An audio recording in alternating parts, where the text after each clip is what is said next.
campaign. No context.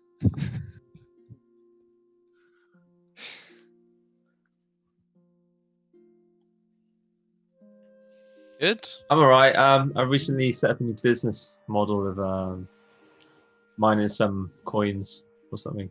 So I've recently acquired a lot of PCs. Don't know what to do with.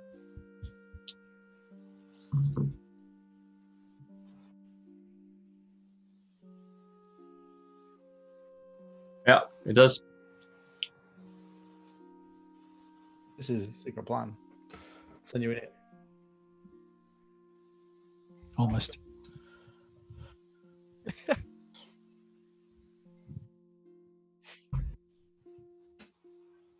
It was 4.5 anyway, wasn't it? Because Quint was tiny, so.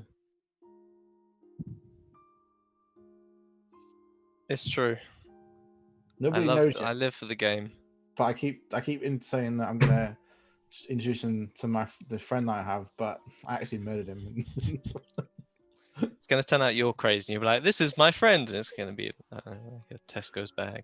By the way, before we actually start, can you let me shuffle this bag up? Can we test if it's possible to eat banana chips? I mean, I can hear you eating it. Is it really crunchy? It's like the crunchiest thing. No. No, I can't hear it. Perfect. I mean, The bag's rustly, so if you pull them out on the Well, table. put them all in your mouth now. I'll just make sure there's a big bowl.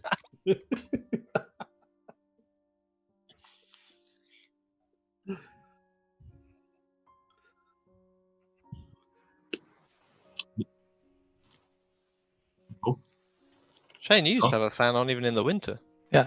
When I lived in London, about 300 days a year. I use it a lot in this room because it's a small room. This house is a new build, so it's really insulated.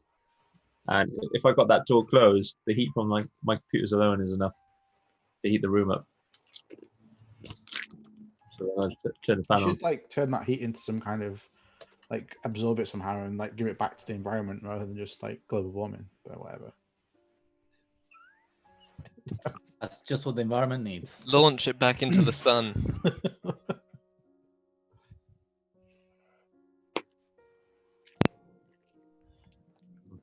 I'll save some more banana chips for a very tense moment. Hello? Oh, there we go. It wasn't capturing my audio. So yeah, I was like blah blah blah blah blah. It probably not. No, yeah. Anyway, I think we're good now. So recap. Let's see what happened last session. What do we have here? What's your name for the last session, Shane? I didn't have one. I was trying to think of one. I haven't got anything. I went with a super original NU spear. Which, yeah, it isn't great. So anyway, last session. Generica. So the party that were on their way to the Delros Enclave passed through the King's Road, arrives in Zadar. And as they arrive and emerge from the tunnel, they see a ward forged, kind of like a guard or something like that, defending a family from bandits that are waylaying them. They defeat the bandits, routing a couple of survivors, and they then travel together with this family and this guard, Spear, Tom's character, to Axar, which is this outpost, this camp, this kind of like trading post that Zadar wants to convert into the arrival point for trade within Zadar through the King's Road once they manage to open trade back up with the Dendar. After spending some time there, they see some interesting stuff with the locals. They see like an airship in the distance. You travel and make your way all the way to Ulesh. I think we said it would be the pronunciation. Which is a small fishing village and major harbor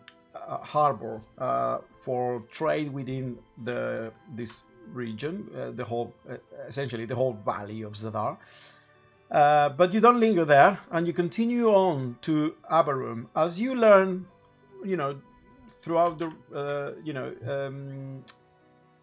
on the way there, you learn a lot about Spear and his past, and some of the situation that has been going on here in Zadar with bandits and whatnot.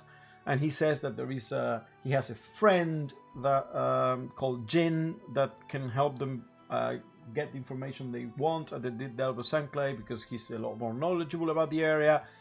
And as you are having these conversations and learning, you arrive in Abarum, a small countryside town surrounded by forest and farmlands, and you make your way to the local inn and tavern called the Shepherd and Dog to eat and rest for the night. But as soon as you got there, Scon began to feel a bit anxious and agitated. He felt there was a strange presence somewhere in the tavern, and as he looked around, noticed the source of it, a young woman near the fireplace. She appeared to be very nervous too, and she had something in her hands. She was handling something nervously, and as soon as Scon locked eyes with her, she ran for the door. Violet and Coda at that managed to intercept her outside the street with Coda magically slowing her down, and Violet, after a struggle, holding her in a bear hug, firmly in her grasp. At that point, Scon comes out of the tavern, approaching them at the same time as this young woman is frantically speaking in what sounds like gibberish. But Scon can understand what she's saying, and as he gets closer, she's pleading to be let go, to Violet to let go of her, and for Scon to stay away. At this, both Scon and the young woman start to glow with a faint aura outlining them. She desperately says something about the black robes and that they will be seen if they stay together. And with some onlookers now taking an interest in what's going on, Violet finally lets her go. As she flees, she warns Scon to stay away, beware of the black robes, and to find the source. After this strange encounter, you make your way back into the tavern, where Spear had been ordering food for everyone. And that's where we left off. So you're now back inside the Shepherd and Dog, and you still are a bit shaken by what you just experienced, Scon, and it's all very confusing. But not only you've stopped glowing, of course, but also you're starting to calm down, and you feel that strange presence that usually accompanies you is now kind of like taking the proverbial backseat, as it were, in the back of your mind, and kind of like receding almost to be imperceptible within your however you normally feel it inside yourself. So anyway, you're back in the Shepherd and Dog. We all there together? Yeah, you went all three together. Spear has a ton of food laid out in front of him that he's been ordering from the bar. What do you do? Do you think maybe she knew me from before, or she was confused and thought I was someone else? You have the look of an orphan as well, but what language was that you were speaking? I don't think I've heard it before. I didn't realize I was speaking a different language. I could just understand her, and it just felt like I was responding like normal to anyone. What did you make of it, Violet? I don't know. She looks at him like she knows him. But I can't hear her either. She says weird sounds. Why was she so scared? It made me scared. Made you glow. Glow? Yeah. Like she was. You look the same. She was glowing. You were glowing too, lad. And I thought she was going to explode. I was afraid that you were gonna start like sending fireworks left, right, and center like you've done at times. Maybe I just maybe I just did something accidentally, like I always do, and I don't know. But I feel like I can control that stuff more now, and I don't know why that would have happened. But I felt it first. I was just sitting there, and she made me feel something, because I felt it even before I seen her. I knew something was wrong. Wrong in what way?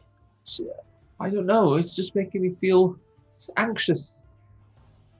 Like I knew somebody was looking at me. Like a bad way, or maybe excited? Yeah, it felt pretty bad. So what do you want to do? Do we find her? Should we let her run away? She told us to stay away. She seemed desperate. I think we should leave her alone. She didn't seem like she could have harmed us, if I'm perfectly honest. She Why were seemed you like she'd seen afraid? this before.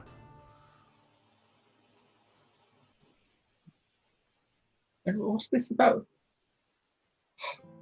She told me to find the source and stay away from the black robes. I don't know what either of those things are. Maybe she was just crazy. Let me have another look at your scar in the back of your neck, Scone. And I'm just gonna basically like. Sure. It's a bit weird to do it in public, but. Are you guys like walking over to the table at this point? Have you sat down or? No, I guess we sat down next to but by your side. Oh, where'd you guys go? Got all this food for you. I didn't know what you wanted, so they asked me if you wanted fish and chips, but I didn't know if you wanted them both together. So I got you one together. I got you one fish and then one chips as well. So I'm like midway rolling up my top, trying to get the scar from when that idiot shot me in with an arrow in the back. I think it was like here.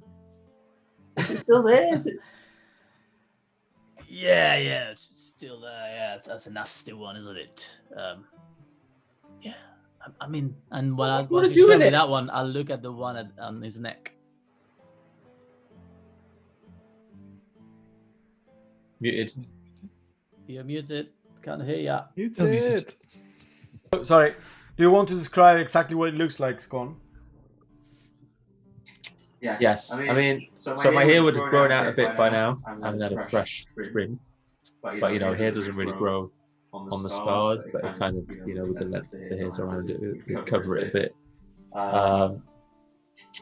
But they're quite deep. And, I mean, the lines, they're quite precise. They're not like, jaggedy. But it kind of just looks like some symbols. To anyone looking at it, Scon doesn't know that they're symbols, but to anyone looking at it, it kind of looks like purposefully placed symbols. Okay, and it's a series of symbols, not just one symbol. Yeah. Violet. Make an Arcana check, Koda. Ooh, I can... Need my dice too.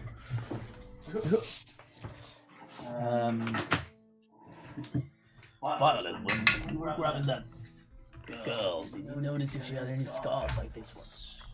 It's only a 9. Yeah, you don't recognize the symbols at all. Did I notice any on the girl? No, not visibly, no. I didn't see any. Just so you're aware, I mean, this area is already quite a bit colder than the more like a Mediterranean weather of the 5 cities area. So it's about like 12 degrees now, and there's a slight drizzle. So people are wearing, the reason I say people are wearing a bit more, heavy clothing. So the girl was wearing not super heavy, but a big cloak that covered most of her body. Only like her forearms and hands were properly visible, apart from her face. Okay. Can I put this down now? You done? Yeah, you're a good lad. Okay, what was that for? I just wanted to check if it was infested. Infected. Is it? No, it's fine. It's fine. Okay. Want me to check it? Any of yours? Let's have some food. Actually, look at that. Look at all the chips. You got like triple portion of chips. Oh yeah. Thank you, Spear. It all looks great. Joe, sorry, just I don't know if you remember. It seems kind of pertinent to this conversation, but we found something out about that scar that you would know as Coda a while back. What was that? That it had some relation to Acus.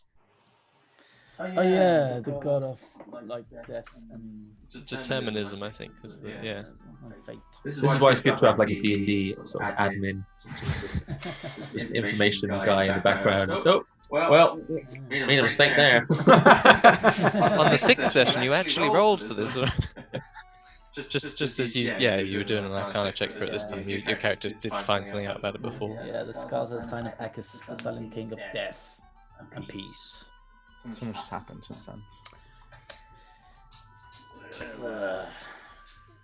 And as you're eating, talking about priests, you notice that there is an obviously dressed man of the robe nearby. Black robe?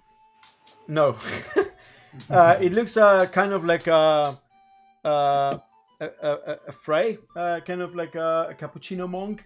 It's kind of like a heavy winter brown wool robe. And you would recognize just by the clothing and holy symbol as well, obviously, that is hanging in front of him. You would recognize Coda as a priest of Arabelle, the Hearth Mother. And he's kind of like eating some stew, something hot and steamy. And as he's eating, you notice, you all notice, a farmer, appears to be a farmer, a peasant, some kind of like local countryside person, let's call. Probably an older man, probably in their 50s, bit of a wispy beard and graying hair, but built for farm work. Callous hands and quite bulky. And the classic, tan of the face that spends and the wrinkles that spends a lot of time out, in sunlight.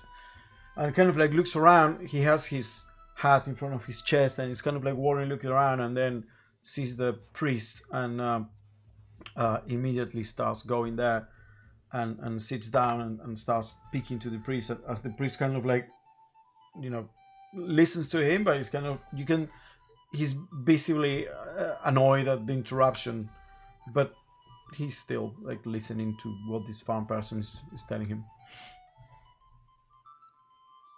Hey, look, a priest and a farmer. I don't know what to do with that information. I'm just describing things. Oh, yeah. Thanks for pointing that out. How's the fish then? It's pretty good. What do you prefer then? Do you prefer are you preferring the fish and the chips, or the chips or the fish? Why don't you try some? Oh, I don't really eat, so. It's kind of good when you got it all in your mouth at the same time. Oh, I guess, okay. I'll just shove my mouth and just like. It's just there, like, in my mouth now. Okay, what do I do now? You taste it. The fish is nice. So you don't know what nice is. This is nice. Okay. Oh, okay, that's good to know. So that's a nice tasting thing. And the chip. Watch out for the bones of the fish. You don't want them to get caught, in the. Oh, okay, right. Start pulling apart the fish, just like looking for bones now. Yeah, there are a few that you hadn't noticed as your metal teeth were crunching through. Oh, okay. There you go. I've got rid of those. Do you want me to get rid of the ones on yours for you, Scon? I mean, your hands are. I mean, you've made a right mess of yours. I can do it. This is not the first time I've had fish. Don't worry. Okay, sorry. So, what's the plan then? Stay here for the night? Oh, yeah, we stay here for the night, yes. Oh, okay. We'll stay here for the night. We stay away from anyone wearing a black robe, just to be absolutely sure that in case that woman wasn't crazy. Oh, there's people in black robes. Right, okay. Take a look around. Can I see anyone in a black robe? Not in the tavern, no. There are about 10, 12 people, but mostly appear to be farmers, and they're all all wearing war clothing. The only one that stands out is the priest. I can't see anyone in a black robe, but is that... Should we ask someone if they know anything about black robes? Because I mean, it's a bit vague. You're from here, aren't you, Spear? Well, I've been around here a bit. I'm not from here, but... Do you know what this means, black robe? I don't think so. Do I know anything about people with black robes, or...? Make a charisma check. Charisma check. Ooh, wow. 2 minus 1. Yeah. 1. It is not the type of thing that you would, pay attention to. I've seen people in robes going round, if that's that helps. I don't know. Like, what kind of... Is it some kind of robe merchant or something you're after? No, I don't want to buy one. It's just a lady. You heard what she... I mean, well, you didn't hear what she said. She said we were talking different languages, but... I wasn't outside if this is what you're talking about. She was adamant, and she looked so scared that I just can't... I can't forget what she said. Maybe we should ask someone here if they know anything. Maybe the bartender or... I don't know. That priest might know some stuff. Lucas, do the followers of Acus wear black robes? They do, yes. I mean, the priests and acolytes, yeah. They, particularly when they do their funeral rites. Depending on the region, but as far as you can tell, yes. Okay. Yeah, we could ask that. That priest of Arabelle, if the local followers of Acus wear black robes. And then if they do, we stay the hell away from them. Okay. So what, do you like other money or something? Is that the... You're not on the run, are you? Well, no. Well, we weren't before. Maybe we are now. I don't know. Well, actually... Oh, if you're in trouble, just tell me and I'll help you out. But you have to be honest with me now. We've had some bad run-ins and some terrible mistakes were made. But I don't think people are actively looking for us. We're not in trouble, but trouble does have a habit of finding us. No, like a magnet for trouble. I mean, you would be quite the magnet for trouble. Yeah, I am a bit of a magnet for trouble myself, yeah. Oh, look at us together, eh? Just slap on it. Oh, sorry, I don't know my own strength sometimes, sorry. So, yeah, I better go and... I'm pretty sure I was supposed to go and look around for Jin if he was here, but I don't know. I'm sure he would have, like, told someone or something. I really should ask more questions when I make plans like this. Maybe the barman knows. I'll go and ask him. Excuse me. I'll just pop over to, like, the guy at the bar. Yeah, you're done with the food. You want some more? Oh, no, I just wondered. Have you seen my friend Jin? Has he been in here?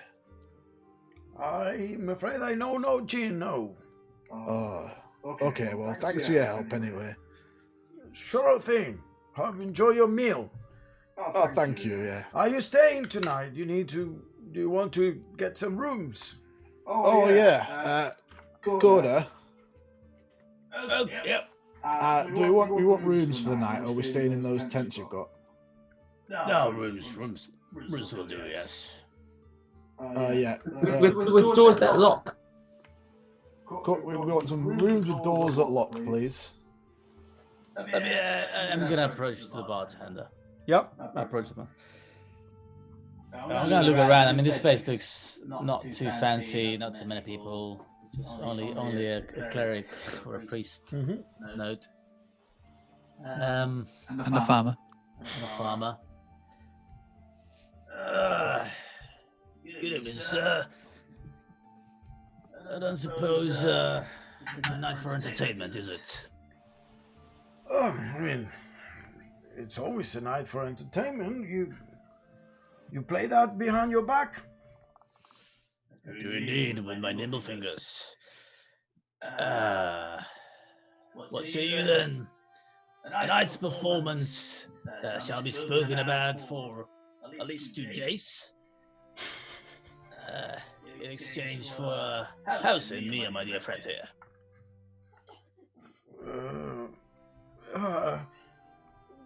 Well, here, you see, I mean, usually, with how things are, we do your require coin, but if you entertain, people need their entertainment. Make a persuasion check. I know of your feature, but, you know, it's not like automatic everywhere. Well, it's a 28, so... A 28. I guess that people do need their entertainment in order to, sometimes lift the spirits with these terrible days that we live through. Is that what you need? Something jaunty, something like rousing, or something more epic? How many are you? Yesteryear. Oh no, something that will make them laugh. Oh, laugh and clap, and maybe dance a bit. People like dancing. We're one about Bruce speeches that the farmer folk love. Oh, I know nothing about the song or the music in general, but music, like happy music, that's all I know. Got you covered, don't you worry. So just how many are you? Well, it's the table over there, and the 2 of us right here at the bar, so that's 4.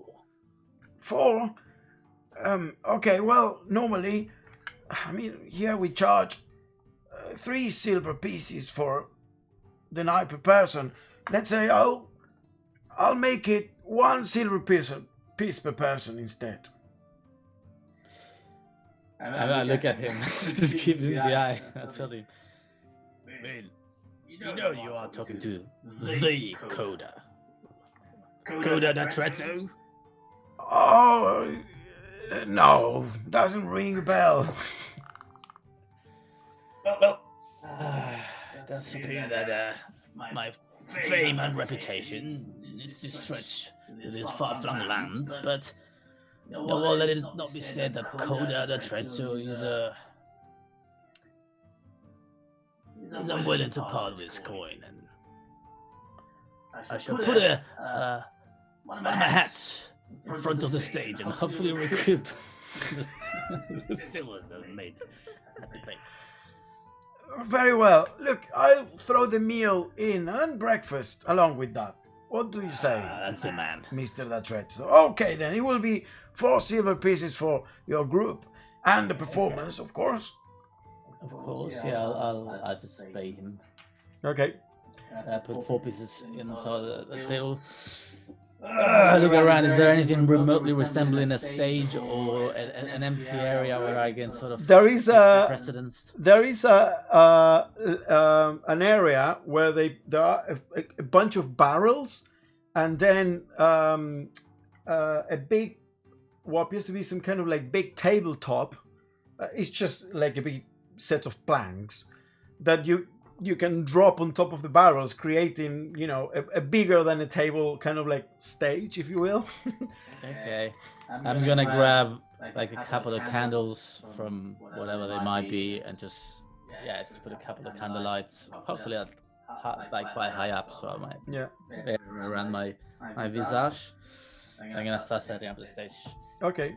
As soon as you start doing that, people immediately like turn, and they kind of like start moving their chairs so they can, properly see. and there is a bit of a, you know, it's only like 10, 12 people, but there is a bit of a rumor, like, and someone goes, "Whoa, yeah!" and starts clapping preemptively. Wait till you hear it. Me. Okay, do I have? I mean, I suppose I do have. I'm gonna let you know. I'm gonna play. I'm gonna try to play a couple of songs about priesthood. And about and about like farming, and but also like if I do know any about like Arabelle and about Akus in particular, when I play those, I'm gonna try to give slightly pointed looks to the priest to see how he reacts. Music about Arabelle. Arabelle, the Hearth Mother, is all about comfort and family and tradition. The you know, it is very much the chosen deity of farmers and people, you know, like pious people in the countryside, and comfort, and so those kind of songs would obviously you know, sit very well with this type of crowd. Akus, as you know, the Silent King, is you know, the kind of like the god of death and passing into the afterlife and whatnot, and determinism and fate.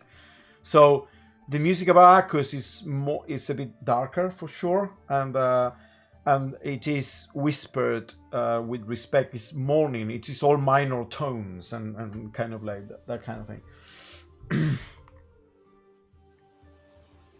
Mute it. I'm gonna start with just like born young poor country boy, mother's nature's son.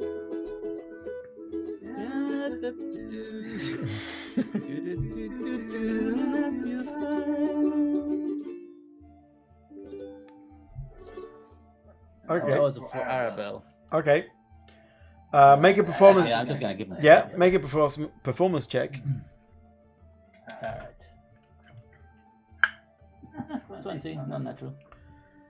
Yeah, as you're singing about Arabelle in particular, people start like tapping the floor and kind of like nodding along, and some of them assuming that you play like a popular song. Some of them start muttering the words, you know, out of tune completely. But yeah, the little crowd here are engaged, and the priest turns and smiles and kind of like stops the farmer that is continually talking to him as he enjoys the performance. At some point during the break, I'm gonna go to Scott and say, "Hey lad, why don't you try to sidle up to the priest whilst I'm playing and try to see what they're talking about?"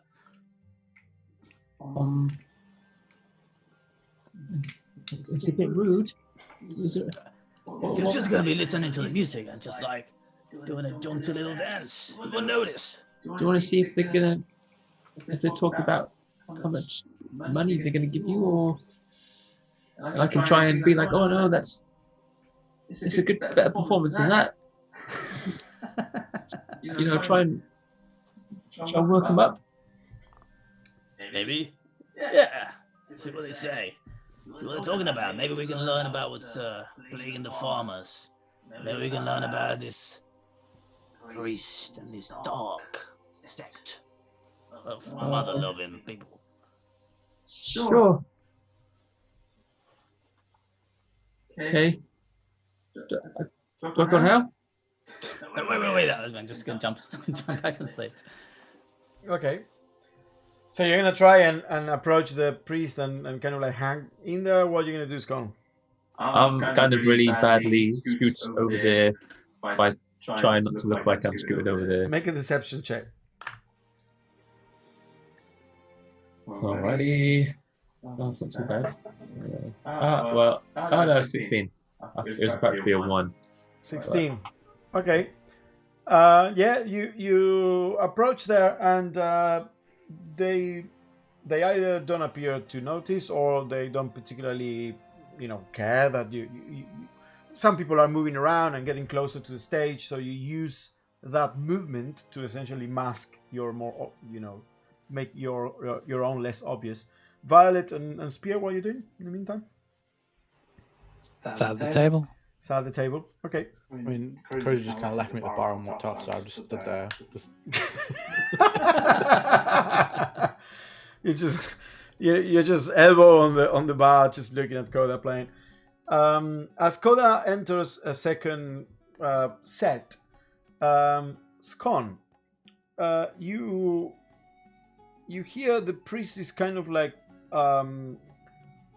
trying to tell the farmer to stay calm and to trust Arabelle, and that someone is already has already been sent there, and he's sure that they will deal with the situation. Essentially, the priest is trying to get him off his back, and the farmer is constantly insisting that that priest that was sent is not helping. Is not helping at all. It's not working. Whatever he's trying to do, and the nightmares keep coming. Nightmares. And they are getting worse and worse, and the whole town, the whole village, the whole farming village is having them, and it is getting worse and worse, and he hasn't slept in 2 days, and he's made all the way here to ask for more help. The priesthood need to take this seriously. Essentially, the farmer is kind of like laying on his case over and over, and the priest is kind of like saying, look, we already sent someone, you need to calm down, I'm sure it will pass, you just need to have faith. Did you do what I said about the candles before you go to sleep to keep away the nightmares? And that kind of conversation. What you can get is that he does mention that there is the name of the place he came from, which is the I will tell you in a second if I can find it. The Heart Song Farm. Heart Song. Yeah, Heart Song. Heart Song. Sounds like a pretty sweet farm. Okay, and they so when the music starts, they engage in with the music at all. Yeah, I mean the priest is kind of like nodding along and then he tells you need to have faith. Enjoy the music tonight, and you will have a good night of sleep tonight. I'll speak with the bartender, says the priest, so you can sleep in the inn tonight, and I'm sure you will have a good night of sleep and no nightmares.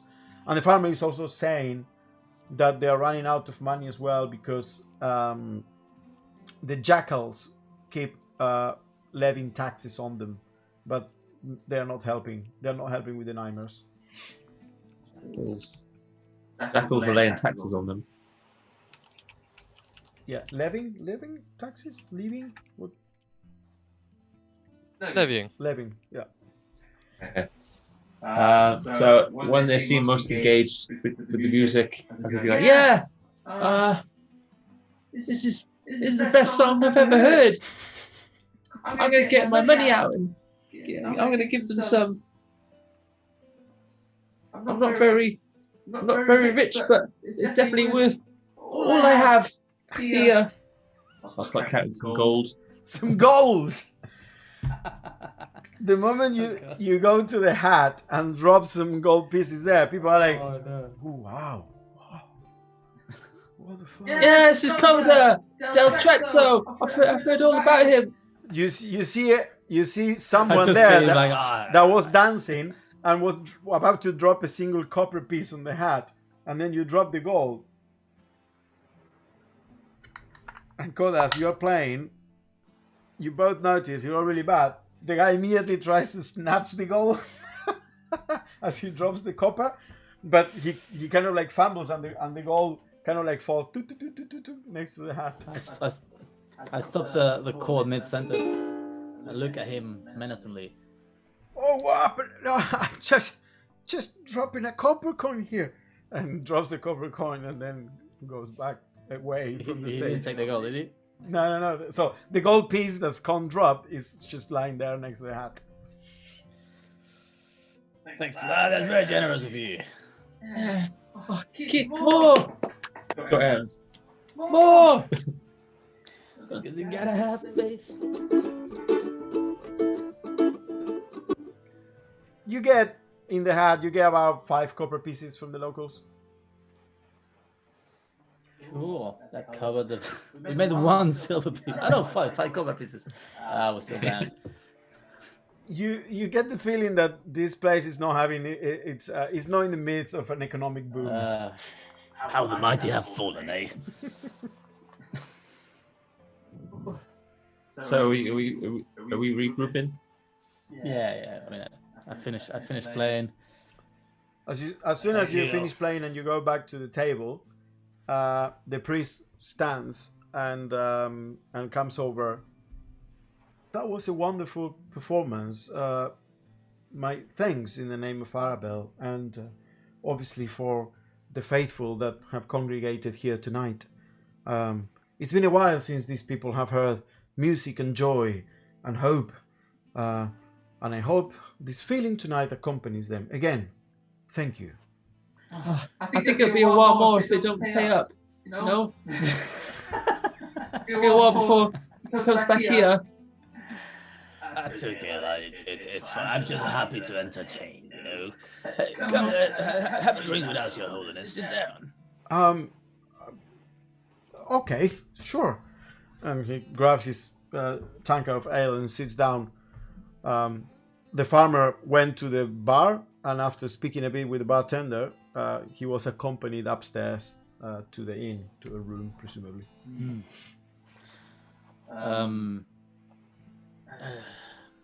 So how is the cloth doing at the moment around these parts?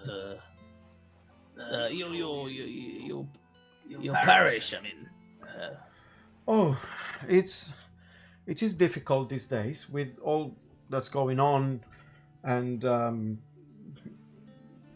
the economic burden on the good folks of Zadar is great these days, of course, to finance the conflicts that we are as a country involved in, and obviously the internal conflict as well, and all the extra taxes that separate. Who are you? Why are you sitting here? Oh, I don't know you. I'm sorry. The Violet, sir, I invited the priest to join us for a friendly drink at our table. Yes, my name is Frey Rowley. Frey. Okay. Why are you here? Oh, I'm just accepting the invitation of your companion to sit and have a drink with you. Koda, why do you like this? Why him? Why him in particular? Because he's a man of the cloth who's obviously very knowledgeable about the area, and we're just only just arrived. It'd be great to find out more. Okay. So what do you know? As I was saying, that the people of this area are being taxed a lot, and there are bandits, and there's. Let's just say that it is not a great time for the good folks of this area, and the winter will be coming soon. The harvest have been good, but with so much of it being taken for the war efforts, and also obviously the secondary taxing, let's call it, it's a difficult situation. So I was just complimenting Koda, you said was your name, in trying to lift the spirits of the folks tonight. Doesn't sound like things are going to be lifted. I mean, who are these jackals? Jackals? Yeah, the jackals. Oh, it's well, it's just a name. It's a group of people. It's. Are you not from around here? No. Well, I mean, he is. I'll point at Spear. Oh, hello. Should I come back over? Yeah, come join us. I didn't know what to. Hi, nice to meet you. Oh, hello there. The yeah, as I was saying, the Jackals is just a group of look. Let's just say that there are different factions in Zadar, and the Jackals is one of those factions. They also levy taxes, and they run a certain group of almost like a military organization, but it is independent of the government military that protects the borders. This is more like for an internal policing organization, if you will. I don't want to get into politics, so that's that's all I can say. We already fought the bandits. They're gone. Oh, you fought some bandits. Well, some got away. Yeah, we really scared them. Oh, well, that's very good then that you fought them off. But try They to keep left your us. head low and not get. I would advise that you don't get involved in some of the situations that are going on here. We just need to, if we pray, and if we avoid confrontation, then we'll all get through this. I do agree with you, Your Holiness. And speaking of praying, I mean, I know that I am a chirpy fella, you say, with my songs, but my family actually brought me up the faith of Akus, the Godfather. So I would, if you could point me to the direction of any local parishes of my particular. There are no shrines or any presence of the Silent King in these areas. This is mostly the realm of the Hearth Mother, farmlands and country folk.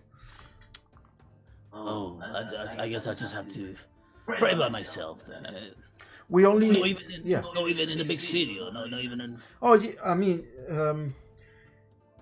a lot of the people here as well follow the traditions of the dwarves, as it used to be part of the Dwarven Kingdom. And although obviously we are bringing our faith here. I mean, I'm sure you can find a congregation, but mostly we follow the rites of Akus only on when for funeral purposes. There is no actual organization, as it were. Well, I understand. And, it's gonna have to wait till someone dies then. We killed some people earlier. That's not the reason why we killed them, though, Violet. Right, but it's convenient. Hey, what about these nightmares? How do we avoid them? Nightmares? Yeah, the nightmares. Oh, if you don't want nightmares, just don't go to sleep. You mean what Reginald was talking about? He comes from a nearby farm on the way to the north, called Hartson Farm. They've been reporting nightmares and a dark presence and things like that. We sent someone to check what was going on there, like a couple of days ago. I don't think you need to concern yourself with it. It's just the hardships. People need to pray, and eventually, as we all get through these current hardships, the nightmares will go away. They just represent people not feeling, not doing well. Oh, so who'd you send? Sorry? What was the name of the person you sent to deal with the nightmares? Who was it? Oh, it's Frey Arnold. Frey. Oh, do I know? Have I met Frey? Have I met Frey? I don't know. That's your name. Oh, no, I am No, Frey Rowley. you have the same name. Oh, it's Frey is It's Name. no, it's like a rank, if you wish, or a way. It's like saying brother, I guess, in other places. Oh, okay. So like Frey Scon. Hello, I'm Frey Spear. Nice to meet you. So this Frey Arnold guy, what's he do? Is he come back then? Is he getting nightmares now too? Sorry. Is he the one you sent? Is he getting nightmares? He doesn't sound like he's fixing it. Well, I mean, I don't know. I haven't spoken to him. But you said it was about 2 days ago you sent him. Yes, of course, he hasn't come back yet, so we don't know. We don't know how is he doing, but I assume that he will be helping the people in Heartsong Farm, of course. Although according to Reginald, things have not improved, so I wouldn't know really. Whereabouts is this farm you speak of? I'll just pull Oh, the map just- out and just kind of Just show me on here. Oh, okay. So basically, he points at the map. It is essentially on the northwestern road from our room, about 5 miles. You know, a couple of hours walking. Oh, well, I mean, it's not that far. I think we go and look for him if you want and just make sure he's all right. Maybe they need a song coder. Maybe that'll help. Maybe they need to cheer it up, you're right.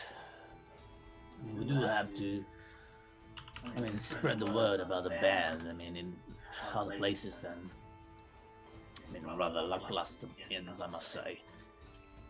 Which way were we planning to go? Which way was your friend? Oh, it's the same way, so you know we could pop by and have a look, make sure everything's all right. So you asked around, and he's not here. Well, I mean that's at the bar. I don't know where else there is to ask really. He said he's not here. Yeah, he didn't know him. He said, so he must not have been here. Oh, we know a guy that. Oh, then suddenly looks sad and look at Potzel. Well, we knew a guy. He was looking for someone too, but he never used his real name, so maybe he doesn't go by that. Oh, who was he looking for? It's a very average looking man.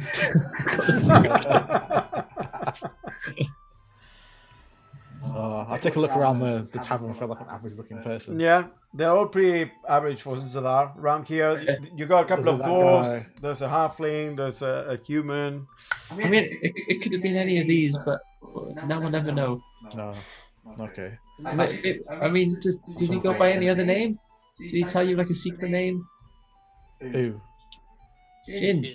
Oh no, just Jin. That's Oh. Unless he has a secret identity. Maybe. Never asked him that. Oh, that's really unhelpful when you're I looking. should ask more people if they've got secret identities. Coda, do you have a secret identity? I'll tell you about it later. Oh, wonderful. Well, I'm happy to go and help and have a look and check out this farm tomorrow on the way. Well, if you do that, yeah, just ask Frey Ronald to report back here in our room as soon as he's done.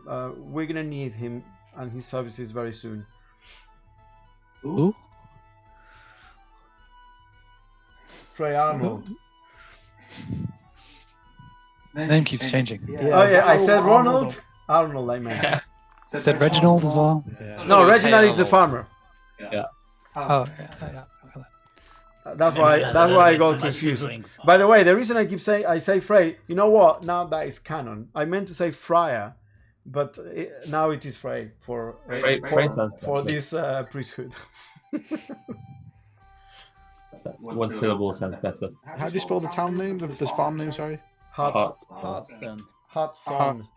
Heartstone. No, Sounds Heartsong. like the game. Song. Heartsong.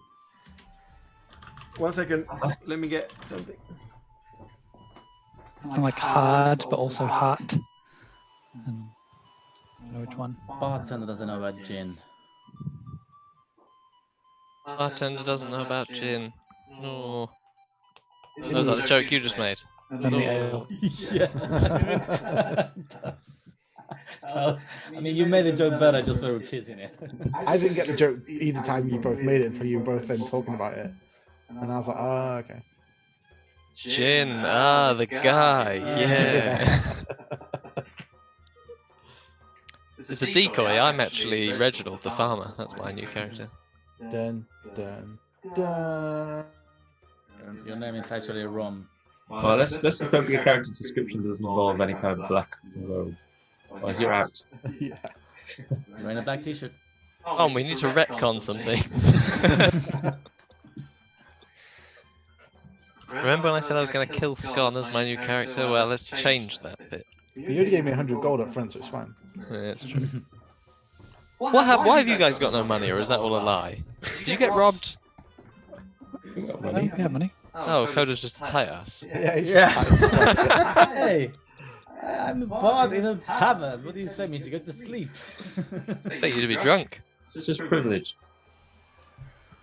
Okay. At this, Frey Rowley, at this will stand up. Well, thank you very much again. Thank you for your company tonight, and I guess I will see you around. May the mother bless you. Yeah. That's the one. They always say something at the end of. And there's so many things to say at the end of sentences, you know. And That was pretty creepy. Why would a mother bless you? maybe we should just speak to Reginald then, and if we want to go there, we could just go with him. Alright, so we're going. Do you want to go now, or do you want to go in the morning, or? Nice. How far does it look? It's It's the probably middle of the night. Are you Wow. insane? 2 hours, I reckon. I want to go to sleep. Frodo already I'll paid have a for the drink. room. Yeah. Paid for the room already. You don't want to waste this money. Hey, exactly. Only we could 20% of that. Okay, well let's go. Let's go speak to Reginald now anyway, and see if he's staying here. And then, if he leaves in the morning, he can just take us and tell us all about it. Yep. Okay. So you go to a room. You essentially get a big room with 6 beds, so you can all sleep together there. There are no like private rooms or anything like that. So you're just gonna sleep for the night. No, we're gonna speak to Reginald. Oh, you're gonna go find Reginald. Okay. You ask the bartender, and Reginald has been put into another common room, similar to the one that you've been given. And as soon as you walk in, I'm gonna bring him a drink as well. okay, so you bring him a drink. As soon as you walk in, you see there are a couple of people that are already sleeping in one bed together, and then in another bed, Reginald is on his own, and he's just completely passed out. He's like snoring, like play across the bed.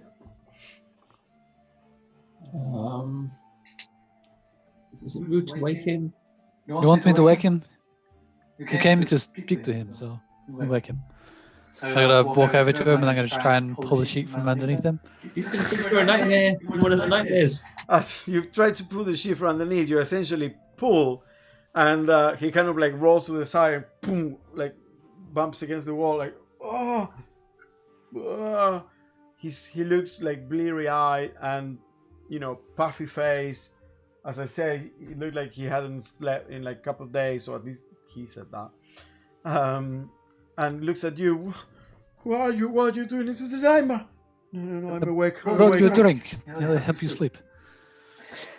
I was sleeping. Who are you? Well, you're awake now. Who are you? What's going on? You hear a grunt from the other bed. Shh. It's okay. We're not a nightmare, but we want to talk about it. I heard you talking to the priest, and you got problems, and we want to help. Okay, I haven't slept in 2 days. I know, but we don't know what time you're going to leave, so we just want to make sure. And then we know we can leave with you, and you can take us there. I was finally sleeping well, no nightmares. I'll go in the morning. Who are you again? You. Oh, wait a time? second. Wait a second. What kind of darkness? What? There is this. In the farm, there is this. It's been going on for some time. These nightmares. We all have these recurrent nightmares, and they're all very similar. But look, can we talk in the morning? I need to sleep. Alright, well, you come and sleep in our room and we'll look after you. Okay. Wait. Who are you again? Oh, my name is Spear. Nice to meet you. The Trezzo. Oh yeah, you were playing the music before. That's not where that came from. Okay, well, yeah. Do you have a bed I can use? Yeah, we got plenty of beds. Okay. Yeah. Kind of like stand up, and then from the other bed again said, "Just leave. Stop talking." Are you going to drink that? Sure. Grabs a drink. Thank you. Takes the cup back, looks disappointed. Okay, now we'll go to the room. Okay. Before we leave to the room, I'm just gonna look for like I don't know a small item in the room. And before I go, I just cast the lights on it and I throw it back in the room under one of the beds. What the fuck? And then you shut the door. What? Yeah. From inside the room. Okay. You go to your room, which is right next door, and yeah, there are 6 beds, and Reginald kind of walks in. Do I take anyone? And kind of like sits in the first one right next to the door. Well, see you in the morning then. And just passes out. What was it, the drink you gave him, Violet? I think he's just tired. When I heard him talking, he said he hadn't slept in like 2 days. Are there any creatures that I might know that might just like plague people's dreams and I don't know. Make a nature check. In lore. Nature or lore. This would be more for lore. Make a charisma check. With proficiency or without it? No, just charisma. Well, 15. yeah. Sorry. 15 without proficiency, 18 with proficiency. Yeah. You think? I mean, there are certain creatures that, particularly, stories. Essentially, this is why charisma check and not intelligence.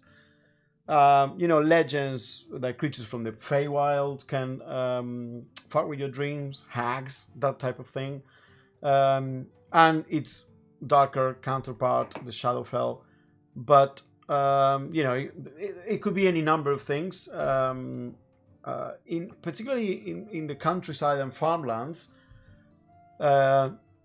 where green hags tend to prey upon the fears of people. There are many stories in legend and in song about that kind of influencing of dreams, but it's mostly to prey on fears and for control, not as a destructive thing. Okay. I mean, I share, I regale them with a story about a green hag, and yeah, but obviously, I do tell them that it's not necessarily the same sort of destructive thingy. Okay. Anyway, anything else, or are you gonna go to sleep? I'm gonna say do like the first watch. I'm gonna just try and stay up and watch him to see if he has a nightmare. So I fall asleep. Okay, so you kind of like you keep watch, and he appears to be sleeping very soundly, snoring, not making any movement at all. Definitely not like having any outward sign of nightmares, like twitching or things like that. Appears to be, and then you lie on your bed, and you keep looking until you fall asleep. Yeah. Okay. So the night goes by, and eventfully, no one has any dreams or nightmares at all, of you at least, as far as you can tell. And next morning, you wake up with the spear. You kind of like reactivate, and it is the full moon of Kera, so it's good for recharging Keranite. So you, at one point, Spear, you kind of like walk out, open the window sills of the room, and kind of like open your chest plate a bit, and let the moonlight recharge.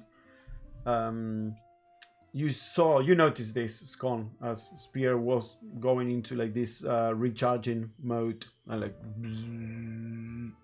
and it reminded you of what Quintinius once did with Ocean,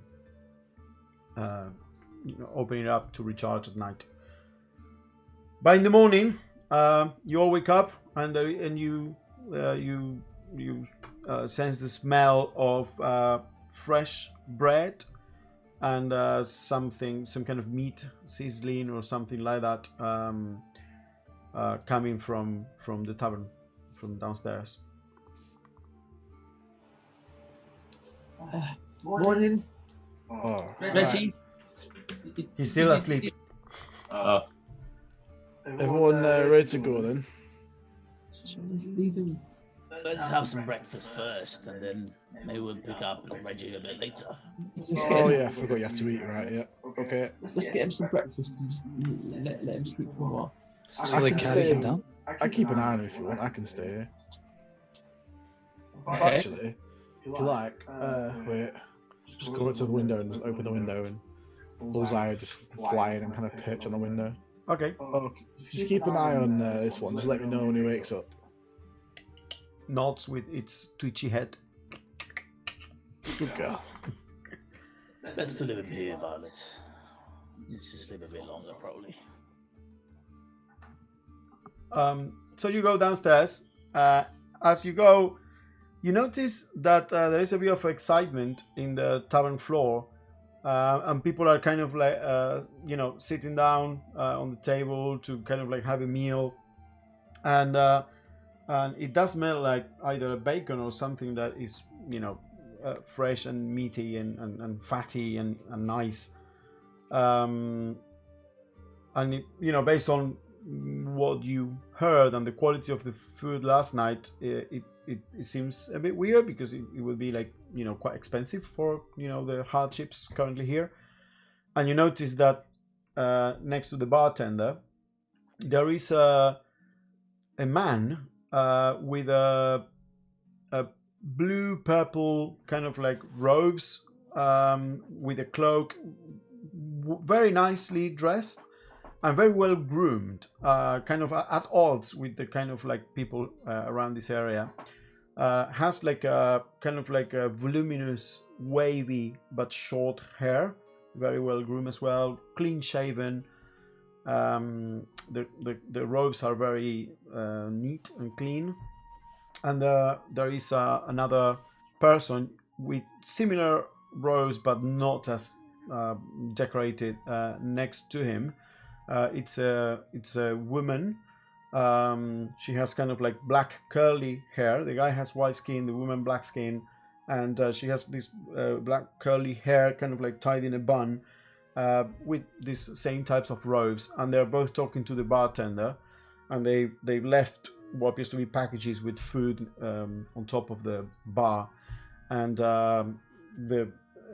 one of the cook essentially is taking those and and he's appearing to be cooking something over a stove. Essentially, it's like an iron stove they put fire underneath, and this is what keeping people excited about, like the nice food this morning. There's also like freshly baked bread, and as soon as you come in and sit down, someone immediately like looks on you and kind of like gives you a hand. 1 second, we'll bring food.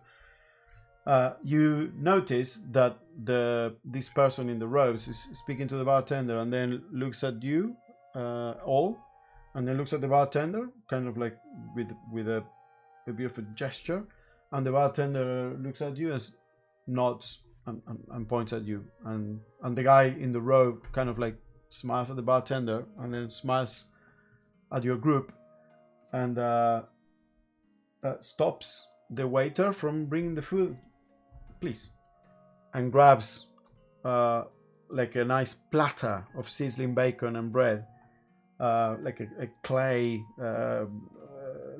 platter, and just brings it with him. The other person, the woman, stays in the bar, puts it in your table. Hi, may I join, please? Can I have breakfast with you? Wow, is that all for you? No, this is all for you. Oh. We got to pay you? No, this is it's obviously on the house. Oh, wow. Thanks. Can I join you then? Of course, have a sit, sir. What is your name, good sir? Thank you. Sits down. My name is Anzovius. Anzovius. Coda, make a history check. Violet's just staring at him with a frown on her face. She's angry, but she doesn't really know why. She likes the food, but he's doing something wrong. 10. 10. Mm-hmm. The robes look familiar. These purple black robes and some symbol, but you can't quite place it. It's like, who are these guys? I know about these guys. But yeah. So they are purple black, the robes. Purple blue. Purple. Yeah. Okay. It is. They have some kind of like livery, but you're not entirely sure what it is. I'm Anzovius. I was just passing through, but we do some work in the vicinity, and from time to time, the group of people I work for, I represent, we try and help as much as we can, and we brought some goods and supplies and food this morning, so we are sharing with the locals. Oh, that's very nice of you. We don't need your charity. Oh, this is for everyone in the tavern. It is. You bring it to us. Yes. No, but everyone is having their share. This is for you. Why? Well, because I told you we're happy to help the locals whenever we have the chance, and We are not locals. no, you certainly are not. In fact, I heard some interesting stories from last night about you. The girl? No, you know this girl? Well, I don't know about the girl, but I heard. I heard that. What's your name, young man? And looks at you, Scon.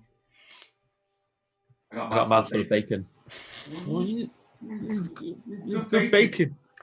Violet, you should try it. You know who this is. If you put this together with this, it's really. Yeah. Me? Leaning across the table at this point and grab some of the food. Oh, so you say just put it all together and it's pretty good, yeah? Yeah, you just if you wrap the bacon around this and then put it in your mouth, it's really good. I'm Scone. Hi, Scott. I'll offer a greasy hand. Okay, grabs your hand and shakes it. And you said, the bartender said you are Mr. Coda the Trezzo, apparently a renowned bard from somewhere else, not from around these parts. Indeed, from beyond the river, further down south. Your charitable organization. What name does it go under? Well, we are not a charitable organization. We just try to help whenever we can. In this case, where it is something that we can do for the locals. I work for the for the Order Arcanum. And then at that you're like, fuck, that was the one. And you know the Order Arcanum. It's you have dealings with them in the past. You knew quite a few of the people in the past. Okay. Essentially, it is a transnational, meaning neutral, meaning not localized or depending on any particular nation or state. Order of mystics and sages and scholars and like a classic magical order, as it were. And they do research. And there are some controversies around them, from what you can tell. Remember, because sometimes in some places politicians say they hold too much power or too much political sway, because if they want, whenever there is a conflict between two places, or even internally, if the Order Arcanum sometimes gets involved and have an opinion on it, it can hold a lot of weight and power, because of how extensive the reach is, and because it's all like full of wizards essentially and whatnot. So even though they claim to be neutral, they've had influence in events in the past. Like, for instance, one key aspect of the last war was when the Order Arcanum declared eventually their support for the 5 cities against the Dendar, after Dendar came up with the Warforged. And they do all sorts of research, and they look for things, in places. They look for artifacts, they look for information, and they are very mysterious and secretive about their own motives and why they do things. But would I know anything regarding their connection to events that might have happened, or in terms of them helping out the 5 cities armies? They didn't help outright, but they were involved. Essentially, they got involved when the Warforged came into the scene. It's not something that you would be very familiar with, because this is more like higher echelons of things. It's not like there were wizards fighting, right? Yeah. There were wizards fighting, but those are the ones that belong to the armies, not to the Order Arcanum. Not to the Order This Arcanum. is more like super high level. Would I know where they stand with the Sadar question? They've stayed completely neutral. They don't support, obviously, Adenheim's claim, but also they haven't at the same time said, yeah, we support Zadar. They've stayed, as they say they do for everything, they've stayed neutral.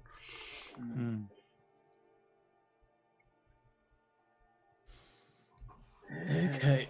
Oh yes, of course. The Order of the Arcanum. Yeah, I met a few of your colleagues down in Aberholm and during my travels, of course.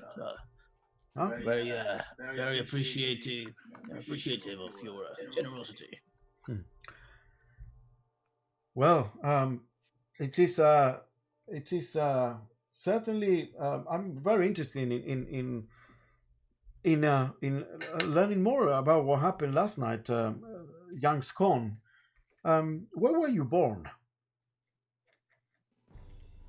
I mean, what do you mean? What happened last night? Well, I heard reports about Our performance. I mean, it was. I can understand how. No. I refer to what happened out there in the streets. some people like claim that you were glowing and speaking in tongues. The glowing. I've never seen him glow. That's a good one. I didn't know I was glowing. That was just part of a way to bring more people to the show. You know, get more customers in. Oh, that's a brilliant idea. Scott, I never knew you could glow. I mean, I only know you like a day, but Make a deception check, Koda. What do you mean speaking with tongues? You have to speak with your tongue, otherwise you don't make the right noises. That was a natural one for me. I see. I don't mean to pry. I will just say this, young Scon. If you ever need help understanding things that may be happening to you, we are the people that you should contact. Do you mind? If you don't want to share or answer any questions now, I will totally understand it. I am here to help as much as I can, as we do, as the Order does in every town. Can you at least tell me where you will be going in case we feel that it is important that we contact you again? What do you mean? What's happening to me? I think maybe there's a thing that you know. Why would I need help? Maybe it's that thing. Is it? I looked at Coda. Is it that thing you guys have called puberty? I never went through it myself, but I guess maybe you're at that age, Scon. Is that what we're talking about here?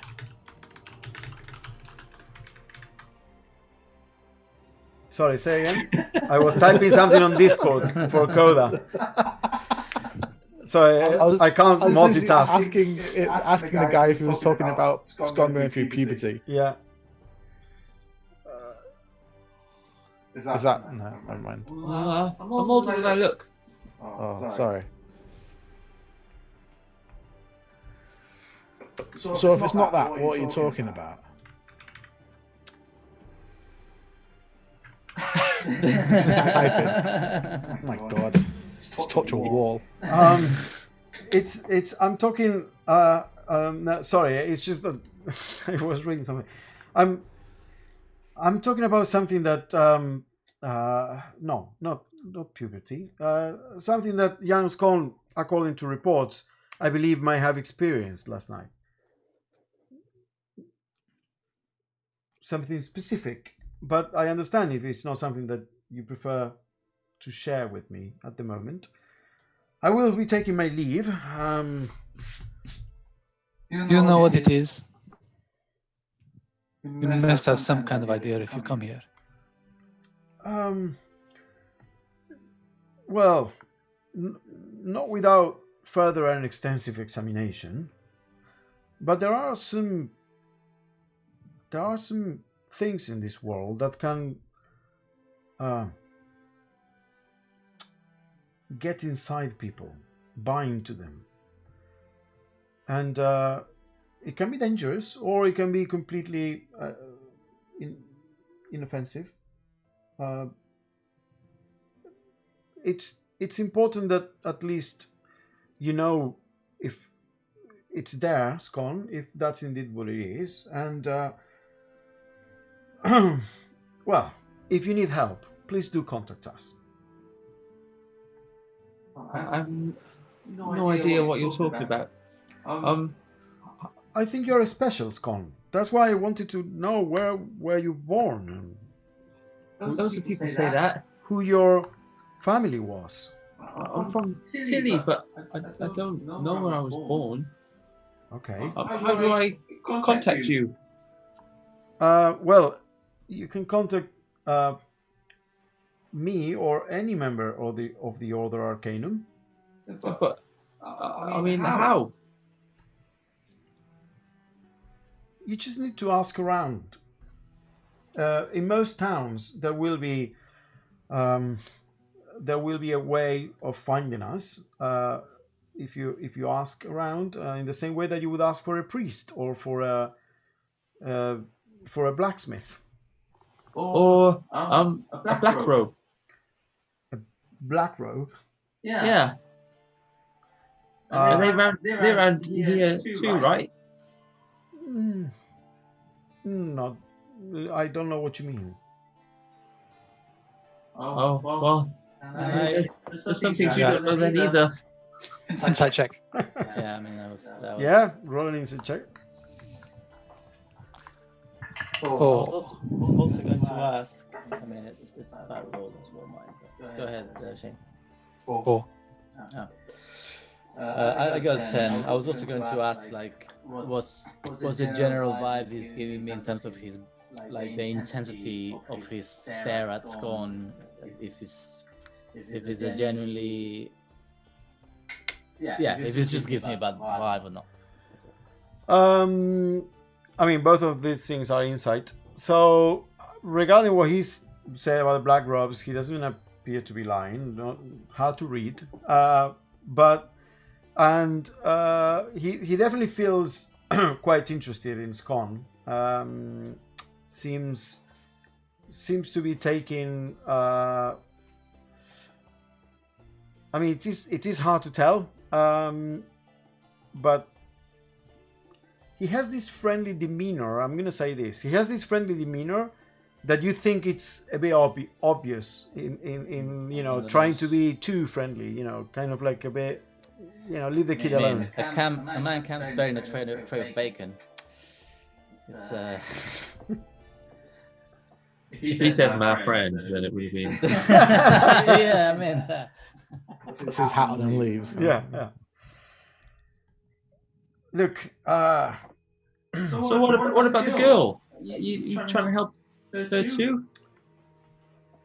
Yes, we heard about the girl, and we don't know where she is. I was led to believe that you were staying here, and that's why I came.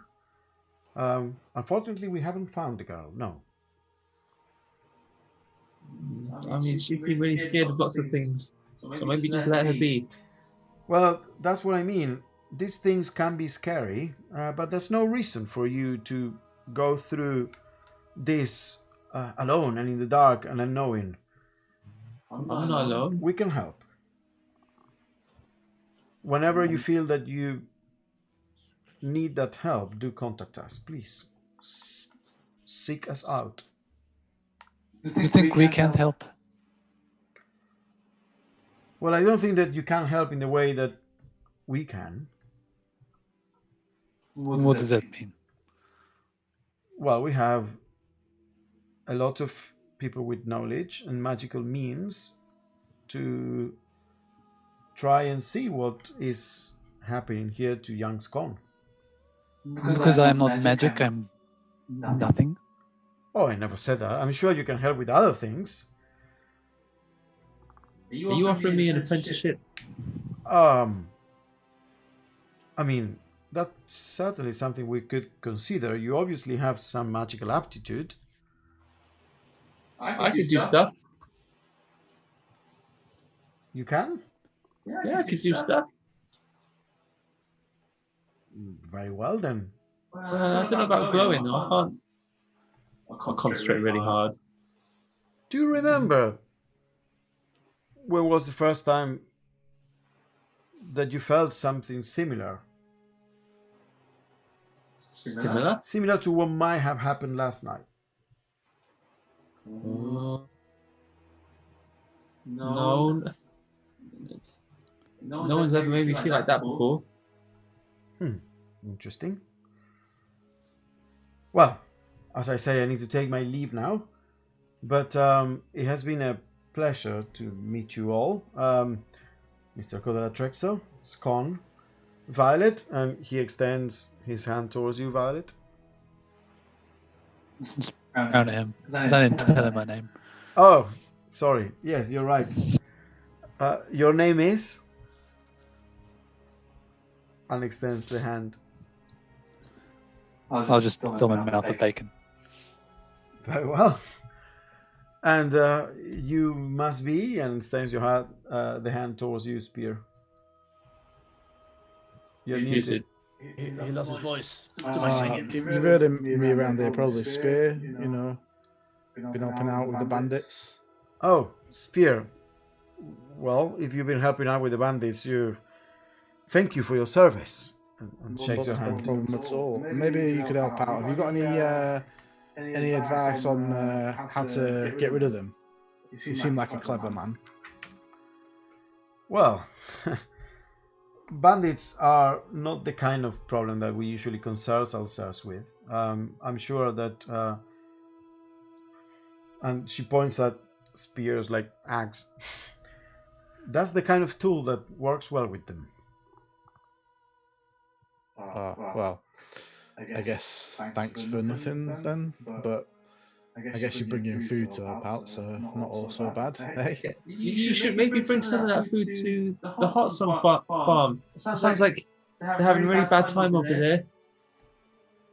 Are they now? What do you mean? Nightmares and jackals and people not sleeping. We're gonna go there. Okay. We don't concern ourselves with the jackal situation, but the nightmares are surely interesting. Thank you for the information. No problem. Well, enjoy your breakfast. See you around. Oh, I know that one. People said see you around before. I like that one. It's simple. Yeah, they never do. Don't have to remember anything else afterwards. So, Code, a quick question. I'm gonna ask about like whether bandits are pushed towards banditry because of their socioeconomic pressures and how they are very disadvantaged in the world and that they shouldn't be judged for it. Because I'm not gonna reply to that question. Oh no, I was going to say, you know how you said last night that you got the breakfast included with the rooms? Oh, yeah. But now this man bought us all breakfast. Does that mean that we get what do we I don't know. You remind me of a druid I once met. I think this breakfast has probably superseded the other, but you can definitely go and ask for more if you want. Oh no, I don't want more breakfast. I was just thinking maybe you could ask for some of your money back for the room. I don't know. That's okay. That's okay, Spear. Because you didn't seem to get much tips last night, apart from what. Well, I mean, listen. I mean, I know Scum was helping out a bit there, but. Yeah. Coda does some low things sometimes, but I think he's a bit too proud to do that. Yeah, you don't measure a man's quality by the heaviness of their purse. Or how many coins they receive on a performance. I mean, you have to understand the audience. Yeah. I mean, I quite like that song. It was quite good. Especially like the one talking about the farming and things. That was pretty good, that one. Oh, thank you, Spear. Maybe I can write one about a wolf, which I've never done that before. Oh, that'd be lovely, yeah. I have one, but it was about the war, and it doesn't reflect that positively on you lot. How do you mean? You kind of kicked your ass, if you know what I mean. I mean, you kind of cheated. And How so? What do you mean? well, I mean, I'm not going to bring it up, but the Allied army, I mean, they just get a load of wizards to do magical spells and stuff, and that's basically their thing. How is that different from like the dwarves, like managing to create your people out of thin air, like and suddenly turning the tips of the war? Well, I mean, I think that's amazing, but I don't think that's cheating. I mean, people fighting people is one thing, but anyway, I don't really want to talk about it. Let's just go. I'll walk off to the room upstairs. Oh. I think I may have hurt his feelings. Don't mention the war. I have to remember that. You mentioned it before you said anything about the war. I know. I just got a big mouth, a big fat mouth. I just can't help myself. Okay, I mean, should we see how Reginald's doing? Speaking of big fat mouths, gone. You know that. I'm not sure what to think about his Ansovius, but you don't have to tell me everything. Where we going? What It's happened okay. tonight? I did some. What's your favorite color? I did some background checks. Did you? You guess his mind. No, I looked at him and he wasn't wearing a black robe. It was Oh, blue. silly me. Of course. So I think he just. I think he sounded quite nice. You see what Violet did? She was very standoffish, trying to gauge him. Not giving anything away except what she did and told him about the girl. But It's hard to make friends that way. well, Why is he giving us food? yeah, well, that's. Whenever someone comes to you, We not offering, you gotta be careful. You want something back. So what about Reginald? Violet, you went in there with a drink. Yes, but I expect him to give it back. But he didn't. Exactly. It was a nice thing for you to do, and there was a nice thing for us to have food. It was nice food. And let me actually, there's a bit more. The bacon's really good. Let's take some to Reginald. I hope you never grow up, Scone. I hope you stay as innocent and kind-hearted forever. I feel the world has some hard truths waiting for you. I'm going to pick up as much food as I can on the Yeah. table. More people are pouring into the tavern. Apparently, word is circulating that this benefactor has brought some really nice bacon. Yeah, so I'm going to scoop it all up on whatever plate I can find, and then take it to Reginald to see if he's awake. Okay. Yeah. Reginald will be awake, or you can wake him up, and then you'll be like, "Oh, wow, this is so good. Thank you, young man," and starts eating. No, look, it was all free. What do you You mean got a bread of free? bacon like this. You wrap it up with this. You put this in it as well. And you just put it all in your mouth. Yes. A bacon sandwich, I know. You don't do that where you're from. Oh, no, old man used to tell me to eat, slowly. But anyway, did you sleep okay? Look like you slept okay. Not never. At least for a few months, I haven't slept as well as today. That was so refreshing and renewing, and you can tell that he also smells quite bad. This is good. This is good. I needed this. Yes. So you said you were helping. Are you coming to the farm with me now? Yeah, we'll come with you. You can show us the way. Okay. You probably know the quickest way anyway. Yes. I'll get some ale to wash this down from downstairs, and then we can leave. Let's go. Oh, thank you, young man. Thank you. And kind of like pats you in the back and walks past you downstairs. Right. Yeah. Okay. Follow. So yeah, he's gonna get something more for the road, grab a bit of ale, and then just come to you. Well, I'm ready when you are. It's only a couple of hours on the northwest road. If you are ready, we can leave right now. I'm ready. Okay. So you all gather your things, say your goodbyes, and off you go on the road. It's the road to White Barrow. It's a overcast day. It looks like it's about to rain probably in a couple of hours. Probably by the time you reach this place, it's dark.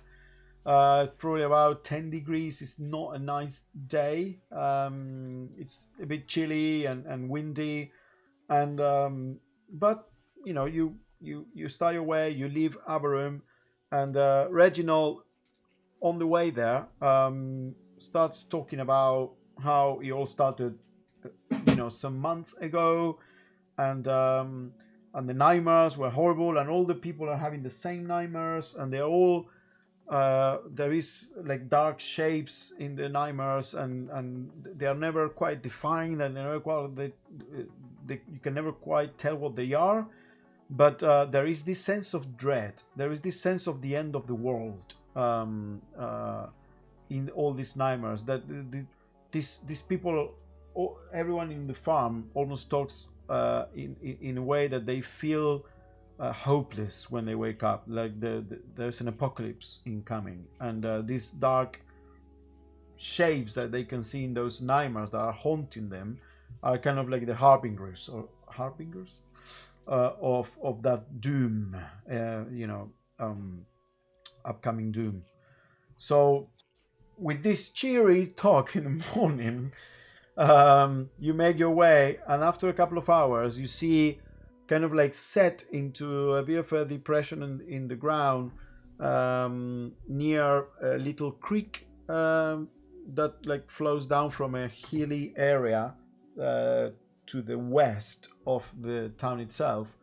You can see just it's barely a village. It's like a hamlet, like a few houses, but some farmland that extends into the distance, some orchards and other types of like places to grow stuff that extend into the distance amongst the forest and the tall pine trees. There are almost everything here is like some kind of pine tree, and you hear shouts as you approach, like an argument being had, and kind of like in the center of this very small hamlet, there is a well, and around the well you see this group of villagers that are kind of like shouting. You can see a man of the cloth there, kind of like presumably Frey Arnold, the Frey that the Rowley had mentioned, and they are having an argument with a bunch of armed people and they all wearing kind of like a tabard. There seems to be some kind of uniform, all these armed people. You see 7 people, I think, that are kind of like these uniform people, but it is not the uniform of Zadar, and they're having this argument. There is kind of like the leader of the people in uniform is speaking to the priest, and they're shouting and blah, blah, blah, and the people are talking back at them and shouting. And then at one point, one of the people in uniform, as you start approaching the village, kind of like takes 2 steps forward and punches one of the villagers, and a woman that had like a bucket of water that had taken from the well, and she kind of like falls to the ground, and the bucket rolls there, and people start like, no, stop, and it's like, ah! The people in uniform are kind of like losing their temper. And Far away? yeah, I mean, at this point, I mean, you would see this because it is in the depression of the ground. So as you kind of like go over the top of the hills, kind of like leading, you see them down there. So it's probably about maybe 300 meters or so. So what do? Do you approach? Oh, what's going on? Oh, so are these bloody bandits again? It looks like it's getting bad. Tell them up here. Go on, we get down there fast. I'll just start like charging ahead. Nothing charge, lads. You start. Maybe she deserved it. Oh, you! Stop what you're doing. Okay, so you start charging, shouting. What are you doing, Violet, Kodas, Con? I'm just charging behind Spear like last time. Just charging down the hill. You're charging down the hill. No, we got horses, don't we? Yeah, you got. Yeah. Yeah, you got. How many horses do you have? 2.5. So you have the mule. There's 3. Having and then, half of things. Spear was asking for more. Weren't you? How have you got one? Oh, yeah, we got another one. Or we tried to get another one. I can't remember. So you got 2 from the bandits, I believe. Yeah. Plus the mule. And then that's it, right? Okay. Well, I don't know. I can't remember. We can. Do any of these guys got horses?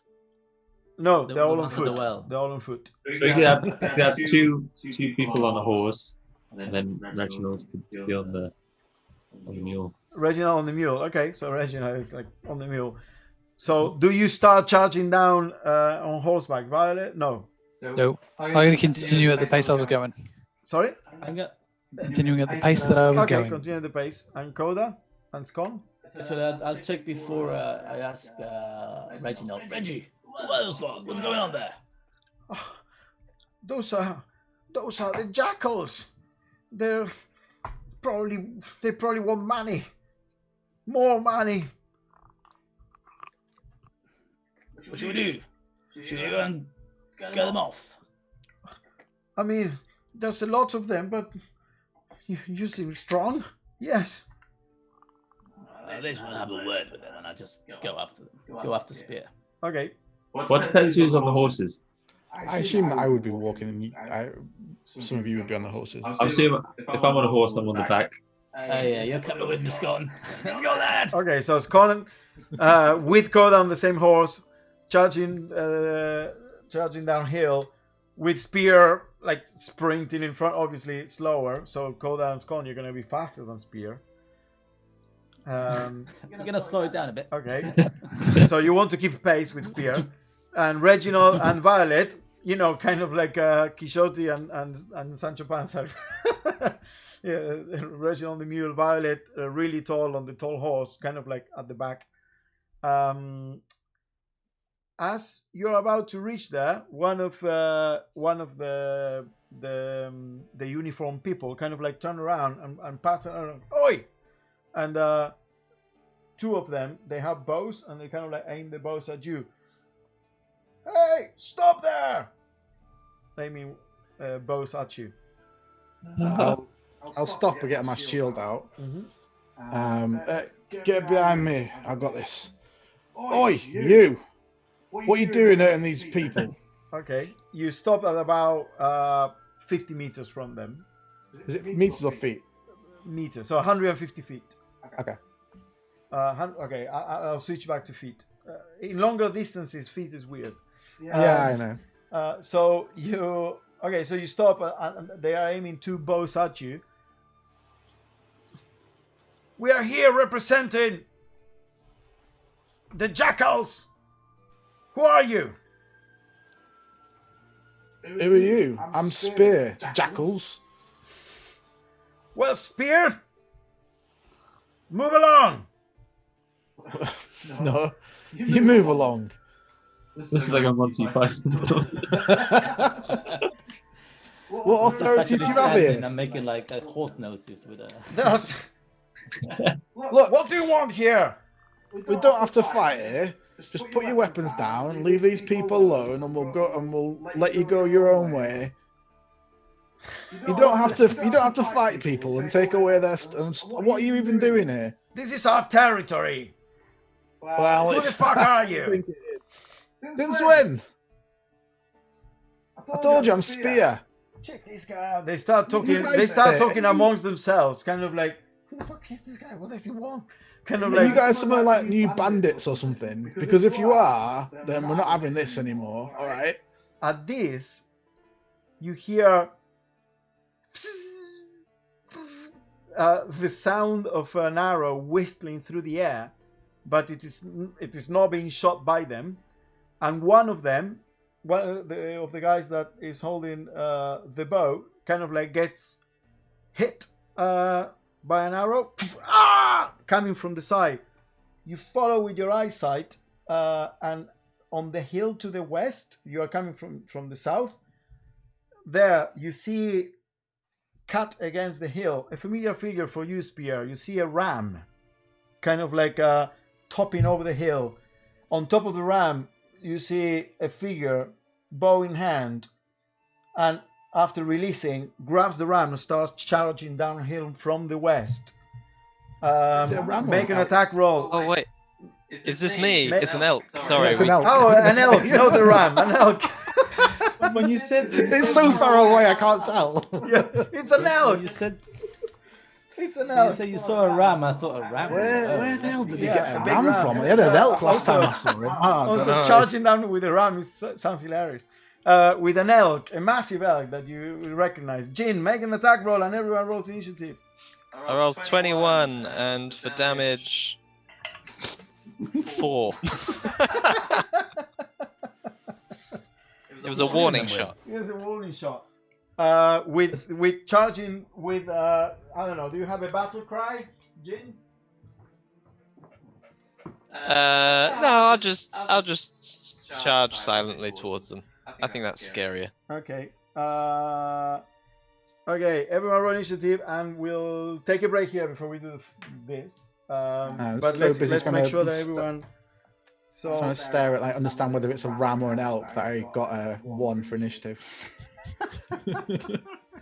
Oh no, I see now. I can see the antlers. Oh. You're actually looking at a ram that's slightly to the left of it. Where'd the arrow come from? I don't know how it works. It is a ram with a bow.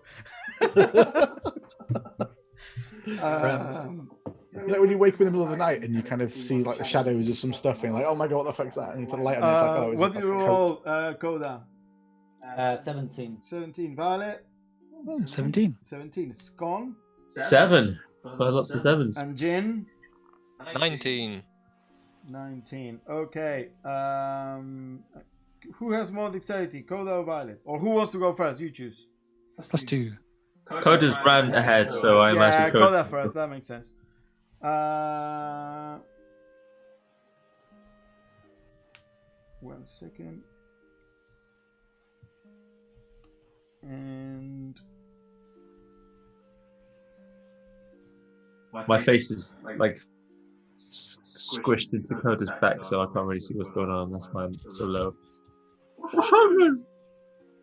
Every time the horse moves, you're like against his body. And he's really sweaty as well. Actually, you're probably slamming your face against the case of my loot. My head's stuck in one of your back creases. I got a few of those.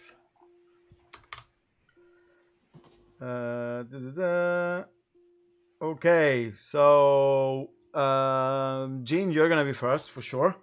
Ooh. How many people are there? I know we're taking a break, but I'll just. We're taking a think of break, my but first you move. see. I want to see what you're actually trying to. 7 people plus the main guy. Just gonna show you very quick here. 8. Ooh, exciting times. Whoa, There's the well. Well. And, I didn't know there was I have one. this miniature for you. I don't know if it is an archer on horseback. Oh, that's great. Yeah, that's really good. pretty badass. So you are gonna be on this side out of the camera. You see your mini? That's not there. This is gonna be. Where are you? This is White Barrow, right? Is that where we are? This is Hudson Farm. Ah, right. That's where they were going. Yeah. So these are Koda and Scone, kind of like on horseback with spear. So this is knowing what happened in Whiteborough. And a bit of a distance away, and putting them here is Violet with the mule and Reginald. When we get to White Barrow, Spear will be at the front going, "Who are you? I'm Spear." It'll be a different one of them. There's just dead bandits in Whiteborough. With Reginald there. Okay, Actually, cool. no, the villagers are dead. We can go there instead. Better. And let's see, this is the. Maybe you can see the top camera there. Okay. Cool. Anyway, so let's take a break. How long do you need? 15? Yeah, 10, 15. Not So just so you know, these are bandits. Well, bandits. They're jackals. These are the guy. Where is the other archer? I have another archer here. Oh, there. These are the 2 archers that kind of like confronted you. This is the captain. So there are 1, 2, 3, 4, 8. So 7 plus the main guy, which is this one here in the middle. Coda's session 0, there was also a woman carrying like a bucket of water, and she dropped her water as well. I think it was when you did some AoE thing, and she was like nearby. Oh yeah. Is it the same woman? Big bad evil. Following you around. This goes around the towns making puzzles. Finally, I got to Zadar where me and my water were safe. It's the cabbages guy from Avatar. Yeah. Okay, cool. Well, I'll catch you in a bit then. I need to run to the shop, so maybe give me 20 minutes. So it's 80, so it's 6:20. If you go to the shop, they say like 25 because they take you on. No. The shop is right around the corner. But you got lost. Let's reconvene in 20 minutes at 20:07. Alright. In a bit.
Okay.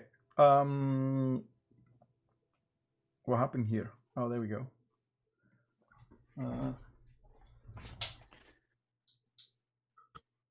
Just as I said that, she ran past the door with a chopstick in her mouth.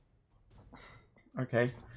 So that's your tactical map. I think that you can barely see yourself there, Jin, but you're in the hills up here. How far away would you say? You're essentially stalking the jackals, looking. You are alone, so you didn't have good openings to deal with them on your own. But as soon as you saw Spear, of course, barreling down towards them, and with some people on tow, apparently, you are like, this is a chance. And then you started riding down and then took the shot. So I'm going to say, what's your long range? My longbow's range, 150 feet. That's your distance then. Essentially, you rode until you were in your good range, in your like normal range, and took the shot. I shot his hand. Yeah. Because he had an arrow. I want to like shoot the arrow out of his hand. Okay. You saw this Spear. You immediately recognized Jin with his elk, unmistakable figure cutting across against the horizon line as he runs down the hill. And you are also running forward. Jin! Yeah. He can't see me. Yeah. It's Jin. Just like running stuff. Koda and Spear, you are both, as I said, 50 meters, so 150 feet as well, same distance from the archers. And Violet, I'm going to say, if you stay a bit behind, I'm going to say that because you were going at your like normal pace, you're going to be like double that distance, probably 300 feet away. With Reginald, and as soon as this happens, Reginald kind of like jumps down from the mule and kind of like uses the mule as cover. Oh no, we're all gonna die. And then first turn, Jin, you are fast to act. You took your shot, and also now you get to act again as you took everyone by surprise. What you do? Oh wait, I gotta roll initiative for my elk as well because it's not like ocean. It doesn't have its own. It's a paladin elk. Go for it. Yeah, it's not. What's it one? So what's its dex? +0. So I'll just roll 1d20. Did you say it's a paladin elk? Well, 8. 8. Okay. Sorry. No, it's alright. Say what. I was going to say that Violet's probably going to actually be able to get there faster than me, even though she's like twice. Holding your hand out like. Get me! Okay, I'll kick, even though it won't move on my turn. Kick Kazumasa with my heels and knock another arrow, and I'm gonna cast. Would I know which one the leader is by looking at them? Yes, you're very familiar with these guys. These are jackals that belong to Bagai Web army. Okay, in which case I'll. So you recognize the ranks. You recognize 2 scouts, which are the ones with the bows and arrows. You recognize 3 soldiers, like melee soldiers, and 2 that are kind of like infiltrators, kind of like roguish types, as it were. Okay, I'll cast Ensnaring Strike and try and shoot the guy that I would recognize as the leader type. Sure thing. It's this guy next to the well. Is this camera better or the perspective? Perspective, probably. Perspective. Yeah, Is better, this yeah. one next to the well is the leader. Okay.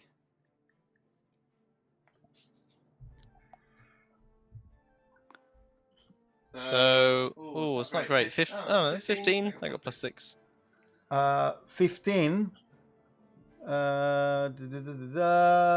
That hits. So he takes. Oh, that's good. 11 points of damage, and then has to make a strength saving throw, DC 15. Okay. Strength saving throw at the end. Ooh, proficient +4. 8 + 4, 12. Aha! So as the arrow hits him, it explodes into a bunch of sort of vines that gather around him, and he's restrained. He's restrained, and what? How he has to break free of that? How does it work? While the spell is active, the target takes 1d6 piercing damage at the start of its turn, and a restrained. He can make a strength action, or anyone next to him can make a strength action to try against the DC to try and free him from the vines. Cool, perfect. Okay, we'll see when his turn comes then. And then I'll knock a second arrow and shoot one of the archers. Oh, okay. Yes, of course. Two attacks. Multi-attack. There we go. Yeah. Same archer that you shot before. Yeah, it's probably going to miss though. 11. 11 misses. It's another warning shot. Tunk. So as you are running down, you see this figure, Koda, kind of like appearing out of nowhere with this weird mount that at first it looks like a horse, but it's taller and bigger and has an osament. And it's like, whoa, that's not a ram.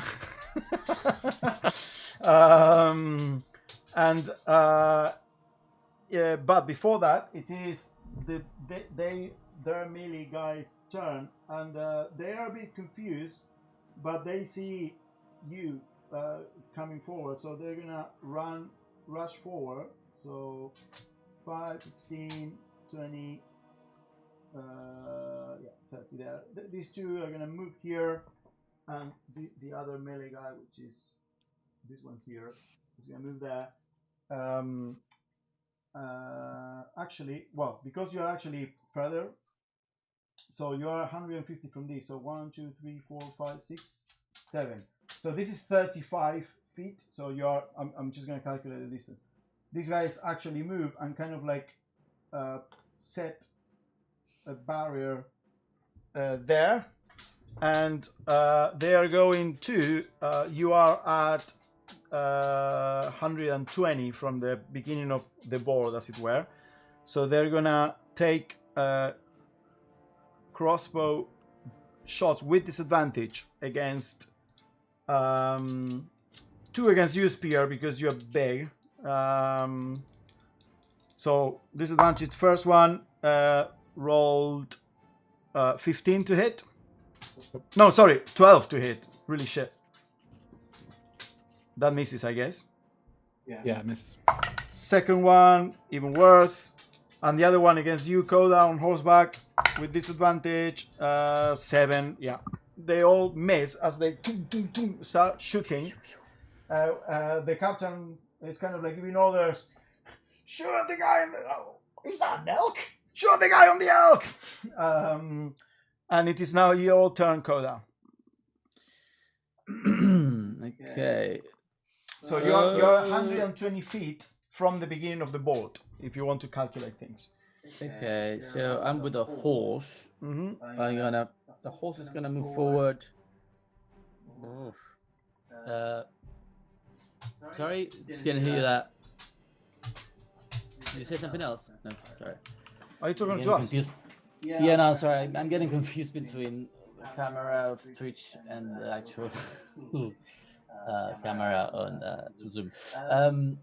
So I'm gonna move the horse forward 40 feet. It the moves horse can do 60. 40. It's a riding horse. If it's the one that you took from the bounty, they're all riding horses. Okay. Oh, so you can move it 40, but I'm telling you, the speed is 60. Yeah. You said I'm 120 from the side of the board. Okay, I'm moving 60 then forward. Okay, so you are at 60 from the side of the board. And I'm gonna extend my hand over. You lazy truants, drop your weapon, you can barely stand. And I'm gonna cast slow on the whole bunch of people by the well. Okay. How many targets? I think, I mean, it doesn't matter. It's a cube of 40 feet, so I think I might be able to, if you put the top cam, I think I might be able to catch them all, actually. 1, 2, 3, 4, 5, 6, 7. No, it's a 9. It's 8 squares. 6 creatures. It's 8 squares. Up to 6 creatures. Okay, cool. So the well people will definitely all get caught. Okay, so you get the. Okay, so it's a wisdom save, no? Yep. 15. Okay, so we'll start by this guy. Captain has +2. Roll a 4. The captain is low. The 2 archers fail. 3 and 5. Wow, they're useless, these archers. And +2. Okay, everyone failed.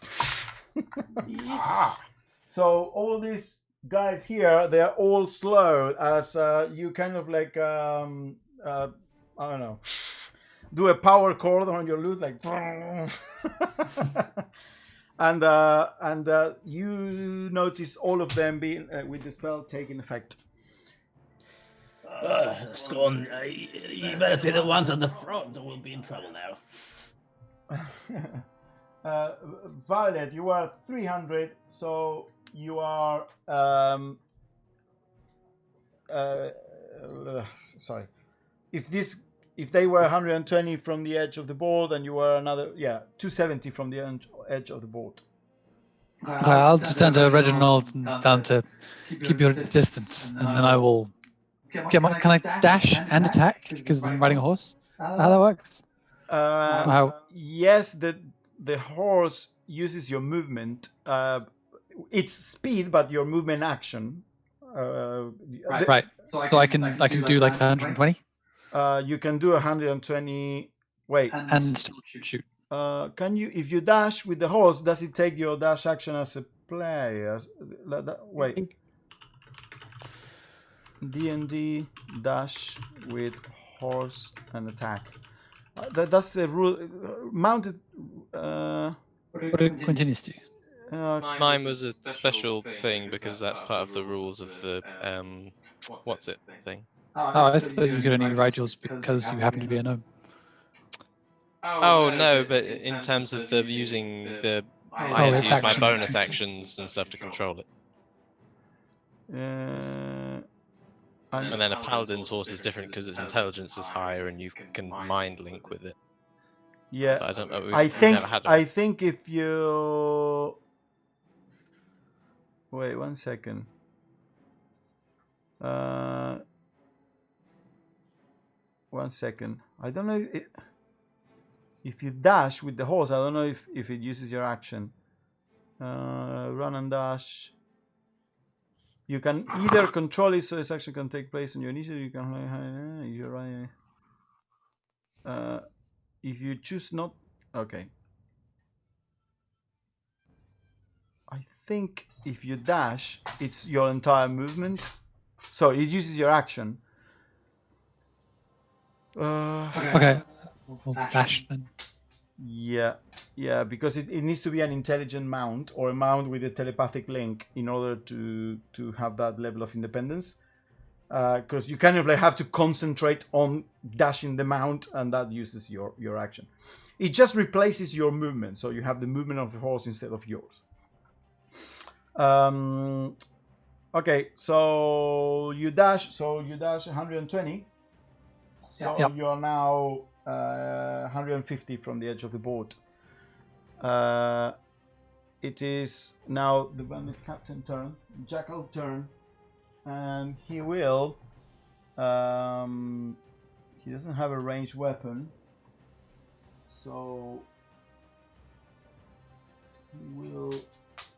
He's restrained. He's restrained. Oh, he's restrained for sure. Oh, and he takes 1d6. 1d6, which is 6. Wait, don't I roll it? Oh yeah, you roll it. I rolled Yeah, a it 6, was so. Oh, okay, it was also a 6 on D&D. Okay. Okay, so it's kind of restrained by the vines, and he needs to use his action to escape, or at the end of his turn. He uses his act to escape. Okay. So the spell doesn't have like its own automatic ending. He has to use his action. It lasts its concentration up to 1 minute, and then it'll end. So he will definitely use his action to try and break free. It's a strength check. No? Athletics, I assume. Yeah, strength against it. It says just a strength check, Okay. straight strength. Yeah. So he rolled a 17 plus 2, 19. Yeah, that'll be fine. DC's 15. Manages to break free, and then he's gonna move. Remember, it's half movement. Yeah, he's gonna move then just there. Takes a few steps behind the well, kind of like towards the townspeople. The townspeople, by the way, at the top of the turn, I forgot. They start running away because the fight is coming. They're kind of trying to like get to safety, get inside the buildings, something. This is the priest. The priest is kind of like, no, stop. He's trying to like keep things under control, but yeah. And now it's he gets another saving throw at the end of his turn for slow. oh, okay. 19. Yep. Okay, so the bandit captain is free. It's now this two guys' turn, and those are slowed. They have hand crossbows, so they're gonna move forward just this bare distance, and they're going to very slow load and shoot at disadvantage. Oh no, they can't even. Oh yeah, they can reach but not spear, only Coda and Scon. So, because you moved closer, so they're gonna shoot at disadvantage with a hand crossbow against you, Coda. So first attack, it's a 3 and a 15. So it's a 3, misses. Second attack, 2 natural 20s. I'm taking a picture of this. Yeah, this is gonna hurt. It's only a hand crossbow. This is the first time that this has ever happened. Or is it double ones? Could go either way. Just a small fire started on his desk. This is the first time this has ever happened. Check those 2 natural 20s with disadvantage. What the hell?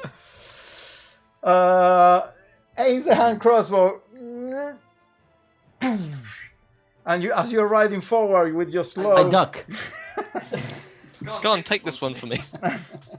So it's 2d6 instead of 1d6 plus 2. It's not that much. That's such a shame for such an incredible attack. It's a 6 and a 1, so 7 plus 2, 9 points of piercing damage. As a bolt sinks past your armor, you can't even believe how that guy managed to get you from that distance with a hand crossbow. Well, the surprise of the shot basically makes me lose my concentration at that point. Oh, you lose your concentration? Yeah. Okay. Oh, that guy, MVP. I did not expect that. MVP for the jackals. That guy so far managed to lose concentration. Okay.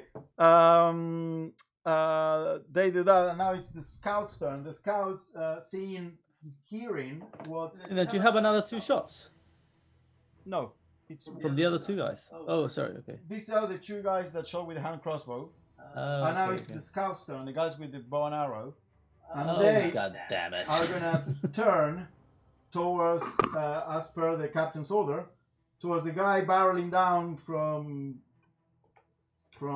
up there in the hills. And go, and they make 2 range attacks because slow was broken. Otherwise, they would have made only 1. So 4 attacks against you, Jin. Thank God my armor's not great. Oh no! Okay, a natural 1. I roll a natural 1, a 7, a 10, and a 12. What's their plus? And they have plus 4. So the maximum is 16. Yeah, 16's my armor, so that one will hit. And then 14 the next. Yeah, no, that's Alright, so only 1 out of 4 hits you. It's for 7 points of piercing damage. A hail of arrows comes towards you. You immediately kick the elk to one side. That manages to avoid 2 arrows. You duck, avoid the third one, but then as you come out of the duck and one of the arrow manages to catch you on your shoulder. For 7 hit points.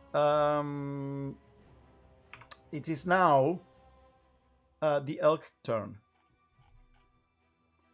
I guess it'll have used that turn to move 100 feet, so it was kind of riding as they were shooting. And that was Okay, moving. so you're gonna be. You were at 150, so you're now gonna be 1, 2, 3, 4. Yeah, you're at the very edge there.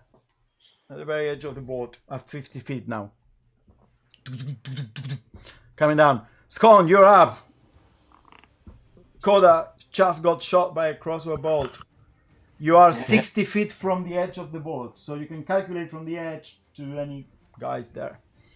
Koda, are you okay? It looks pretty bad. It looks pretty bad. Yeah, hurts a lot. So I'm kind of struggling to see behind Koda, but if I peep, I guess one of the first 3. Burn them down, lad. Burn them all down. Burn them. Okay, let's go with Chaos Bolt. Chaos Bolt. Go for it. That's 25 to hit. 25 to hit who? Any of those front 3. So one of the one on the right. The one on the right. Okay. Roll your damage. That definitely hits. You hear the magic of Scone whizzing past you, Koda.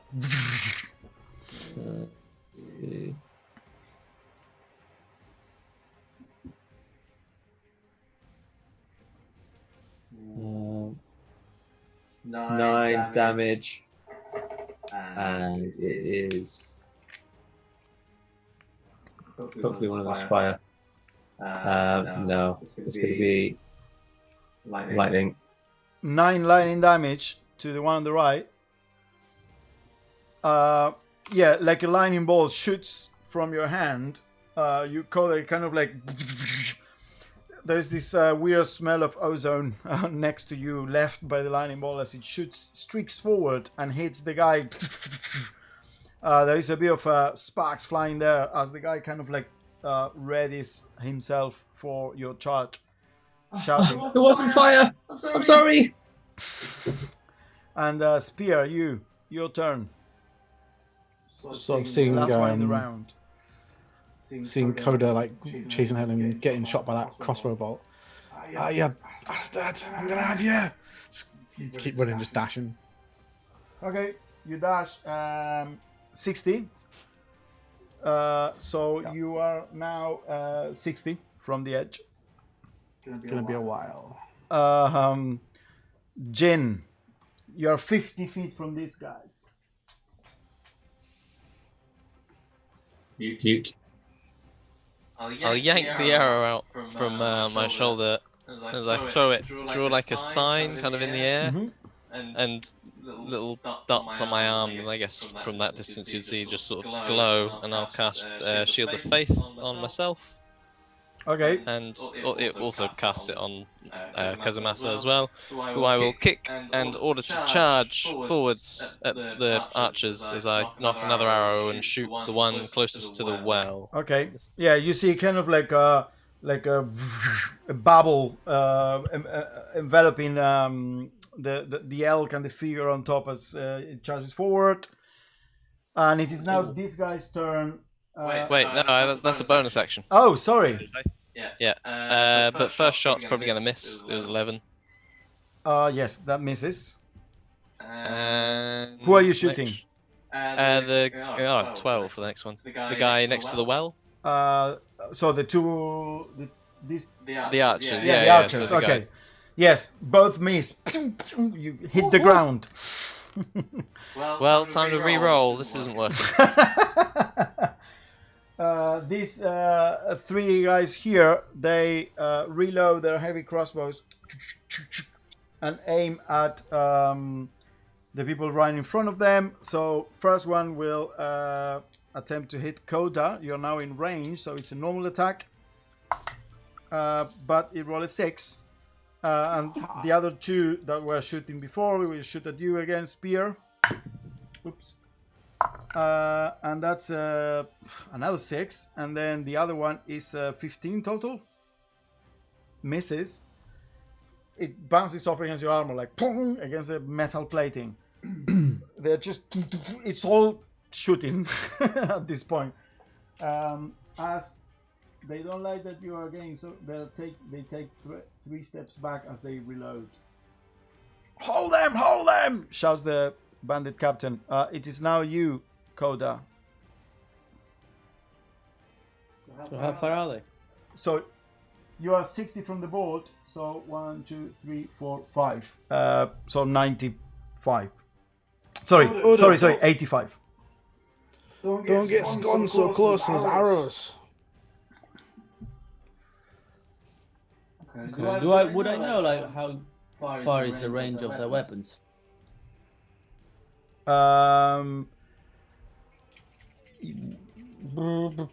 Make an intelligence check. Okay. Are you proficient? Are you proficient with heavy crossbows? Probably not. I don't think so. Bard. It says crossbow. No, hand crossbow. Okay. Okay. Yeah. So what did you roll? 14. You can definitely tell they are big crossbows, and you know that the big crossbows, have a fairly long range. Certainly more than 60. Not as much as a longbow. Between 60 and 100 and something for sure.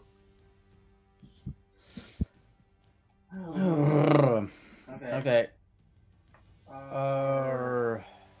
I am going to then. Oh, damn it. This is a complicated situation.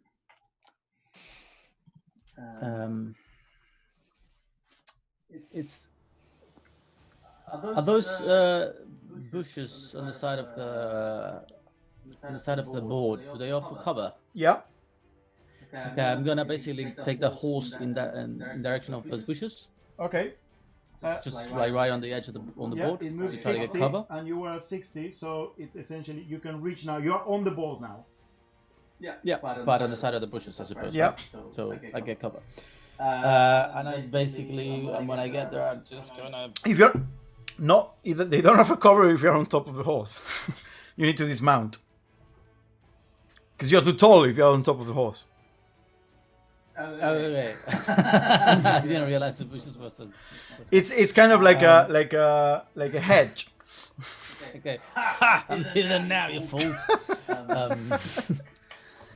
Okay.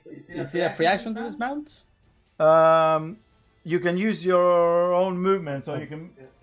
Yeah. Oh, okay. Well, before I dismount, I'm gonna cast Bane at level 2. How long does it take to dismount? It takes like half your movement to dismount. No. Yeah, half your movement. So you can only move with the horse half if you want to dismount. Oh, okay. So you're not gonna. If you want to dismount, you don't reach the hedge. Okay, so there's no point doing that then.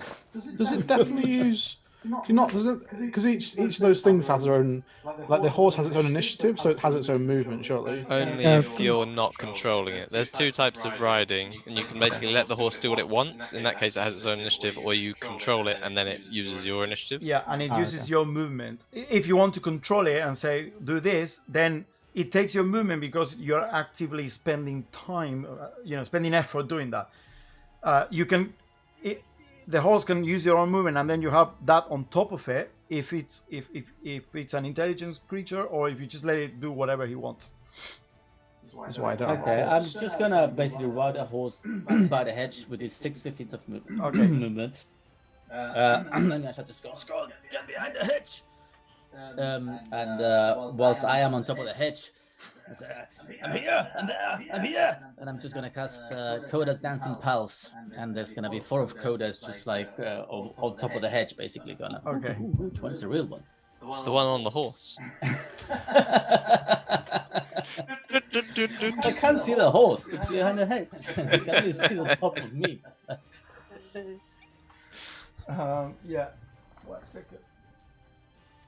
The danger, I think, of not of not controlling the mount is that if people start shooting at you with arrows, the horse might just be like, "Fuck this, I'm off," and run away, and then you're just like, "No, I'm going." Yeah. Okay, the danger of running at people with crossbows is bigger. Okay, so it's a mirror image, no? You cast. Yeah. Okay. Violet. I'll run 60 feet forwards and put my shield on. Okay, so you run 60 feet forward, put your shield on, so you're now you were 150, you're now 90. From the board, as you kind of like starts like donning your shield on top of the horse. It's now the bandit captain turn, and he will run towards the priest, grab him, and put his sword to his neck. Tell them to stop! Well, actually, he shouts, "Stop or he dies!" And the two guys are going to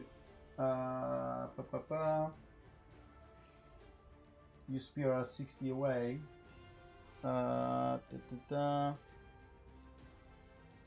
You. They're gonna move here, and they appear to be waiting for you to get in range as they ready their weapons. Spear. The two archers avoid the arrows you shot, and they are gonna take again a set of shots at you. Jin. Yeah. So these are misses. These are misses. This only one hit again. My AC is 18 now because of Shield of Faith. Oh, wait. So I think even that one misses. They have 17 to attack. They all four miss. They shoot, and one of the arrows is coming straight at you, and then there is a shimmer in front of you as the arrow kind of like bounces off. It's now on the elk's turn. The elk, what is he gonna do? What's the name of your elk? So it's 50 feet from the people, right? The archers. Yes. So it'll charge 50 feet and then hit them with its horns. One of them. Okay. So you go. What's the sound of the elk? I want to make the sound of the elk. Elks, they make like a really high pitched noise, don't they? Elks like they make like weird squeaks and things like that. Because this was better. Yeah, let's go with that. It rolled pretty good actually. It rolled better than I've been rolling. 17. That definitely hits.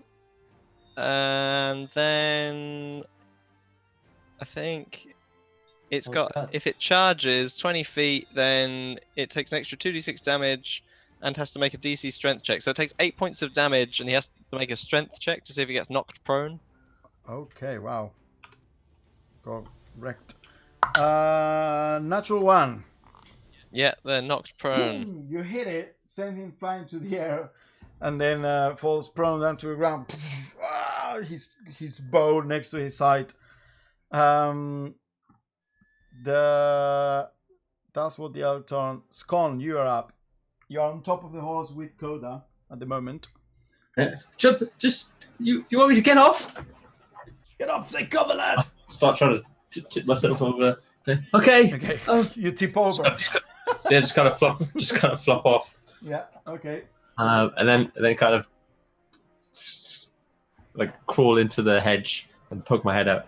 Okay, so you're gonna take cover. It's 3/4 cover on the hedge, and you see what you see. This elk has now charged forward and hit one of the guys to the ground. The three are loading their heavy crossbows, are reloading, and these two appear to be ready to wait for Scon. While you see here the bandit captain, kind of like keep calling the bandit captain because that's the stat block I'm using, but it's actually the jackal leader is holding the priest. All right, so I'm going to. So the first one in that line, so the one closest to me, the three that are in front. I will try and push him.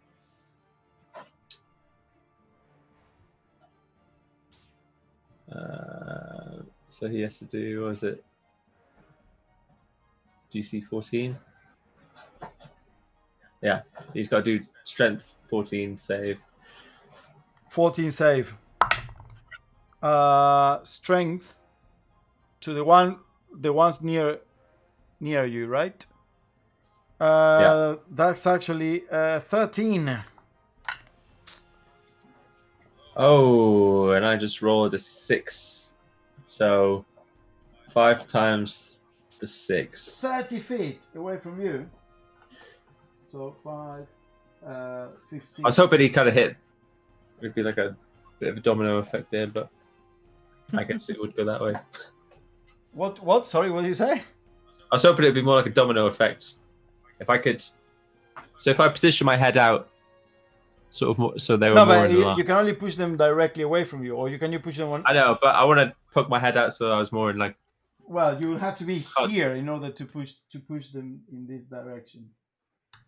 You're here, so you're gonna be pushing them away in this direction, right? Yeah, more in the middle of the hedge. So you wanna come over Yeah, here? yeah. In the middle of the hedge. I mean, okay, I'm gonna say. Maybe get 2 of them. I mean, that's not what the spell does, but I'm gonna say. 30 feet is quite strong. It's already OP. Yeah, it's already OP. I'm gonna give them.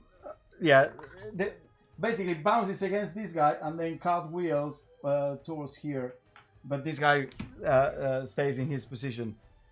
He doesn't go prone. They don't get prone, right? They stay on No, their they feet. Okay. But so while he's in the air, I'm going to firebolt him as well. So like, I could do fire this time. Wait. Oh, because that. Yeah. That's the Bonus action. Oh, it's a bonus action. Okay. 21 to hit. Yeah. Roll 2d10. 7 damage. 7 damage. Okay. You push them and then send the firebolt after. Shouting. It's now Spear's turn.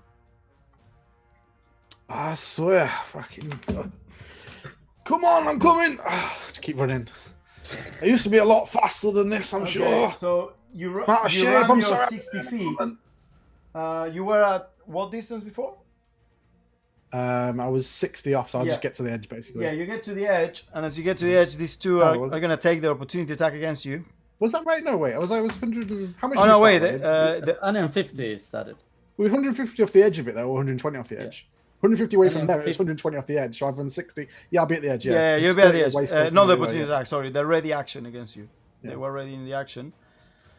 So it's a single attack against you, but together, meaning they have sneak attack. Ooh. So one of them Just take 5 feet fails away from because them. they roll an 8. The other one rolls 18 to hit So, plus wait. So, plus yeah, what? just you give me the roll first. I think no, you tell me if it hits, don't you? Is that what it is? Yeah, but you don't tell me the actual amount. But you tell me if it hits. It hits 20 though, yeah. It will hit. So you have 20 right now. Yeah. So, but as it Wait, how do you have hit. 20 armor class? so Oh yeah, Maybe plate and Doesn't shield. know. as it's gonna hit, gonna kind of magically just like so see it going like see like a glow from my chest and my armor just kind of like starts to sort of shine slightly, like a slight gleam to it. okay, yeah, And my armor class increases to 25. yeah. Jeez. That's yeah. It was just I had forgotten because you have your shield, your normal armor, plus the fighting style bonus, plus the Warforged bonus, which is It's not gonna kill my character, Lucas. I remember this is what I said when I said like Tom wants to make sure that his next character doesn't die. 25 armor class. And on top of that, he got shield as a spell. So basically, as the guy tries to puncture you, you go and the armor kind of like explode outwards in a shimmering shield and you stop the attack. Hopefully you don't embarrassingly die by falling off a cliff or something stupid. Or anything that doesn't involve armor, yeah. I mean, I feel like a charisma save to like not jump off a cliff or something. It is now Jin's turn. So I'm gonna jump off the elk, and as I'm in the air, gonna I'm gonna jump backwards off the elk, Yeah. and as I'm in the air, like try and shoot this other archer with some arrows. Yeah, I'm using this for when you're not mounted. So you are shooting what? So The other archer with. So I'm gonna jump on this backwards side. essentially. Oh, backwards. Okay. Yeah. But on the other side, towards the well. Yeah, there. Okay. And try and pop him with some more arrows. Yeah. Go for it. Where's all my things? There we go. Attack of First opportunity. shot. He can take it if he wants with his bow. First shot's a non-natural 20, Yeah, that hits. and that does 8 points of damage. Second shot, rolling well now, 22, and that does 5 points of damage. So as you jump backwards, you go in the belly and the throat, and the guy kind of like takes one step back, stumbles down, and falls. And then I'm gonna land, take my remaining, however much it is, movement, 10 feet, or however much I have left, steps towards the captain. So you take so it takes half your movement. You have 30, so you can move 15. Yeah. So I'll move. Yeah. So 1, 2, 3 here. Because you are. Yeah. Okay. I'll put you there. I'll put my bow away and draw a scimitar off my belt. Okay. Point it towards the captain, and say, I got to try and do my voice now. You would take hostage a man of the cloth. You have no honor. Fight me instead. And I'll cast Compelled Duel on him. Oh, is that a bonus action? Yeah, it's a bonus action. So it's a DC 15 Wisdom save. Yeah. 1 second. So that's 10. Then he is compelled to duel. Okay, I want to see one thing. It will take away my thingy as well. He has disadvantage on attack rolls against creatures other than you. And he has to make a wisdom save to move away more than 30 feet from you. Okay. So you compel the jackal leader, and he kind of like grits his teeth and looks at you angrily. It is now this guy's turn, and having seen this, the captain yells, "To me!" And these two guys turn around, seeing you there, and they're just gonna roll 5, 10, 15. Can my elk whack them as they go past? Yeah, they both. Wait, no, I don't think 5, 10, 20, 25, 30. Yeah, they both reach, but your elk can whack one of them. Yeah, it'll do a hoof attack then. Yeah. With 15 15 to hit. 15 to hit. That hits. And oh my god, 8 plus. Where's the sheet for this? 8 plus 3, so takes 11 points of damage. Oh, okay. Oh wait, no, I rolled the wrong dice. Sorry, that's wrong. That's very wrong. It's. Wait, did I roll more? No. 10 points of damage. 10 points of damage. I rolled the wrong dice.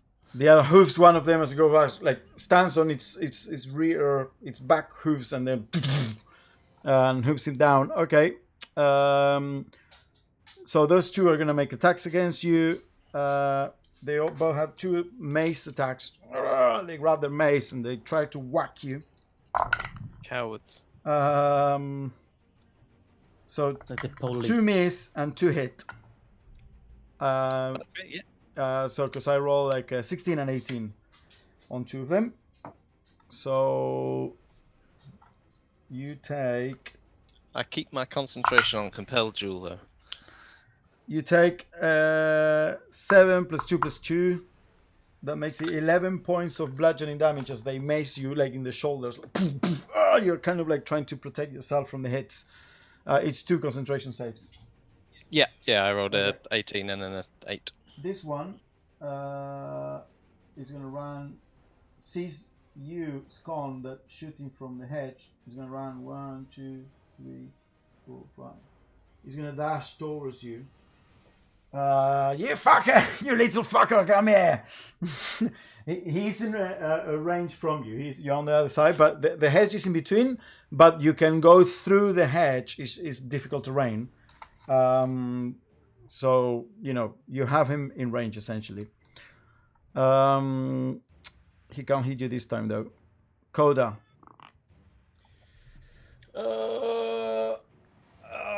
Seeing our new friend getting surrounded, I'm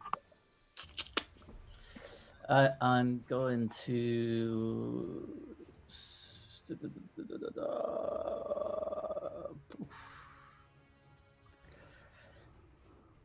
I'm going to dismount and go towards the guy that basically is about to attack Scone and say, "Leave the lad alone."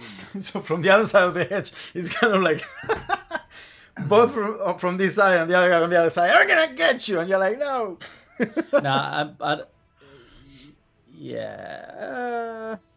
I'm actually gonna be on the other side of the hedge now because there's no one shooting arrows anymore, are they? Yeah. So okay, so you can dismount and then you can move barely there because of all the difficult terrain after half movement of dismounting. Oh, okay. And then I am going to cast Bane on the guy right in front of me, and then the two that are with Jin. Is there a minimum distance they have to be from each other? 30 feet, I presume. Yeah, that is fine. Yeah, it's fine. Okay, so save. It's a charisma saving throw. Charisma. Oh, this is not going to be good for them. Bane. So the one on the hedge is a 3, and the one on the left of Jin is an 8, and the one on the right of Jin is an 8. So all 3 fail. Bane. 1 sec.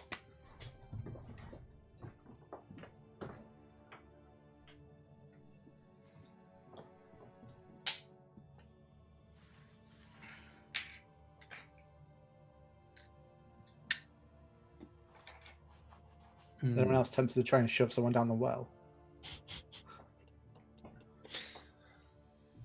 Okay. Who's named Timmy? Is anyone named Timmy here? Violet. I run 120 feet straight towards the leader guy. 120 feet. And you were... I told you were how much from? 90 from the edge, I think. Okay, so you're now 1, 2, 3, 4, 5, 6. You're basically... arrive at right next to the elk, and this guy that is prone on the ground. And the guy is prone on the ground after being hit by the elk, and as he's trying to stand up, sees you on his left, you barreling with the horse towards like, ah! It is now the bandit's captain turn. The bandit's captain is gonna, with disadvantage because you compelled to the duel, is gonna run the sword through the priest's back. Fucker! I'll try to. Oh wow! Roll a 19 and a 4. Does he have +6 or not? No, he doesn't. He fails. Oh no, wait. Oh, +5, 9. He needed 10. Kind of like tries to run the sword through the priest, and the priest kind of seeing that, kind of like knocks him out, and the sword misses essentially, and then he's 1, 2, and then he tries to run away from you, but he needs to make a saving throw to get further than 30 feet. Is that how that works? Yeah, it says, may say wisdom saving throw each time he attempts to move to a space that is more than 30 feet away from you. Oh, yeah. Okay. So, roll a natural 1, so he can only move there. He cannot get beyond that because that's 30 feet from you. So try to run the sword through the priest, could not, and then attempt to move away, and then there's this weird energy that is compelling him. It's like, no, let me go.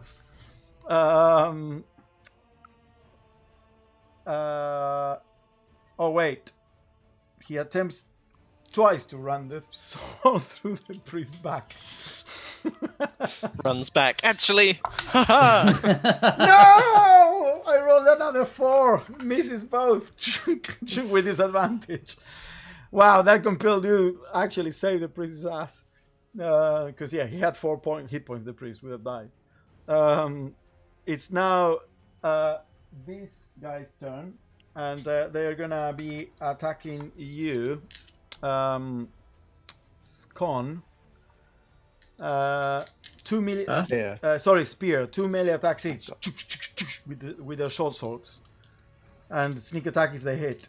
So at 25 AC. Yeah, so... you still have your AC from before because it hasn't been your turn yet. I said that now. No, they're fucking crit now. Just to. 26. Okay, so there is a crit. I knew it. With sneak attack. Yeah. And there is an 18 that doesn't hit. Literally the only way to hit you was a crit because they have +4 to hit. Wow. Okay, so 1 sneak attack. So that will be 2d6 from the weapon plus 2d6 from sneak attack, which turns into 4d6. So D6 is 66. 66 points of damage.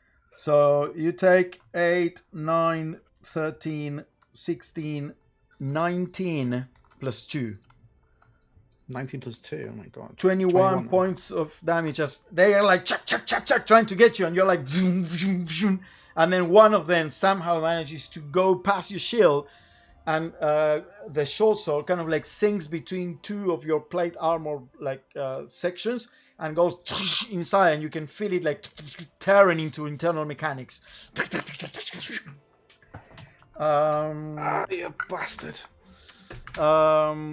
That was their turn. It's now the prone guy turn.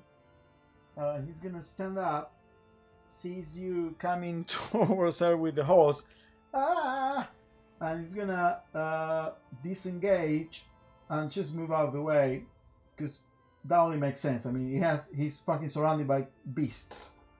So it's gonna 1, 2, 3. He's gonna move here towards this horse here. After disengaging, it's now the elk's turn. He'll just charge after him again and smash him again. Yeah, basically, the elk kind of like gets in front of you about it, so you're going with the horse, and you're like, oh fuck, I'm gonna hit the elk, and then moves out of the way just in time. This is crazy. He just rolled an 18, so I'll hit him again for 12 points of damage, and I'll have to roll to see if he gets knocked prone again, as he's just been like battered. He only had 8 hit points of damage. As you hit it, sends it flying there and lands dead on top of a cart full of fruit. And then the elk will just keep running for the rest of its movement, like off the battlefield, essentially. Okay. Okay. Wow, the elk killed the 2 archers. Scone. So this guy's right in front of me, and I'm sort of on the floor with my head poking out. I'm gonna grab his ankle and do shocking grasp. So you grab him and do shocking grasp. Okay. Yeah. Is that a saving throw? No. That is a melee spell attack. 15 to hit. 15 hits. Right, so he takes 9 shocking damage. 9 shocking damage. Lightning is lightning damage. He can't take reactions. Yeah, you got kind of like electrocute him. He's looking blooded. Yeah, then I'll roll kind of out of the bush on his side, so I can see what's going on. Yeah. And look around. Well, I'll go towards that building there on the left. towards this building on the left. You roll up. Yeah. So, but still The in ground. I just see Spear get hit pretty bad, so then I'll use my shove on the first one over there. So strength 14. What's the range of your shot?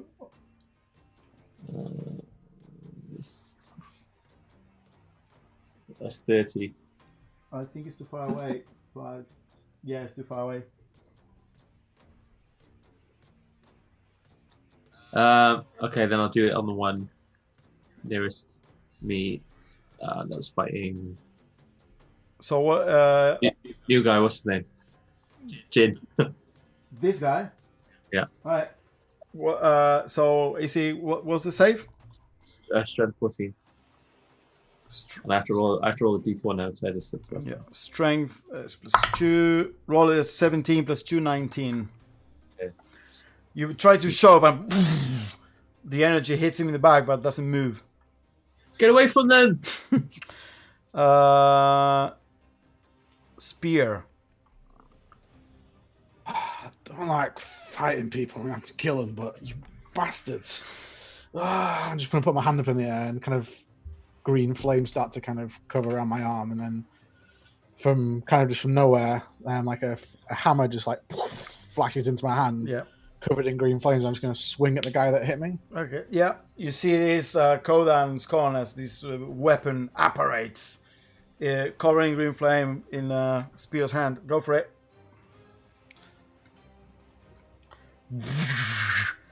There is like a weird energy surrounding Spear. 12. Against these guys is not gonna hit. Oh yeah, he hits. Fuck. 12 hits. They have 12.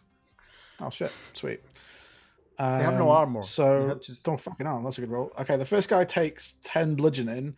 Then as it hits him, the flame also kind of starts to engulf him, and he takes an extra 5 points of fire damage. And then as that happens, the fire then jumps to the second guy. wait. So he takes another 5 of fire damage.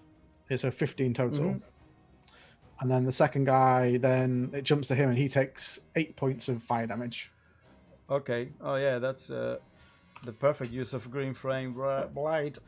You go, and the green flame just engulfs both of them, and they start shouting. Ah!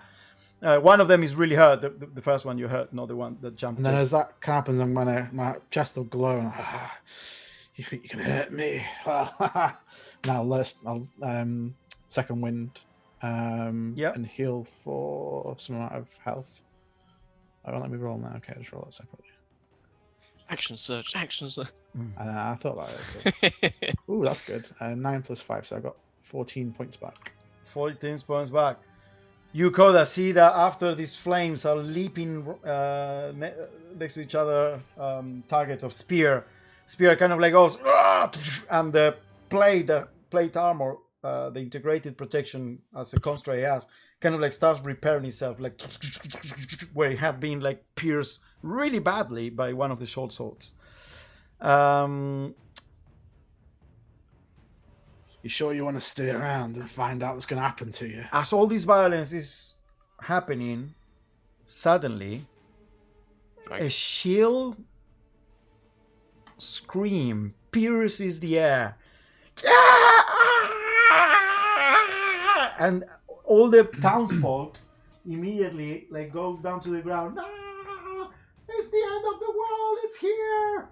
And they just like start going to the ground with their covering their ears, and you all are kind of like, what the fuck is that?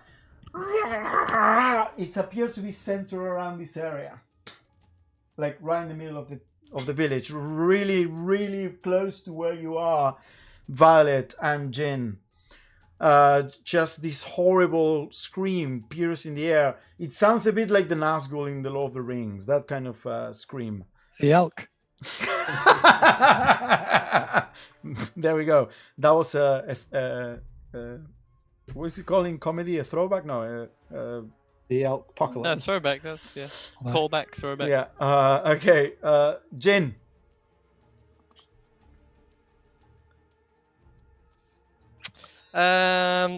So if I just sort of look around briefly, there's nothing visible. Like nothing's appeared. There's just a Nope. scream. Just a scream. I'll turn to the one of these two guards and just say, What was that? you should let your captain fight his own battles. Prove that he is worthy of your loyalty. And then turn into mist and move 30 feet towards the captain. Oh, okay. You appear there, and the guy was like, "Oh no, fuck you!" And, oh, as you turn. Draw my other scimitar, and as I like come out of mist, be like swirling around and attack him twice Mhm. with the scimitars. Go for it. First one's a 14. That misses. And second one's 21. Yep. So he takes 7 points of damage. 7 points of damage as you appear. You swirl around. In the first one, the jackal leader, obviously like scared from the mist, thinking it might have something to do with the scream, kind of like takes a step back and confused. You manage, you can't hit it, but then you score a hit across its leather armor. I'm going to step around him as well, just so I'm still engaged with him, but I'm more than 30 feet away from the two people I ran from. Okay, so like there. Well, that will break it when I need to be on the diagonal from him. Yeah, there. There. Okay. Okay. Yeah, you're gonna be 1, 2, 3, 4, 5, 6. Yeah, they can't reach you. Okay, it is now this guy's turn, and seeing that, they're gonna definitely move towards you. There. Well, actually, there. Loading the heavy crossbows, like, oh, you motherfucker! They have it hanging on from the side, so as they can't reach you, they run forward, loading the crossbow, and take 2 quick shots at you. They didn't even think about what I said about letting their captain fight his own battles. No. Unbelievable.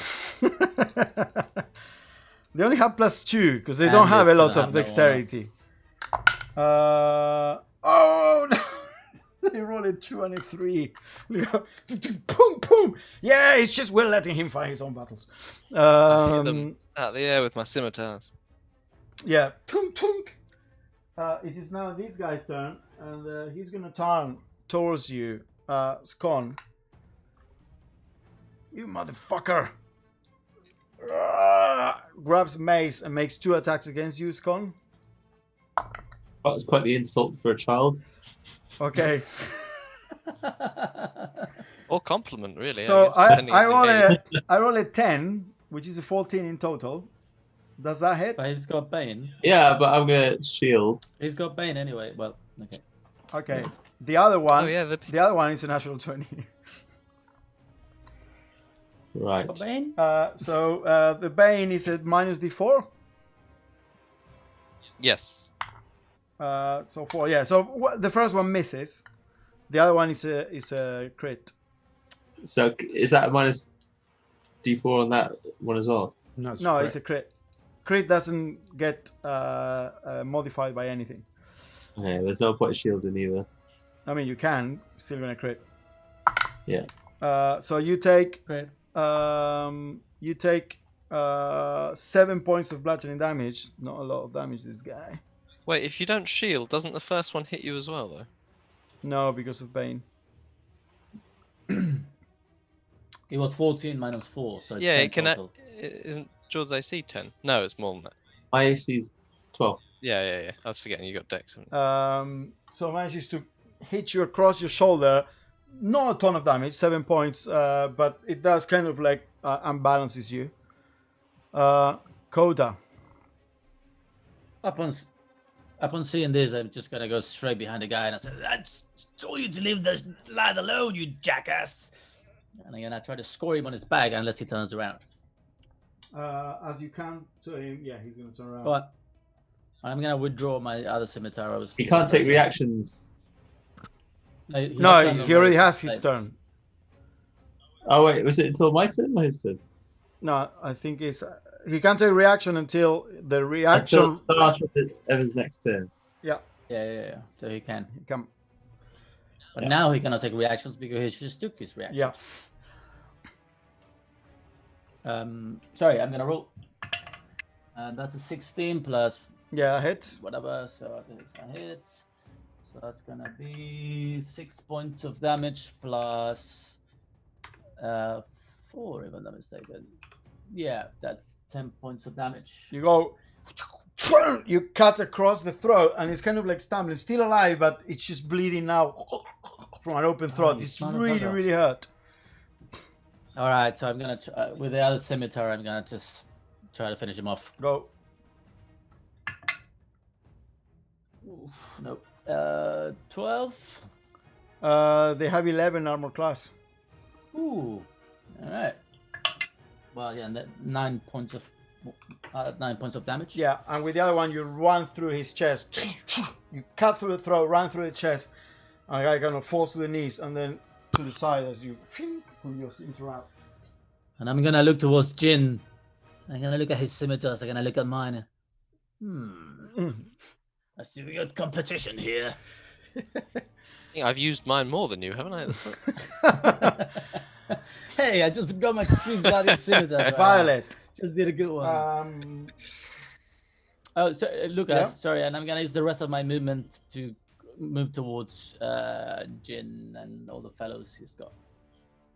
Yeah, the rest of the ruin is there. Okay, Violet. I'm Assault. gonna run over to the leader. Yeah, you run over to the leader. So that's 1, 2, 3, 4, 5, 6. What's the speed of this guy? It's 60. 60. I have to sprint, and I go the other side of the well, so I don't get the attack of opportunity. Oh, you're gonna go on this side of the well? Yeah. Okay. So you're gonna be. You calculated it already. Yeah. So it's over 60, so I have to sprint. okay. So you're gonna go. You're gonna get there. Or whether you want to, you have. That's fine. Okay. Yeah, you have a ton of movement if you sprint, so you can be wherever you want. So you go around the well. As you go around the well, Violet, you hear something is coming from inside the well. It's emerging. The source of the scream, you can hear it clearly now. It's just echoing up as it's running past. In case you want to change anything about it, what you're doing. Nope? No. Okay. It's now the bandit captain turn. It's gonna turn towards you as you come over. And oh wait, no. Where is? That's me. That's you. He's the grey guy next to it, isn't Yeah. So it's this guy. Basically, he's gonna turn towards. Well, yeah, he's gonna attack you because you are. So actually, because he still has the compelled duel, no? Yeah. Yeah, he's gonna give in to it and say, okay, let's dance, and try to use scimitar and a dagger and make 3 attacks. We've all been to the same shop. Yeah, 2 attacks with the scimitar and 1 with the dagger. So with the dagger is a 4, with one of the scimitar is a 3. Wow, and the other one is 17 total. Yeah, that'll hit. My shield of faith isn't on anymore. So you take 8 points of slashing damage. One of the scimitars. Shunk! Ooh. Getting beaten up. And it's now this guy's turn. They're kind of like the flames jumping all around them. Let's see. After the captain, these guys are gonna bonus action disengage and dash away. So it's gonna be like 1, 2, 3, 4, 5, 6. 1, 2, 3, 4, 5, 6. Yeah, you made a wise choice. Keep running. Yeah. And don't come back. 60 feet away from you, in case it matters for you, Spear, as they flee. If I see you again, The be trouble. Don't get yourself an honest job. the elk turn. It will just start sort of circling the area. It's not gonna fight needlessly. It's not gonna like come back in and try and attack. Okay, Scon. Unless I command it to. So am I hearing noises from this well? At this point, yes, they are becoming louder and louder. Okay. Something is happening in the well. Coda, the well. I think something's coming. And I'm going to hold a chaos bolt. You're gonna hold a chaos ball. You start casting it. Okay. Stay where you are. Yep. Spear. What are you talking about, the well? Can I hear anything coming yet? Or? Yeah. The noise is now more noticeable. Something is coming from the well. Something is going on in the well. A noise is getting louder and louder. I have to dash up to it, essentially, I guess, would I? I think it's about 8 squares. 1, 2, 3, 4, 5, 6. This is our normal movement. Okay, yeah. Keep going. So you dash towards the well. You poke. You look inside, and as you look inside, this shrill scream suddenly envelops your ears. It almost feels like a whirlwind of noise and wind that is coming up. It kind of like buffets against your face, like, and you think you see movement, but it is weird. It's kind of like a translucent, shadowy whirlwind that is just shooting up the well. Oh, fuck this. I'm out. Back up. Okay. So there's a whirlwind or something down there. I'm not going. You back up a couple of steps. I've got like, I don't know. Can I move back about 20 feet, I guess? Oh yeah, because you move I've got 1, 2, left. 3, 4, 5, 6. So you move 1, 2, 3, 4, 5, 6, 7, 8, 9, 10, 11, 12. You can get there. You can go like, yep, nope. No, do not go in that well. It will not. I don't think it will end well for you. That's a good. No, everyone's fighting. Sorry, need to read the room. It's gone. Don't go in the well. Top of the round. Yeah! A shadowy figure, like tendrils of shadow made manifest, emerge from the well in a whirlwind and shoots up. So I try and hit it immediately then. Yes, you can take your ready action as this kind of like phantasmal figure emerges from the well. I'm just going to put it. 24 to hit. Yeah, put it there. 24 to hit. That hits. Okay, You immediately go, what is that darkness? And release all your stored energy towards it. That's 14 damage. And it's going to be force. Force damage. As you hit it with your force energy, it kind of like goes through its form, but it very clearly damages it as some of the wispy darkness kind of like gets dissolved and it screams in agony. And as it does that, Scon, it kind of like focuses on you and all around. And there is something strange about this thing, this shadow, these tendrils of darkness. It is kind of like almost like reaching out with its mind. You can feel, anxiousness all of a sudden. An anxiousness that feels familiar, that immediately triggers the same kind of anxiety and fear that you felt last night. And as that happens, I need Scone, Coda, Ooh. and Spear to make a wisdom saving throw as it howls. Only affected those within 30 feet of it. My worst one as well. Ooh, roll well though. Does that would be those two guards? Yeah, as well, those wouldn't it? those two guys as well. And they're baned as well. -2, so 16. 16. 11 for me. Okay. I'm gonna cover my ears. I'm gonna. It's too loud. 6. I thought my music was bad. Okay. So, Koda, what do you roll? 6. And Scone, 11. Okay. Yeah. Koda and Scone, you both take 10 points of psychic damage, and you are both stunned until the end Boy.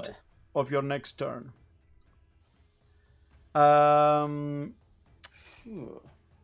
You, Spear, take half damage and you're not stunned. You take 5 points of psychic damage. The two guys there also. Oh shit! Chris is dead. His head kind of like gives, and two. Where's your gold now, priest? Oh wow! Hey, you're stunned. You can't say that. These guys are baned as well, right? So does that do saving throws too? Yeah, they will both fail Nice. with the bane. So they both take the 10 points, and they are stunned. So yeah, Wait, I got it was psychic. Oh, yeah. Yeah, Lucas? yeah. Yeah. I got resistance to psychic You damage. are resistant to psychic damage. Yeah. Okay. Should have been a barbarian air totem. Then you'd be. Okay, these guys are baned and stunned. Okay, so you They're no longer baned. You take, They're no longer baned. no longer baned. Okay, you take 5 then, Scone, instead of. Yeah. But you're still stunned. Okay. My concentration is. I should have played a scarecrow. I think you'd lose concentration immediately anyway when you get stunned, Yeah, right? yeah, you do. And they would have been immune to psychic damage. There we go. Was the scarecrow that had no brain, right? Right, I've got advantage on bloody wisdom saving throws as well. What? I've got advantage on wisdom saving throws. It's right, George. We're both new to our characters Yeah, it's today. fine. it's- I would have failed anyway. So that was the creature's turn. Sorry, one sec. All right. Well, so I'm gonna have to make a character next session. So, Well, everyone else around you is stunned, enemy-wise, so you're alright. Oh, apart from the thing that came out of the well. well, I am. Well, actually, me and Spear are almost the same distance. I do have 3 dancing Kodas around me, so that might save me. They're not concentration, are they? No. Oh, that's No, good. otherwise I But wouldn't. do they also look Oh, you stunned? wouldn't have bane. Do they also look stunned? Otherwise, it's obvious which one you It's are. floating up in the air. You know, like in the computer game where like you're. Keep going, Creature does keep not going, move. fellas. Take it from me. Jin, Keep dancing. you're up.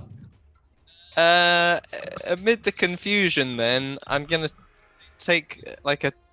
So I didn't really describe what I'm wearing, but one of my arms, my left arm, now that you're all a bit closer and can see, is heavily armored. It's got like heavy leather with sort of metal bits sewn into it. So and using that, I'm gonna charge and try and knock the captain prone to the ground. You're gonna make a shove attack. Yeah. Go for it. Just as his friends are all dazed. Oh, it's not great. 14. 14. No, that misses. You hit. Right, it's contested, isn't it? He's got to make a thingy. Oh yeah, it's not an attack against AC. Correct. It's against strength +4. Athletics or acrobatics. Yeah. He has +4. So total 14. Oh, I also got 14. So I don't know what happens. He wins. I think he wins. I think you need to beat him. You kind of like hit him across the chest and kind of like stands the ground and if someone wants to look that up to confirm who wins while we move on. If he's trying to do something, it doesn't change basically if you draw. Yeah, That would be my assumption. Is Yeah. that Okay. So then he stays as is. So that was your. You can do that in place of one attack. So do you want to do anything else with the second attack? Yeah, if he doesn't, if he sort of holds his ground, I'll turn it into spinning off his body and try and grab him, like with the. Okay, so you try to two grapple. scimitars against him. Yeah, so I'll Yeah. turn it into a grapple. So you try to shove, turn around and try to turn into a grapple. Go for it. Roll. This is a non-natural 20. I roll a 4. Okay. And Well, I you manage to grapple it. get him then with the scimitars like across his neck. Yeah. Well, yeah. I mean, Somehow. okay. You're kind of like grappling and trying to get the scimitar there. Oh yeah, he's not restrained. is he? Yeah. So Yeah. he's You can't have him on a one shot like. not- yeah, no, that's absolutely fine. Yeah. And then I'll turn to Violet, who's up there on the horse, and just say, "I have this, but thank you." She's coming barreling. She's not like static. It's coming like. Oh well, I'll shout then to her Yeah. because it looks like she's heading my way. The two guards are stunned, so they lose their action. Coda, stunned, lose their action. Violet. I will go over. Then I'll go all the way around the boss guy. Mhm. I'll come up to the two guys that are stunned, and I'll just draw my axe and hold it against one of their necks, Okay. and just say, "You fight with us now."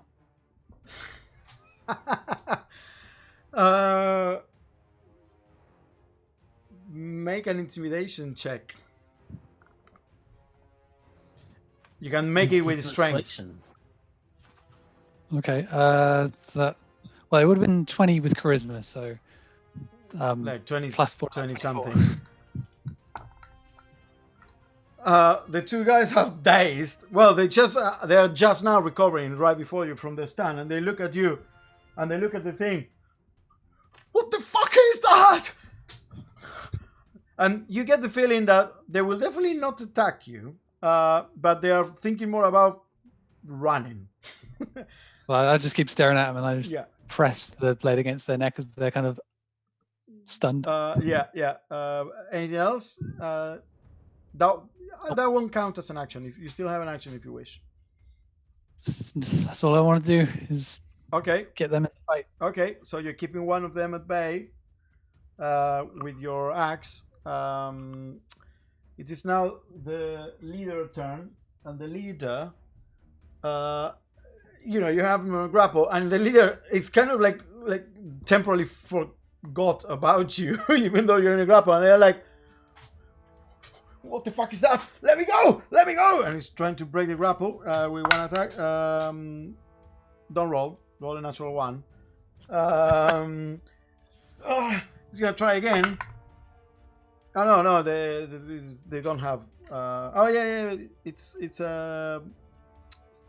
an action to break the thing. Yeah. It's not an attack. yeah, it's not an attack of multi-attack. Okay. Actually no, but we ruled that with attacks, when you have multi-attack, you can use one attack instead of. Oh no, but it's to break the grapple, not to. Yeah, grapple. no, that's just a rule. Yeah, it's an action. Yeah. So that was his action. That's it. So the two guys that were fighting you spear, they just disappear into the forest, like bonus action, dash. They are out. They disappeared totally. The two other guys are dead. The elk is kind of like circling around. Scone, you are stunned. Yeah. Spear. Lucas, question. Now that Scon's turns has passed, No he's longer stand. right? No one is Okay, stand yeah, anymore. cool. Just checking that. It was until the end of your turn of the stand. Do you have an image for this thing that's come out? What do you want the image for? Just to kind of Just see what to see what looks it like. is. Yeah. I mean, some kind of grey ghosty thing. It is. Yeah, I can give you an image. Just base my reaction to it on its look. I'm gonna upload Double it. run or single run? I'm gonna upload it to the Discords. The Discords. Oh. It's Tendrils of Darkness. I described it.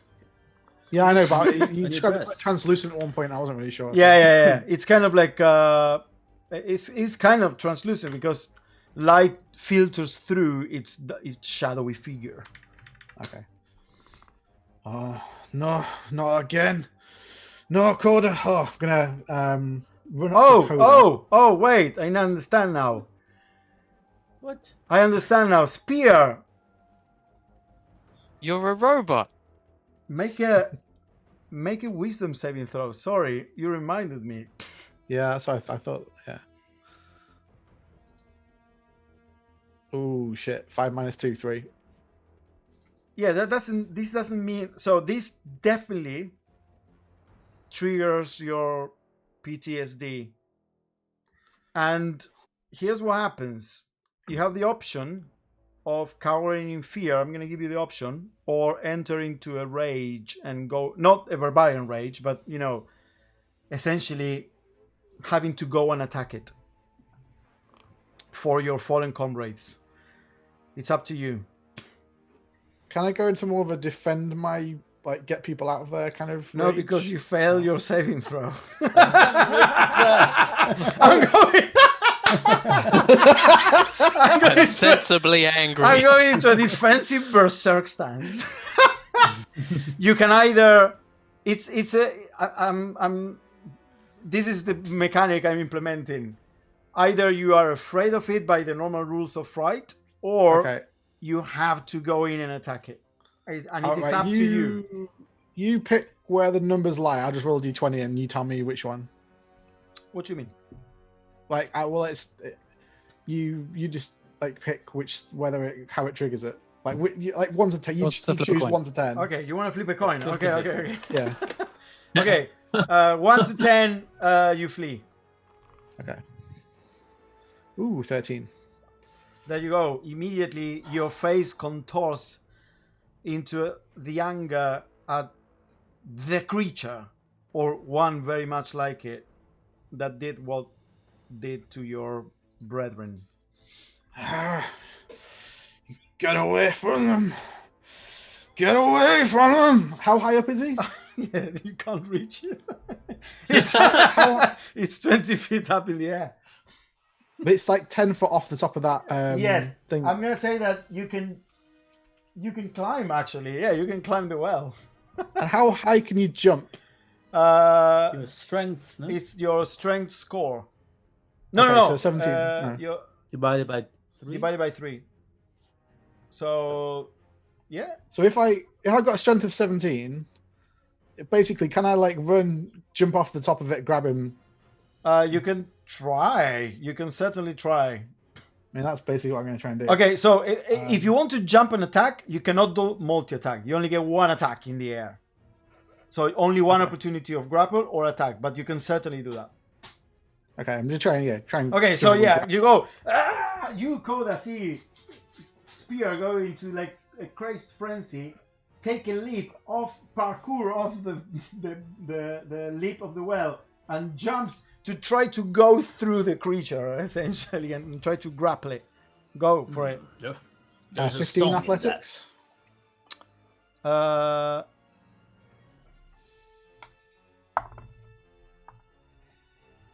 You go through it.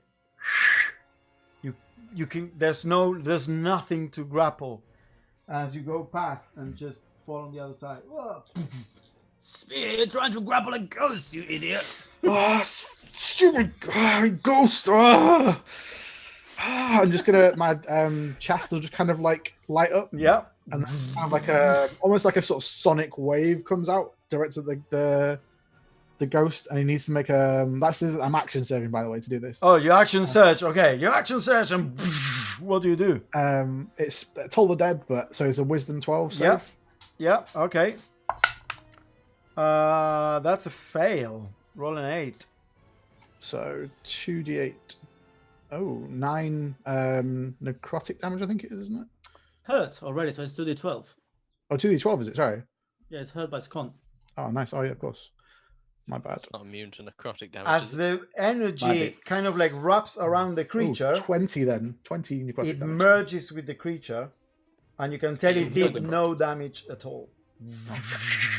As you try to kind of like send your energy stored in your core to essentially tear it apart, as you know your energy can do with living creatures, and it just merges with it, doing no damage at all. Good. Get away. Get back. I've got this. Doesn't look like it, pal. It is now the creature's turn. Top of the round. Yeah. Let's see if this recharges. It doesn't, but it has other things. It will sense whispers, kind of like whirlwinded all around the area. I need I hate this village. spear. 1 star on Yelp. Coda.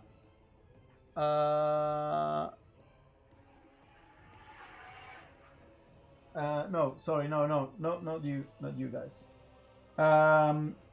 Violet, Jin, and the bandit captain. Didn't even do anything to it. Do what? Wisdom saving throws. Oh, that's not too 19. good. Plus 5. 24.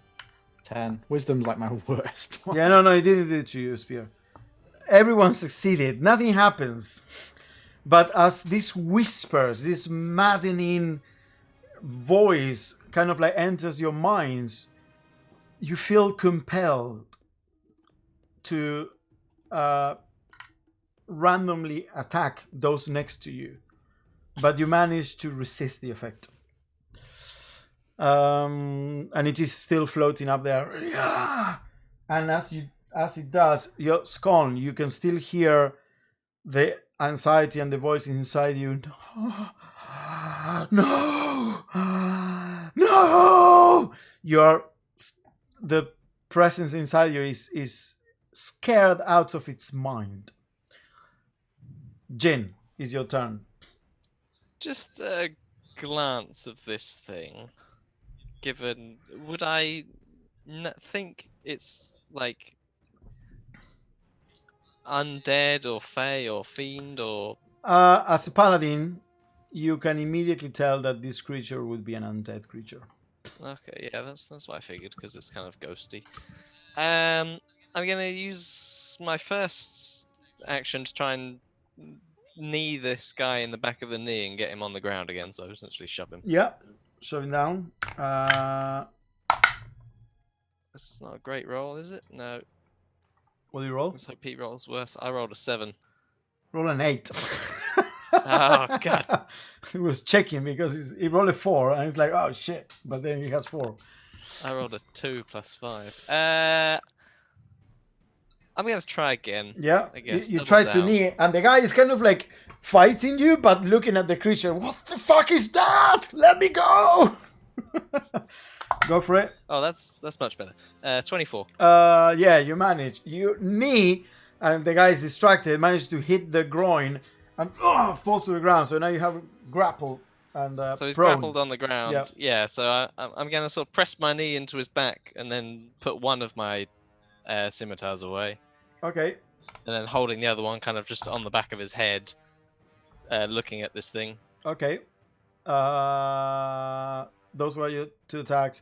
It is now this creature's turn. The guard's turn right in front of you, Violet.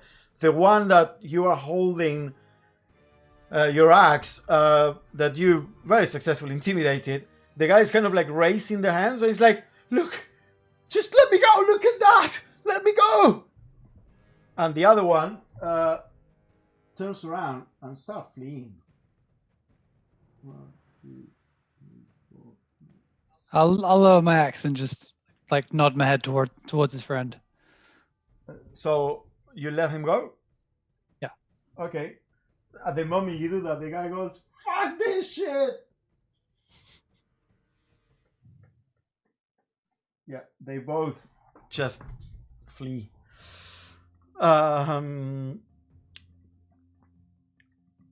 Coda. Oh wait, Lucas, I'm also gonna telepathically call Kazumasa to start coming back towards me. How Okay. it's been said. Yeah.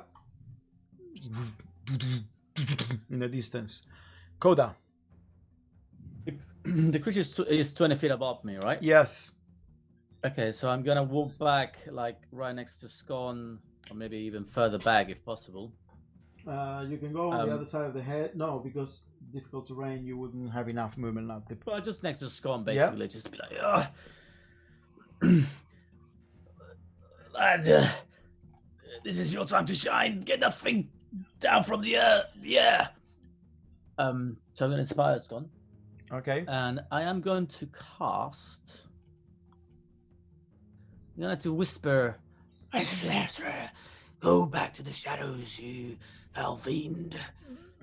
I'm going to whisper into its mind if it has one. So I'm going to cast Dissonant Whispers. Yeah. As you try to focus on its mind, you definitely see. Well, see, you definitely feel the mind. You can latch, your magic can definitely latch onto something there. And as you do, it almost feels like a nightmarish vision inside your head, but you push against it and send your dissonant whispers back against it. So it's a what? Wisdom saving throw 15. 13 total. Guess 3. Well, I don't know if you get psychic damage or not, but it's 3d6.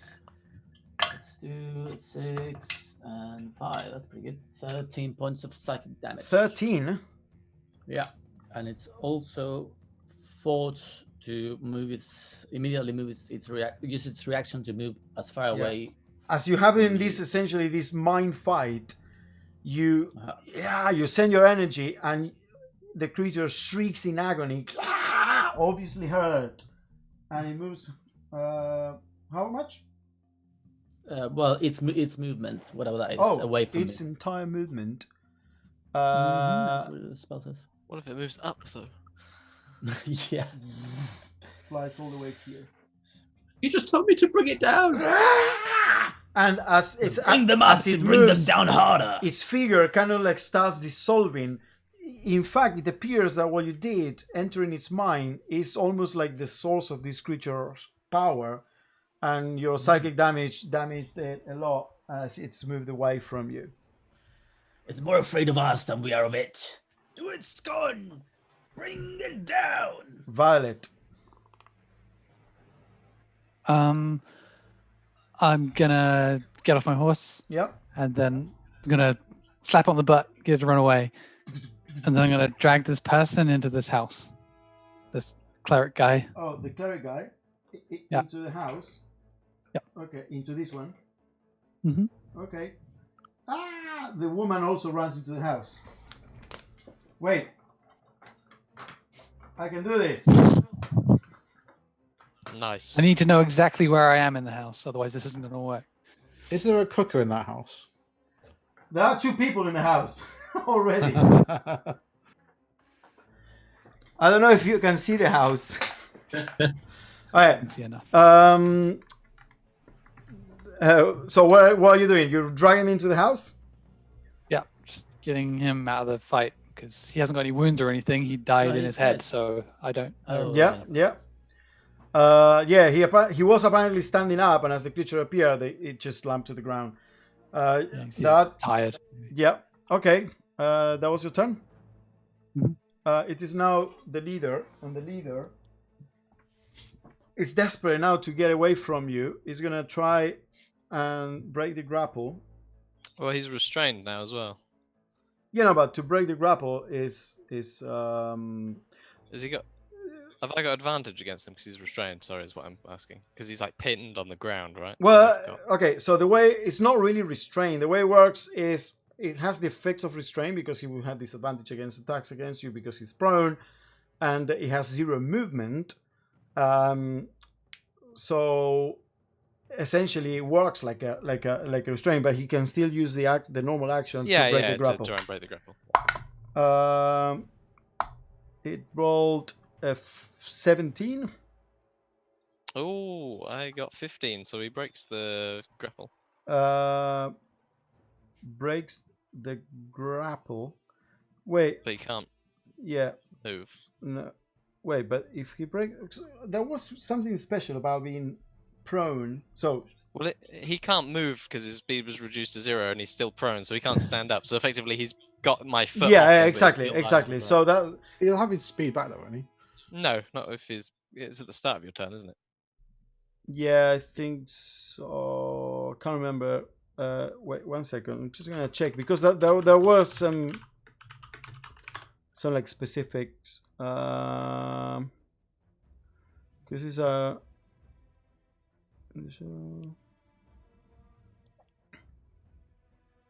Oh, when it breaks the grapple, yeah, it would probably get... He'd get his speed. No, yeah, and then get up, and then get up. Yeah, so but he'd only be able to breaks the move 15 grapple, feet. and then get up, and then so he uses his action.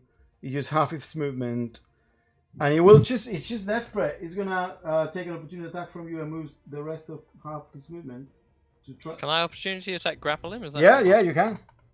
I'll try and do that. I'll try and grab him as he's trying to wriggle away. Yep. Yeah, it's basically trying to wriggle away. Manages to like get your foot off him, and then just roll your grapple. He's got to beat 18. Yeah, you get him. You kind of like stopping there. He's like, let me go. Look at that thing. These guys are gone. These guys are gone. The elk is circling around. Scon, your turn. Fifth. In my head, there's still a freaking out voice. I'm basically gonna cover my ears and do distant mind spike. So 120 feet. Yeah, it is within 120. So wisdom 14 save. Wisdom 14. I rolled an 18. Okay, it does nothing, but I jump in the bush. So you try to mind spike it. As you I'm just like, just make it stop, and then just dive in the bush. yeah, as you try to you move on the other side. As you try to mind to grab its mind and spike it, the creature inside your own, the presence inside your own head rather, kind of like no, what is that? And just desperately shrieks inside your head, and that's essentially you almost stop your own spell from working properly because of that. And dive in the bush. Spear.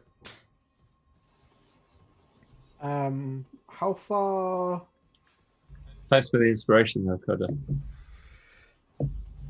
I'm gonna try and, like dash up the side of the house to try and jump off, but I probably won't get that far. Doing a dragon bait. So yeah, you can go 1, 2, 3, 4, 5, 6 from there. So you can try 1, 2, 3, 4. You can start climbing here. You're like you're dashing there, just trying to climb up and trying to get to it. Completely lost his mind. It's now the creature's turn. I'm coming for you, you bastard. The creature is still gonna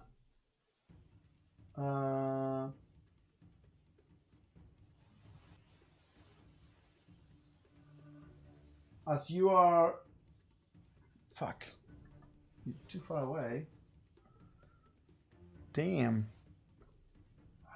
As you are kind of like turn around to get to it, it's gonna fly over to you and just kind of like whoosh past you, and all these tendrils of darkness kind of like shoot through you, and you feel like it's kind of almost trying to take some of your essence away as it pierces you with its own body. 18 to hit. Nope.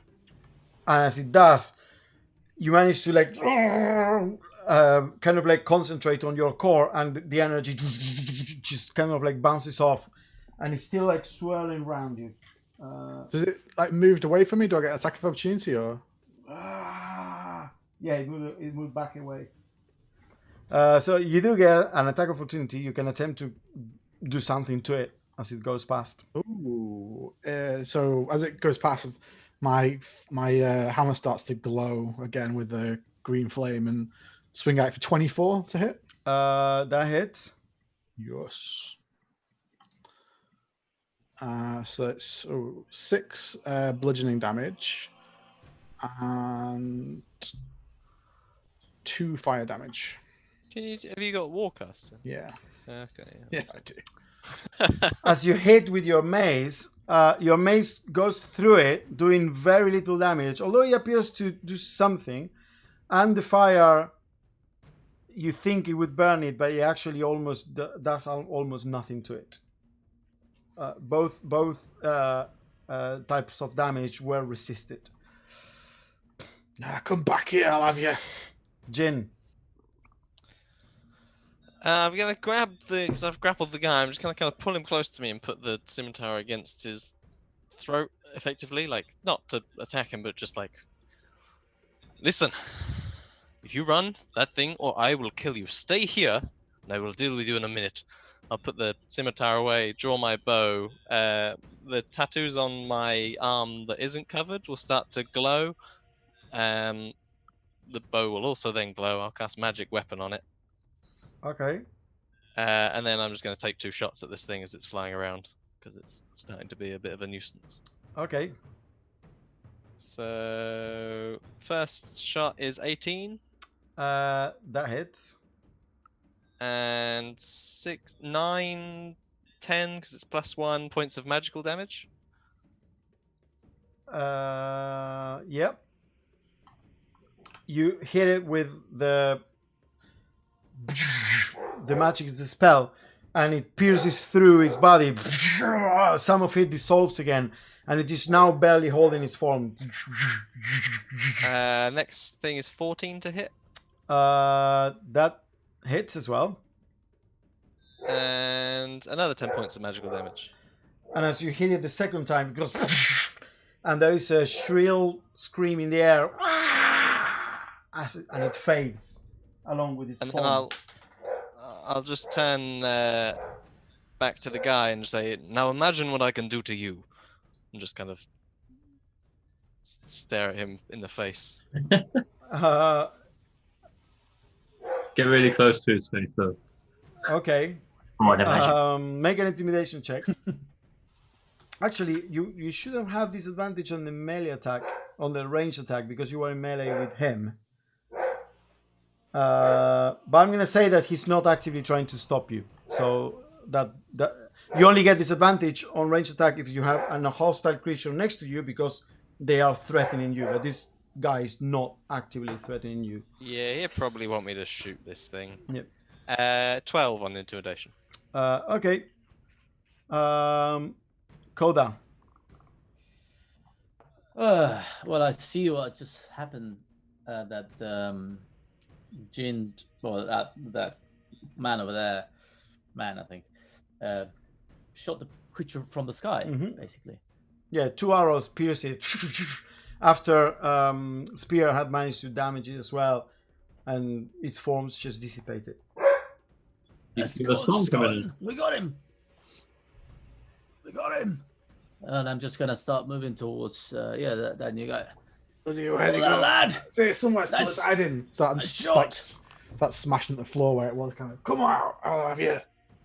Okay, so you move towards the Violet. You're inside the house. I will take my shield off. Okay. Is that your turn? Yes. Okay. The guy kind of like looks at you, Jin, and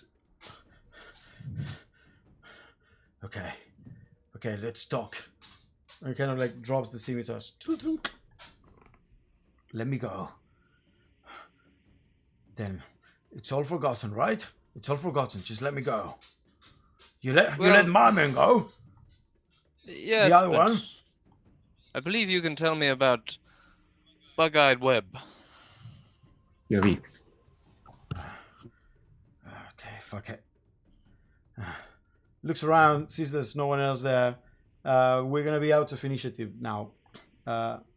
After this guy's turn, everyone, the you see that the townsfolk kind of like slowly starts emerging from the houses as the screaming has finally stopped. Violet, you inside the house, the two people that were inside when you dragged the priest in are kind of like behind you, grabbing your arms as you kind of like doffing your shield, and they're like, the screaming, it stopped, and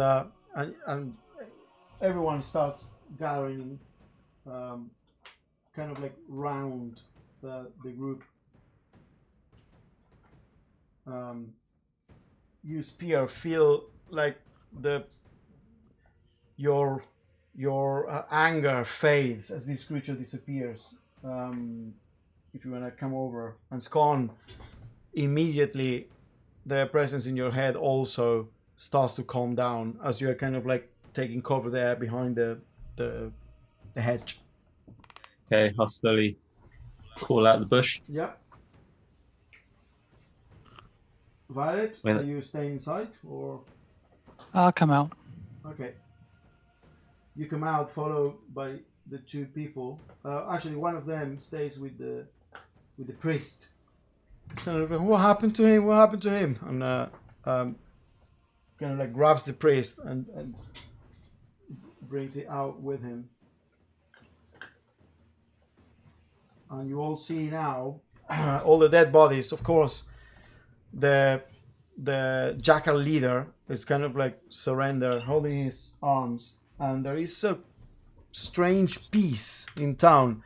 The faces of the townsfolk that were contorted in terror at the appearance of this creature are now starting to calm down.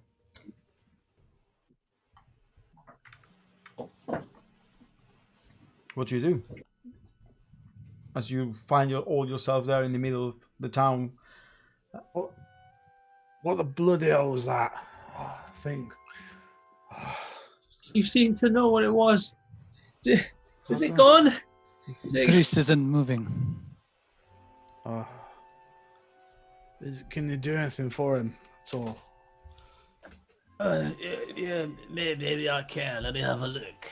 Where is he? It's right next to Violet. Oh, I'm just gonna approach him, just basically check if he's alive. As you approach, has an expression of terror in his face, eyes and mouth wide open, and he's totally white.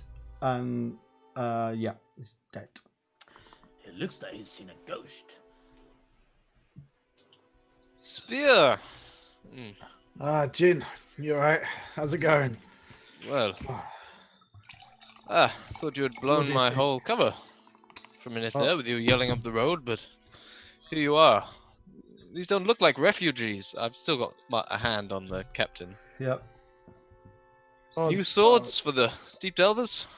No, these guys are they're just on their way to travel to the Enclave. I was guiding the way. I said I'm going to come meet you on the way. So I thought you were supposed to be. Well, I'm not supposed to be meeting you back at what's it called? Fucking hell. Aberum. Oh, well, I got sidetracked. Oh, Tracked okay. this lot here. Not a problem. You know. This one, I believe he has information on Bug-Eye Web, and the Duchess is paying kindly for such things. Oh, right. Well, you know. Right, cough up then. Eh? Get my hammer and just kind of put it near his head. Come on. Look, what the fuck do you want? I just work for the guy, okay? We weren't even. We just moved here about 6 months ago. We're mercenaries. We work for coin. We levy some I know taxes. that he's east. Maybe you can tell us where. Spear, you have one of your maps on you, perhaps? Oh yeah, of course. There you go. Just pull it out and right. If you put out the location, then we don't have to kill you, do we? Hey. Well, I won't say that, but I'll give you a look that is me saying well. I'll just give you like a little cheeky wink back. Bagay has a It's somewhere. It's east of White Barrow, and kind of like points at the map, and around where the W in the last W in White Barrow is, kind of like north of Aberoom, east from White Barrow. And how many men would you say defending it? I know it ebbs and flows. It depends on how many patrols are out there doing their work as we were. Sometimes, I mean, the permanent garrison is usually about 20 to 30. Well, 20 to 30. What do you say, Spear? Match up with what you've heard? And I'll tighten the scimitar kind of against his neck as if I'm asking for confirmation, like we know more and he's confirming it. Okay, make an intimidation check with advantage.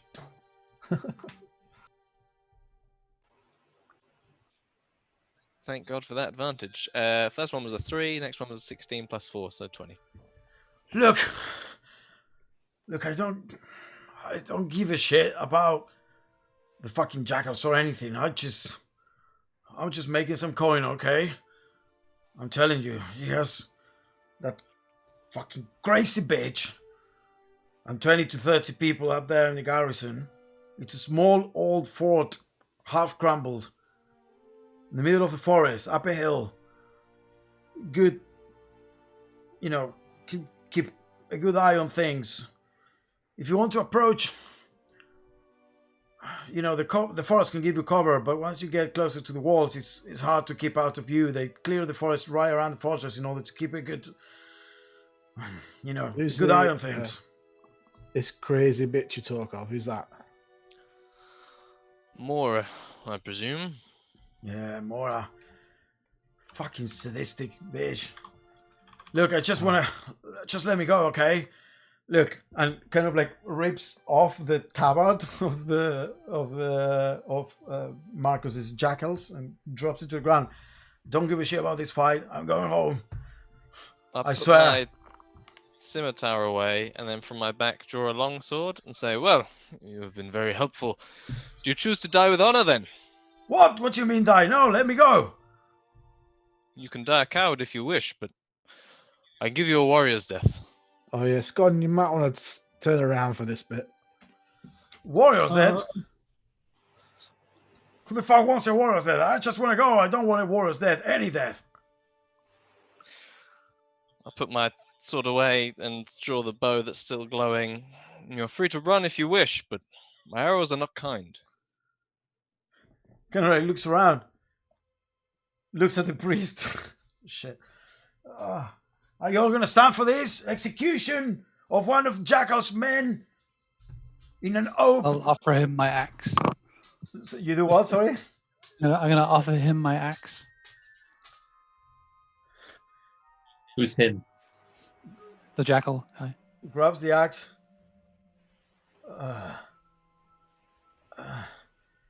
So if I beat this guy, you're all gonna let me go? Sure. I'll turn and roll give- initiative.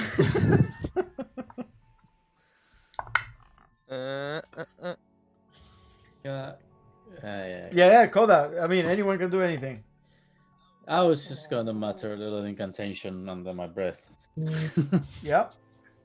Do matter. I was just gonna cast a healing word on Jean because I saw he was injured. Okay, yeah, you can do that while they were. Cheap. Yeah, cheap.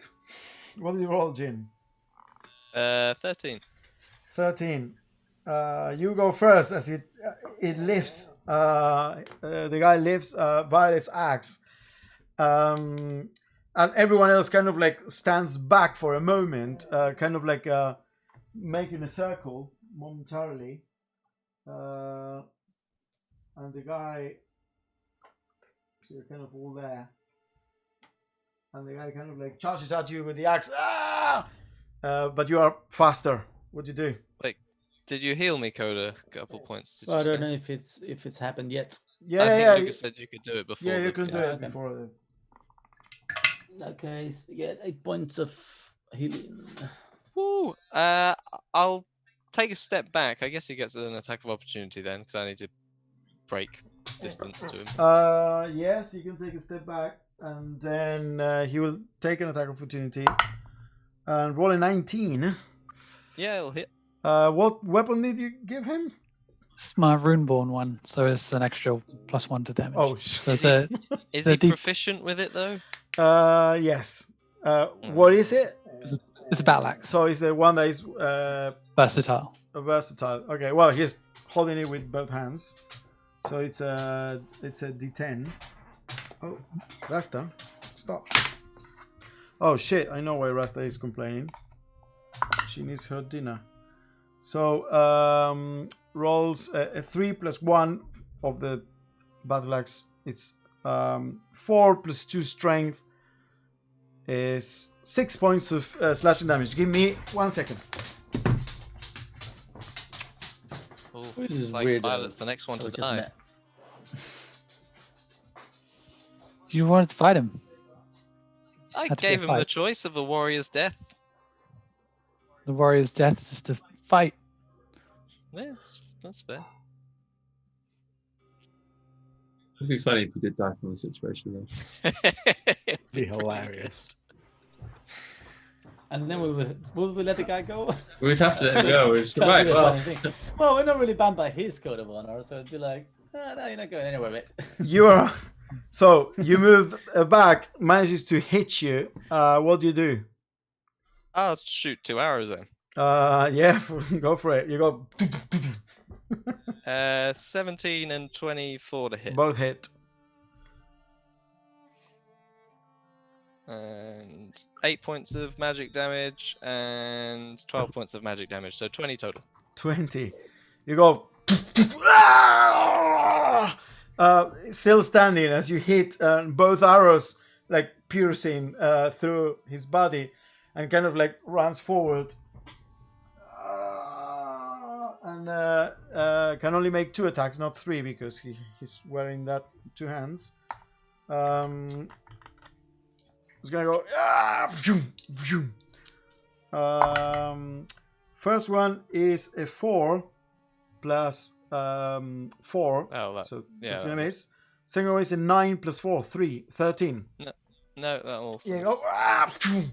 It is. The guy is more use scimitars and dagger. He's more dexterous than strong. So he's kind of like trying to apply dexterity, and this is a strength weapon. It's kind of like too clumsy for him, and it's kind of like hitting the ground. Your turn. I'll throw my bow down then, and I'll draw my longsword with 2 hands. Oh, nice! 200 against 200. I like it. Just Yeah, Viking circle. 23 to hit, Yeah, hits. and 9 points of regular damage. There you go. Cut across his chest. He's hurting a lot. It's not looking great. Non-natural 20 to hit, Yeah. and another 9 points of damage. And you cut again.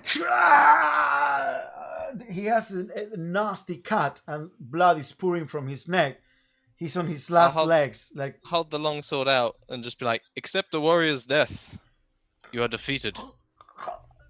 it's kind of like spitting blood.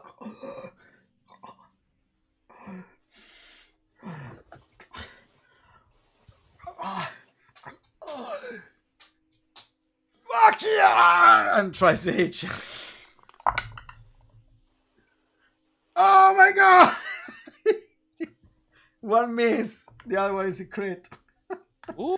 Goes and you manage to like very quickly step back, like nonchalantly, but then with the last strength of the dying, with his 3 hit points left out of 65 that he had, Oh, wow. brings the axe up and catches you by surprise as it cuts up. That's gonna be 2d10 damage. Ooh.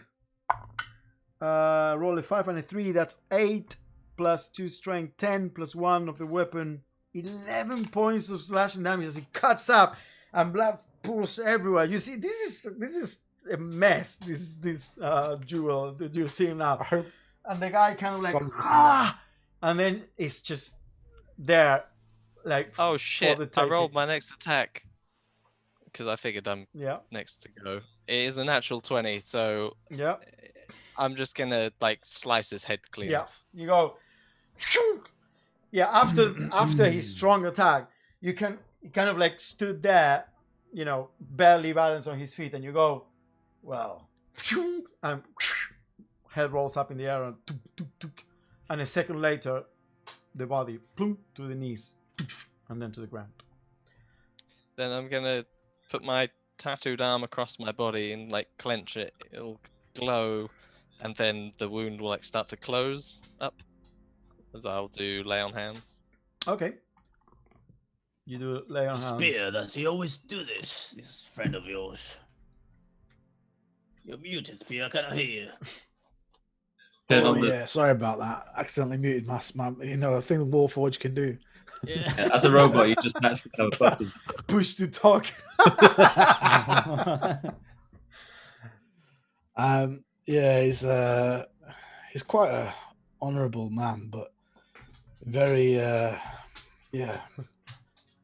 very dark sometimes with that kind of stuff. But the guy kind of deserved it a bit. He was trying to kill that priest for no reason before. It wasn't exactly like it was a nice bloke, was it?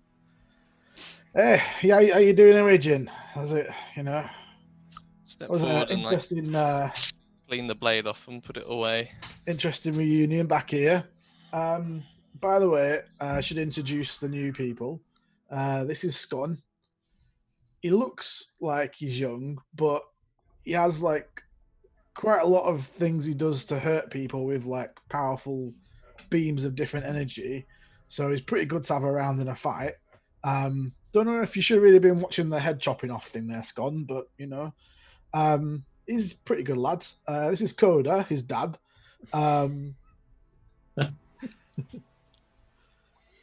And he also likes to play music.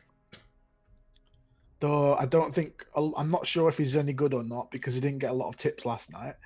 And Violet, I mean, look at Violet. She's got bigger and she's got a big axe. So, but yeah, basically, I met them a while back. We were traveling. I was escorting them people. No, did I tell you about that? Maybe I was escorting that family and got attacked, and these guys helped out. So I said, I'd help them in exchange find the enclave. So here we are. I'll reach down, pick up the axe from the guy, and just hand it to Violet. We'll extend it out. Okay. It's quite bloody.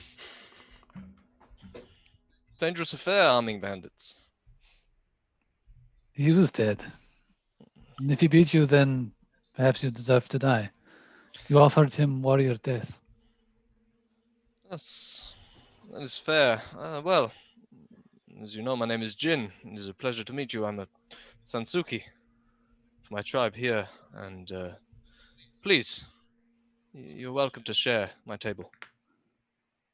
A gesture to nothing, but Oh yeah, by the way, he has an invisible table. I don't know what that's about, but What's the Sanzuki? That could have gone really badly, for you. You gave him a chance like that. are we sure as well? There's But not Violet, you gave him an axe. well, Your then friend is shadow right. creatures in the well. I mean, I know you guys are like bothered about all this fighting stuff, but just gonna wander over to the well and just like start peering down, kind of like cautiously. It's appears hollow and empty. There is not a sound at all at the moment. It's still overcast, so not that much light is shining through that you can see. It's just dark and smells damp. Drop my hammer in. Mud, probably, just by the sound of it stuck into the mud. Oh, I didn't hear any screams. Anyway, I'll just call it back to my hand. Oh, bloody mess now, isn't it? Well, I don't think there's anything else in there, but anyway. Sorry, I interrupted you. It's fine. Yeah, your friend was right. If the jackal had killed me, then it was my time to go. But he has been slain, and we have the information we need. So you want to get like what? Go and attack for this. What was his name? This bug guy. You say? Bug-Eye Webb, yes, and his wife, Mora. 30 men, though. As strong as your friends seem, even that would be a challenge. On a hill, easy to defend, hard to attack. We'd be better just letting the Duchess know. Well, unless you fancy a glorious death, eh? No, I'm joking. I don't want to do that. I know that you're into that kind of thing, but No, there's more. What business do your friends have at the Enclave? I don't know if I asked you that actually. No, they were looking for a mountain. That's it. Yep. What was the mountain's name, Scon? Oh, fuck. We were told the name of it. Black Claw Mountain. Black Claw. Yeah, but it began with a B. Black. All I think about is those black robes now. Black Claw Mountain. Black Horn Mountain. Claw, yes. Claw. That is... They look like this. That and the Enclave are one and the same, so you're heading in the right direction. This It's the Enclave? No, the Enclave is at Blacklaw Mountain. It acts as a staging area to go deeper down. Speaking of which, Spear, Reichsworth moved the team down into the cathedral. I wasn't able to follow him. Reichsworth?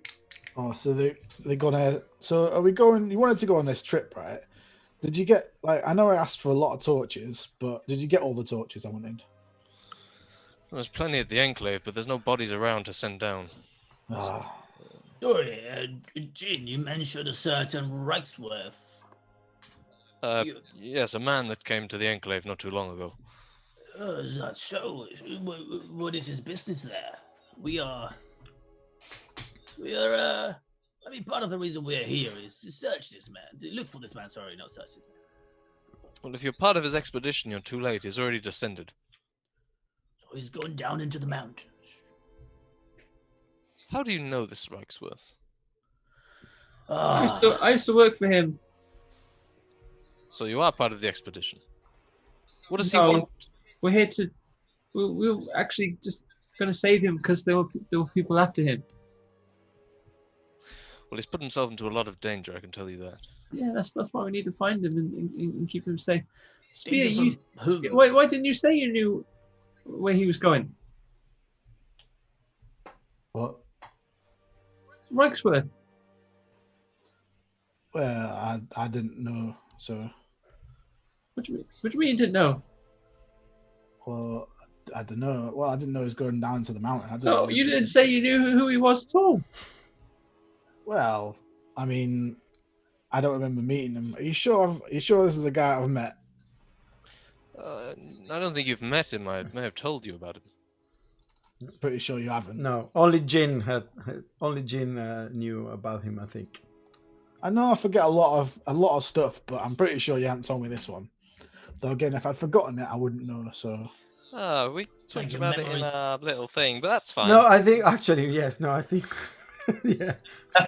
I told you a lot of stuff.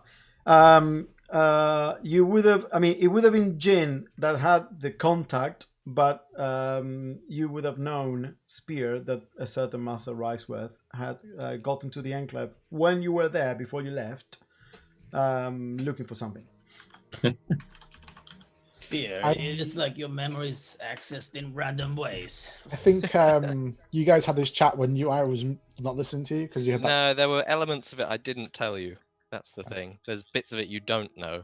I think that's one bit. I think when you had that prior anyway. You know what? Let's just play along. This is what it is. I don't know anything. All right? Forgotten all the things. Right, you're out. Jin, you're in. Do a little bow. All right. Well, what we can do is I'm just gonna tie this kid around here. We can't just leave his head around. I'm just gonna pick the head and the body and start dragging it to like the trees a bit. One of the townsfolk comes towards you and looks around. Thank you for your help. I'm Farmer Malron. We're just a farming village here. The jackals were here to levy some taxes again on us today, but it was the thing in the well that we feared. Oh, you killed it. We are free. I can already tell that we're gonna be able to sleep. And you can still see that people are kind of like shuffling along, moving about, and most of them haven't slept in a couple of days. Some of them are already going into the houses to just crash. Where's Reginald? And Reginald it now comes with the mule because Violet had told him to stay back. Yes, you killed it. Oh no, the priest is dead. Okay, well, thank you, Violet. Thank you, everyone. I stay back, as you said.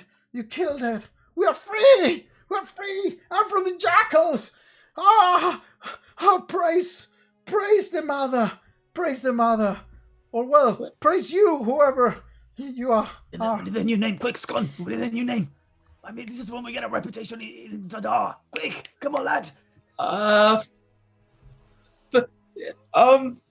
Squishy fruits.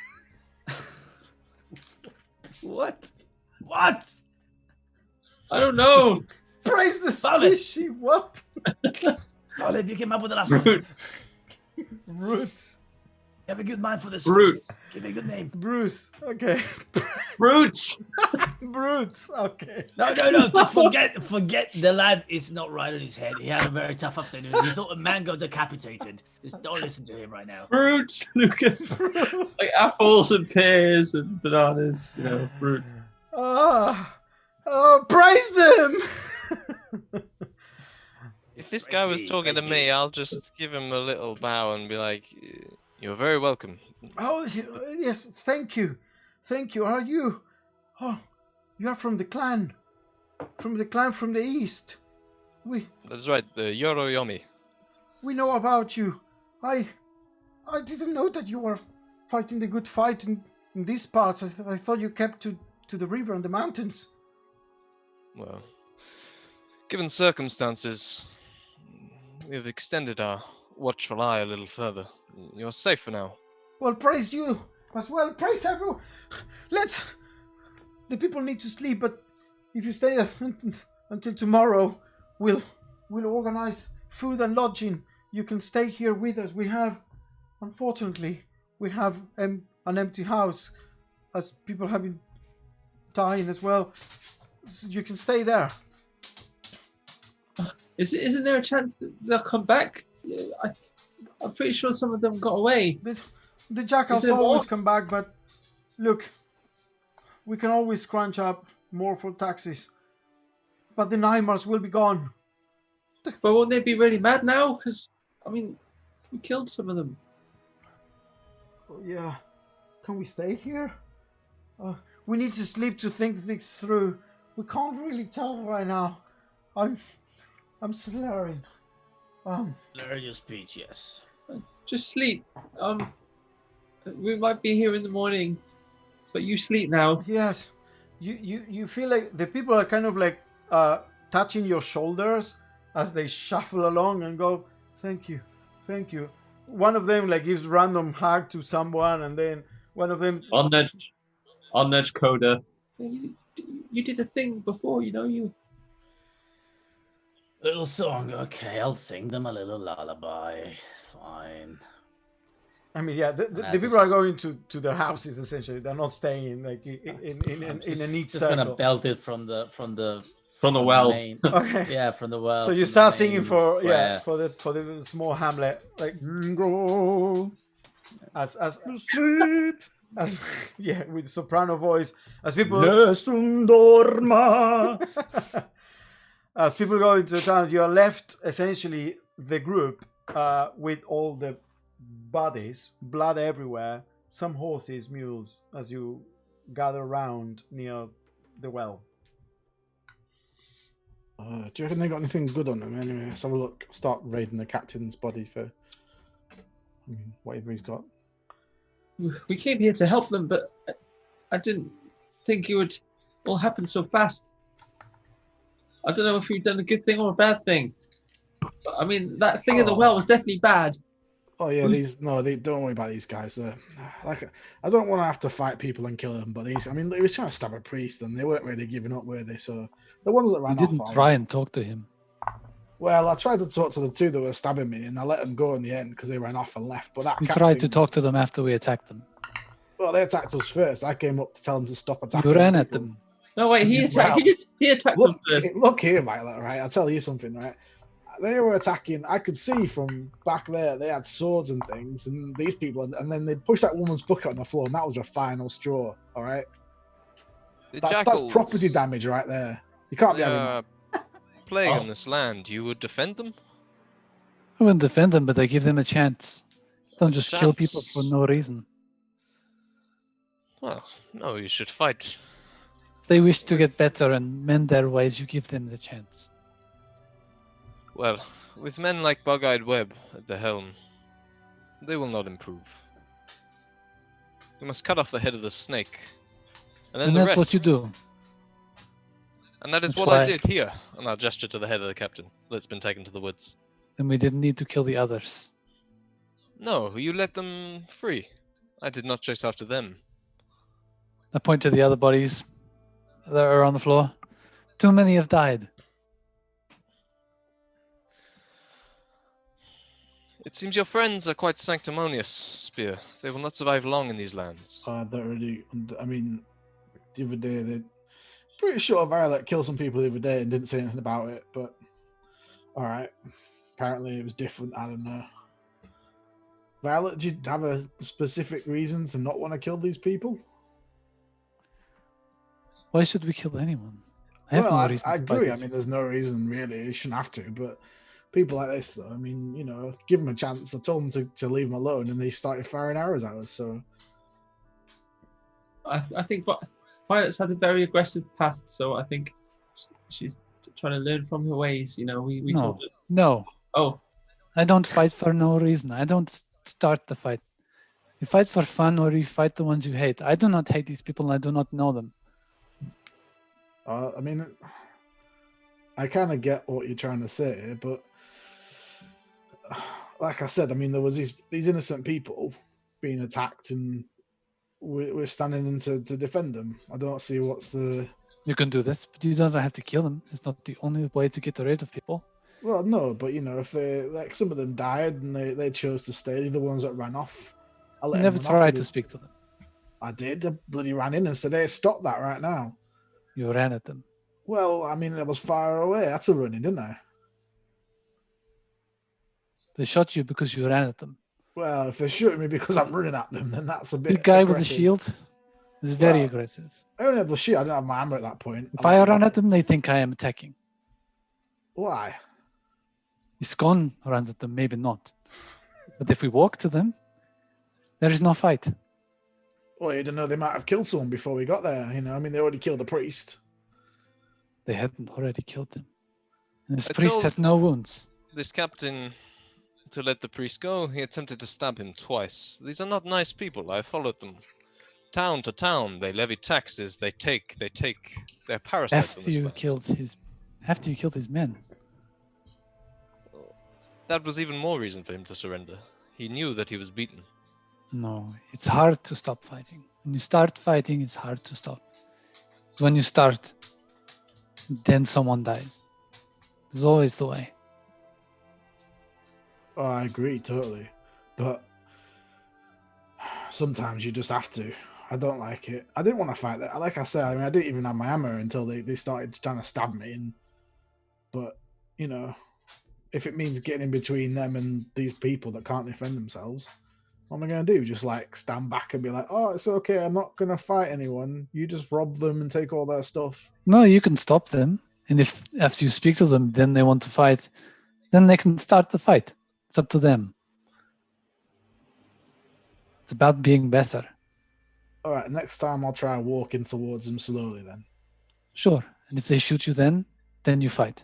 Okay, but what happens if then we change our minds and say, oh, now you have to crawl towards them really slowly, otherwise it's too aggressive to walk? I mean, If it's too aggressive, then this is what you do.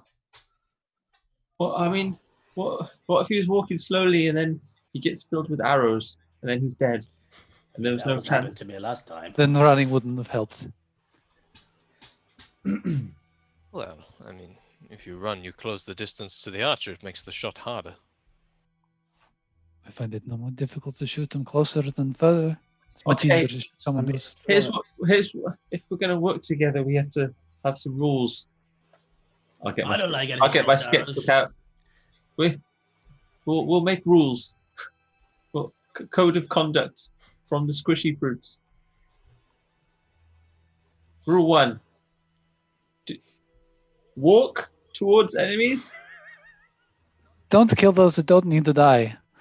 Don't kill those that don't need to die. Don't act aggressively towards those that are not Don't act attacking. aggressively towards. what not about if someone's like, because before in the past, there's been people that have been like not attacking, but like aggressive. Or what if someone's doing something like bad, like stealing someone's stuff? What happens then? Then you can intervene. This is active aggression. What if someone runs out on a big elk, and then a fight happens after that? Well, if that person is intent on murdering these people, then you fight for who you find. You're Makes very sense. big with a lot of axes for a pacifist. I find that a lot of people attack me. Well, I'm sure you aren't running all those times. Spear your friends. They are interesting. I don't run from a fight. Oh yeah. Well, I know they're brilliant, aren't they? So we're gonna we went and stopped down the road at a tavern, like I was saying, and Coda was doing some stuff. He was also saying that I could join the band in some way, which sounded pretty fun. I don't know if you might be interested in that as well. Never asked if you played any musical instruments. Did you play any musical instruments there, Jin? A little flute. Oh wow, here you go, Coda. You see? An interesting addition, yes. Oh, that's amazing. This would be fun. I've never been in a band before, so thought it might be kind of something else to sort of try out. But yeah, I mean, like you say, Violet, I know it's like I don't really want to. If you can sort people out of fighting, like I mean, Jin will agree.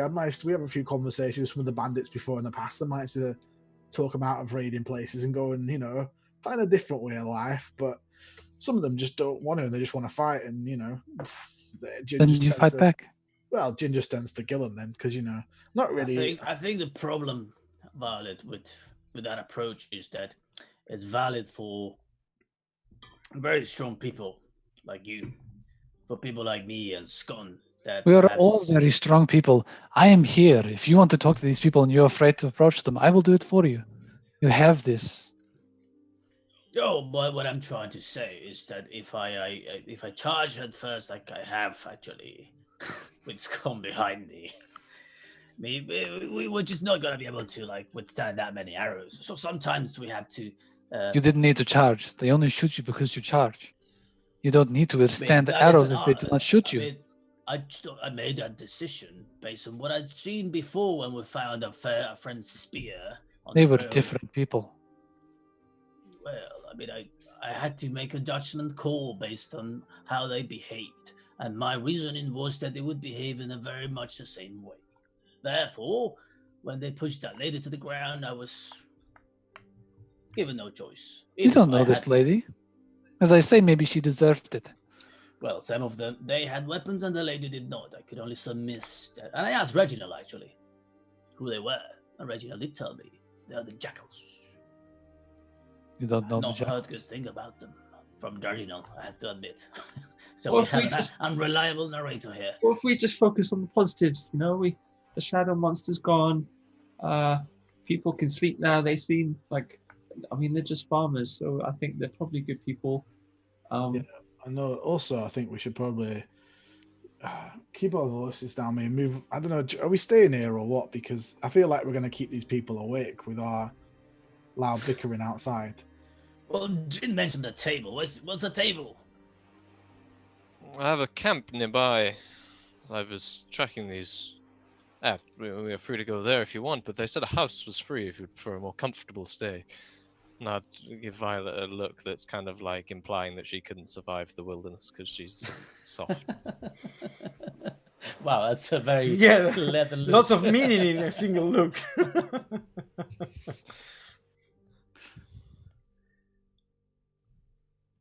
What's your elk called again? Kazumasa. Kazumasa. Wow, that's a big name. Happy to take the lodgings. But Jim, before you go, I don't know if you're going back to your camp, I would like to know about the dangers that are troubling Mr. Wrightsworth. What do you seek at the Black Claw Mountain?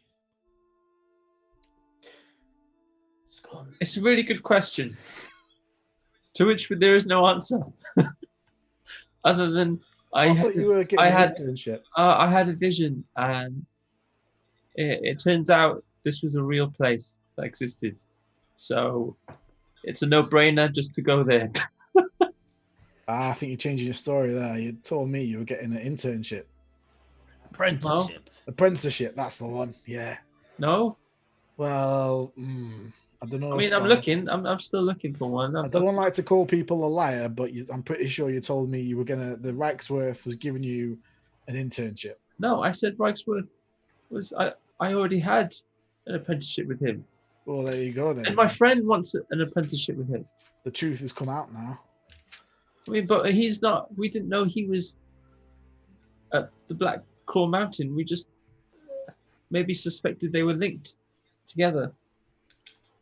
I mean, we've known for some time that Reichsworth is in trouble. I mean, he's from my hometown. He used to have a workshop back in Aberholm, and we tried to get in touch with him with another friend of ours that was actually going to work with him, and then we found out that other people were sick of him and that he had left.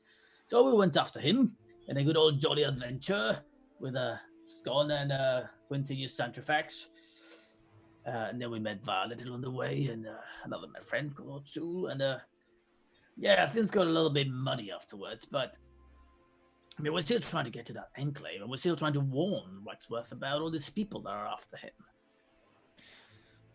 Well, Reichsworth has probably put himself in more danger than these people would have. So, what does that mean? Why have you been watching him? Why have I been watching him? Yeah. Not watching. He's been around the enclave. He was asking about some artifacts, shall we say, some natural phenomenon in the area, and he has since descended deeper into the mountain. I know. Cylinders, perhaps? Yeah, it looks like this. It's a picture of a cylinder drawing. No. Oh not yeah, like you that. mentioned your mate as well, Anflin. Okay, Is he your friend, Anflin? Not a friend. I believe he is retrieving something. Well, if he could point us in his direction, it would be most kind. What business do you have with Anflin?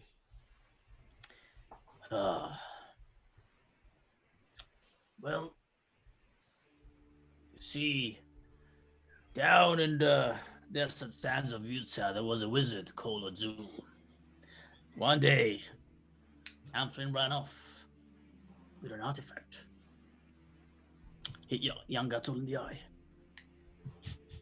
Azul didn't like that. He said, "I'm gonna get that boy." So now we're after him as well. You naturally just get out your lute and hit a few chords as you tell the story.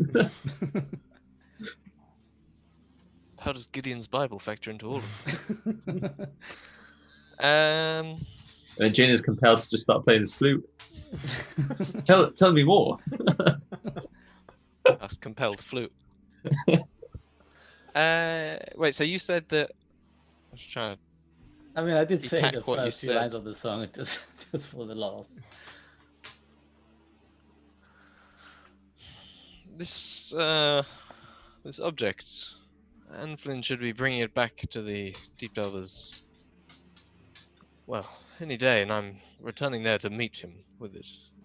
This friend you speak of, Otzul, he has a little claim to it as far as the Enclave is concerned. The artifact is going back to the clan, and I shall see that happen. So, Well, I do not know the legalese behind who owns claims or. Well, it's not us. What? We don't lay claim to this cylinder. I just want to know what it is now. I was hired by him to find it, and I want to find it now so I can see what it is. But I have no intent in taking it. But I would like to know what it is, and I would like to speak to Anflin about some things that he did. well, I'm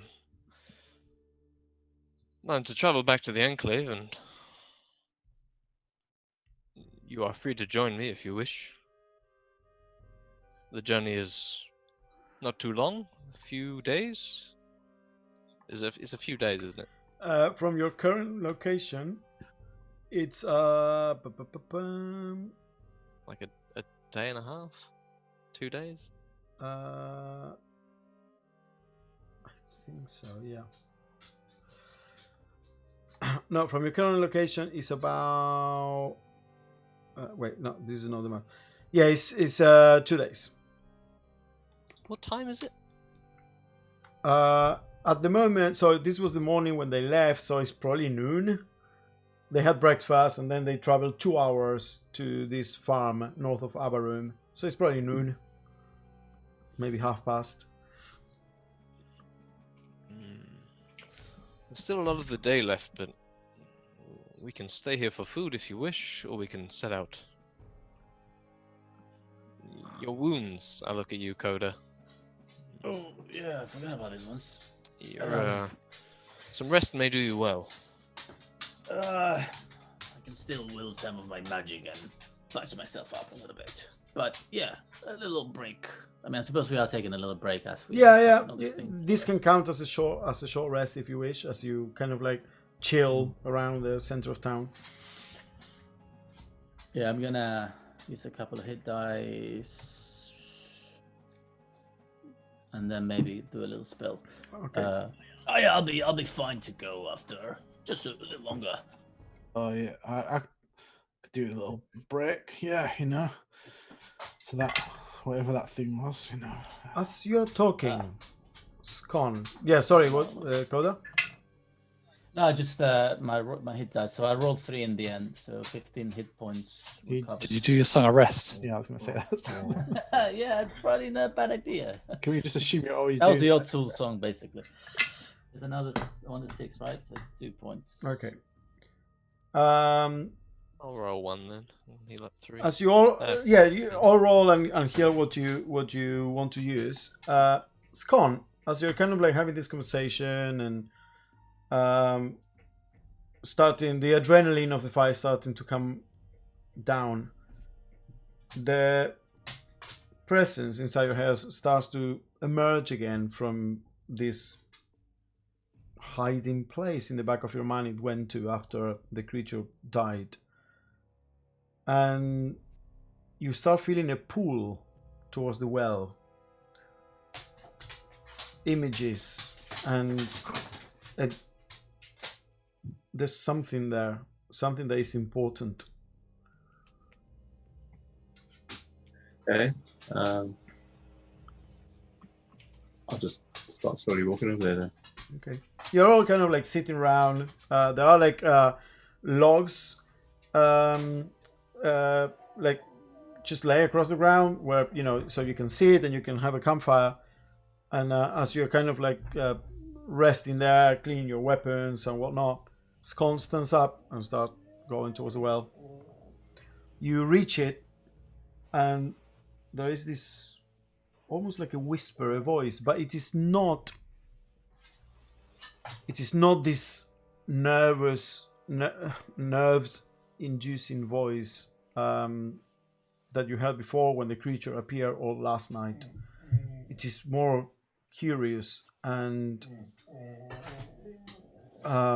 intent. There is something down there. Whispers coming from the darkness, and it's something important.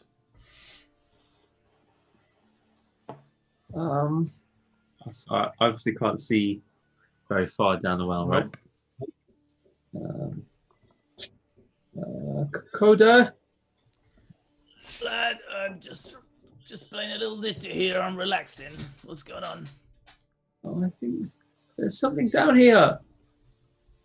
Down where? The well. Can I stand up or is it? Oh, Yeah. I don't Well- think there is. I dropped my hammer in there before and I didn't hit anything. So I'll just grab a copper coin. Just approach the well. I look down. What is it, boy? There's, I don't know what it is, but there's definitely something down here. Let's see if fortune can help us. And I just drop a lit copper coin inside a well. You drop a coin and it goes. The aura illuminating the walls as it falls, and then it sticks in the mud down below, which you realize it is strange. If this was a well the farm folk were using, it would have running water, but it is quite muddy. Sometimes it ebbs and flows with the underwater current, and as it sinks, it almost completely snaps out the light, but a piece of the coin sticks out a bit, and you can see in this gloomy light the bottom of the well. And it appears that on one side of the well there is an opening, like a half circle indentation that goes deeper, probably towards where the water would fill the well from whatever underground source is using. And you think you see something strange from that semicircle indentation on one side.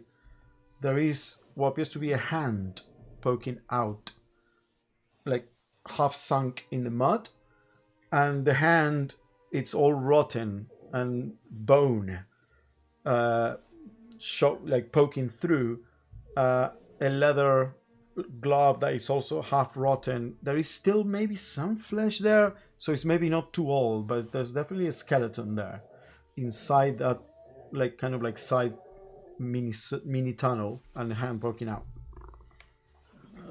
I let my eyes adjust to the light being down there, and then as soon as I see that, I'll just like recoil. Ah! There's a hand. Yeah, I think we might have found the body that used to belong to that ghost, if any of the folk tales are to be believed anyway. What do we do? I mean, are there any folk tales that tell like about, I don't know, like bodies and killed people and ghosts rising from the For dead? sure, like a million. Yeah. There are like innumerable tavern tales about that, particularly in the countryside. I mean, if the stories are true, we might need to put that body to rest, so it does not return yet again to haunt the dreams and memories of these people. But it might also be unearthing some horrible crime, a murder that may have been committed by one of these people sleeping soundly now, the sleep of the guilty. So, does this feel like really important? Because There is something down there, and you can definitely tell it's not the dead body, the skeleton. Something is pulling you towards it. Your vision almost blurs when you try to focus. Something about it's a desire. It's a want, a need that pulls you down to see what's. Anyone has a rope, I'll go get it. There's I a have rope one. on Kazumasa. I walk over to the elk and unhook a rope. Yep. Yeah. As you all see now, the elk that you had seen cutting across you as you were like barreling towards the captain, Vale, is kind of like massive osement, kind of weird for a mount. you've seen many things used at Mount in the plains. You've seen in the farther reaches of the Sun Kingdom to the south of the plains, where the sun god lives. You've even seen elephants, but elks, that's new. And you gives you a rope. I'll tie it to the top of the well somewhere. Mhm. Do you want me to hold the other end of the rope for you? Put it back up. Sure. I'll finish tying it first anyway. Okay. You finish that. Make a survival check, please. 15. 15. You tie it to the. I mean, you can even tie it to the pole that has a crank system, so you can lower the. So you can like tie it there and then roll it, and then like lower someone if you want. Does that look safe? Because if there's no bucket on there, then sure it's somewhat dilapidated. The There's bucket water in. is next to the well, kind of like lying to the. But I mean, you can imagine. Make a. Oh, this will be an intelligence check to calculate, to figure out if that's safe enough. Looks safe. It's 2. Yeah, why not? It holds a bucket, it holds a person. Why not? I'm a thing. The bucket's a thing. Both things. Yeah. Let's go. Not just any person, the biggest person. Okay, so you tie yourself to a rope, or you create like a loop so you can hold your. I'll just loop it around my fist. Okay. Yeah, down. you leave around your face, sit on the lip of the well, and then let yourself drop hanging off the. Yeah, I'll do my feet on either side if there's Yeah. if it's do that and just lower myself down. Okay, Wait. make an athletics check. Well, yes, Con, sorry. I come with you. Well, I just rolled a natural 20, so I reckon we'd be safe. Yeah. 27. Yes, go on. Let me. I should give I you just another did- rope. Have you got another rope? Oh, I've got a rope on my back here. I forgot about that. Here you go. Right, tie this one to you. Here we go. I need to see it. Don't. If you want to go with Violet, but I want to make sure we got another rope in case you get stuck or something.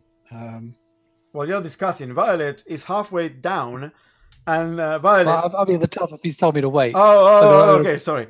But Be up there with my legs either side, yeah, just waiting. basically, you can walk down the well. The walls are close enough that with your powerful thighs, you can exert enough pressure with your roll that you don't need a rope. Essentially, you can just walk down the well if you wish. I rolled a 13 for tying the rope to Scone. Okay, so you tie the rope to Scone. So Scone is now trying. I'm basically climbing on Violet though. Okay, so you're gonna climb on Yeah, Violet. I'm gonna wrap my arm around. I'm gonna wrap my arm around his waist and just kind of sit him on my leg, Okay, and then lower myself down. okay, so you sit him on your leg. So as you pull that leg down to keep walking down, Scone rocks back and Ups. forth, and easy enough with your strength and your all. You just keep walking down with Scone for safety. With the rope tied up, your spear, you're holding it, and they soon disappear. Well, no, they don't disappear because there's light at the bottom. So you see them both kind of like blocking the light, and as they rock back and forth going down, kind of like blocking and unblocking the light, and seeing like this weird, eerie outline of them both as they go down, until eventually you reach the bottom and you let go and you sink about half a foot in the mud. Oh, it's quite deep. Get the coin? I'll try and grab the coin Yeah, from the mud. you grab the coin. Easy enough. It's the only thing that has light. Immediately hold it up towards that hole. You hold it towards that hole, and you see there some kind of. Well, I mean, there's the skeleton, and the skeleton has clothes that are rotten and stuck to half rotten flesh. You can still see maggots working their way through the remains of the flesh. There's bone already showing clearly, but there's still some flesh for the maggots to eat. And you can see the one hand that was extended and that you could see in the main shaft, and then the other hand is deeper into this mini tunnel that leads towards what you can imagine is some underwater current, because you can hear water in the distance moving. and that hand is holding something. It is kind of like half stuck into the rotten glove, flesh and bone, but you can definitely see it's different because the light that you are producing with the coin reflects off it, and it's some kind of like metal texture. It is grimy, covered by mud, but some, the specular aspects of it kind of like reflects a bit of the light, and it plays around, reflecting the light inside this tunnel. So there's something in the hand. Okay, I'll kind of cover my mouth after I see these maggots, and kind of look away, but I'll point towards the hand. Oh, there. I'll grab it. So I mean, you need to either crawl inside or pull the entire body, because that hand is deeper into the tunnel. The body I'll grab it is kind of like that. I'll pull it out. Okay. I'll pull it out by the forearm and then try and grab the thing. Okay, you start pulling, and you pull. The smell immediately, the movement kind of like releases pieces and whatnot, and the smell kind of like wafts towards you, and it's nasty, and the maggot starts moving around. And what you thought it was a bunch of flesh that hadn't rotten, it was actually an entire mountain of maggots still going at it, and they start just moving around. Make a nature check, Violet. It's -1. -1. Yeah, maggots are fine. No danger there. You pull, you pull the body towards you, and you see some of the maggots and the things that are eating at this corpse are definitely different, and they start crawling towards you. Oh shit. As you will- pull. Can any of us see this going on from above? Like No, because it is Con and Violet in the well, essentially blocking the view below them. It's impossible. Like their bodies are covering the entire. The light is shining through, like a bit of a bit behind an arm and a leg, and it's very hard to see what's going on down there. Smells really bad down there. Yeah. You just hear grunts every now and again. Have you got it? Violet, Go you see some maggots this size kind of like slithering their way towards you, coming out of the body. They're coming towards me. Can I just like jab them with my knife? Yeah, you jab one, splits and bleeds out. Another I'll one. just do that to all the big ones that are coming towards me, because There are many of them, and they are now exploding out almost of the central cavity of the body. Like there are quite a few. I'm gonna stab one more, and I'm just gonna tug Scon's rope. Get up! Up Just You now! feel a tug up there. You were up. All right. I stop quickly pulling the Yeah, rope. okay, you start pulling the rope, and Scone starts going up. I'm gonna snatch the thing, and then I'm gonna jump as high as I can, and then just. Okay, make an athletics check. It's a natural 20 again. So 27. Okay. Let me back up. You snatch the thing. With the thing, you think you find one maggot that is kind of like half attached to it. Is trying to come, like, kind of like almost to your skin, and you kind of like slap it away, and then go. "Rah!" You jump up, and you expand your legs, and poof, you're now like 10 feet up in the air, essentially holding. And all the maggots are now covering the entirety of the bottom of the well, and you start walking up. In fact, you soon catch up with Scone, that is being pulled slower, using the leverage of the crank system up there, but you're climbing faster, so you kind of like bump with your shoulder and you push, and between you walking up and the pull from the rope, you both make your way up. Get him off! Get him off! Get him off! Get him off! Start dancing on the spot. Did you get it? You got it right. I'll wipe off some of the dirt and hand it to Scone.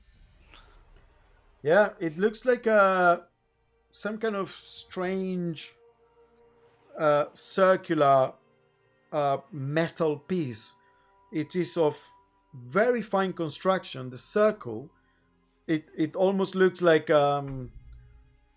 like machined in the modern days, you know, like perfectly machined by a modern machinery, and then it has some engravings, and those engravings appear to have, as you like keep like removing the grime off of it, gems encrusted, and it is beautiful. And but the symbols, it's anything like you've ever seen. But do I feel compelled to like just grab it? Yes, and as you grab it, there is a sense of intent and curiosity and familiarity. It's almost like when you're holding something that feels like home, you know, something that like a favorite toy from your childhood. You're overwhelmed by this, overcome by these feelings. They are not, you know, that they're not your feelings, but they do kind of like wash over you, almost like holding something. Oh yes, I love this thing because, you know, it was very important to me in my childhood, you know, that kind of feeling, and almost of relief of finally having it in your hands.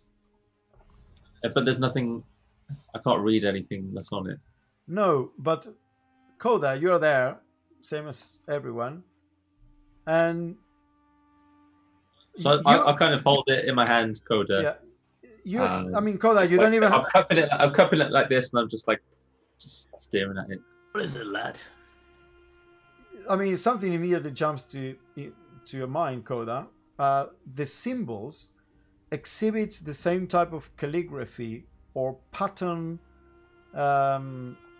shapes as the scars behind Skull neck. It's not the same symbols, but you can definitely tell if this was a script of some kind, it is the same type of script. Yeah, Scone, they look a bit like your scar. Those symbols. I kind of just like don't. That kind of goes in and out as I'm just staring at it. I feel like this was mine. Oh, I mean, I've had. I know this, but I don't know what it is. But I've had it before, I'm sure. How did it get down there? What is it? I presume that apart from the calligraphy, I'd never seen something like this before. No, because this would be the same. No, it's apart from that, nothing. Okay, cool. what? I mean, what do you mean it's yours? It's like. Okay, although make an Arcana check. 17 plus 2, 19. So maybe it's not the script, but the manufacture and just there's something about this that reminds you of the symbology, imagery, and the kind of things that you know are related to the old Wenshari Empire when the elves ruled the known world. Wow. Yeah. This is weird, Scott. This is old. This is like real old. I mean, how long ago was this? Like 50 years ago? About 1,200 years ago. Okay. This is not so old, but it's pretty old. Like from back in the Wenshari Empire. What? How'd you know? Oh, you know, like the way it's designed and the symbology, and I think it might be from that era. And it's got like the runes are similar to your scar. Just on hearing this, so I've not been by the well. Like Kazumaster was like sitting on the ground, and I was sort of lying against it. But on hearing that it's old, I'm gonna sort of stand up and brush up. I got kind of like fine fabric on, like it's got nicely patterned, quite thin, apart from like the armor on my arms, and sort of brush that down.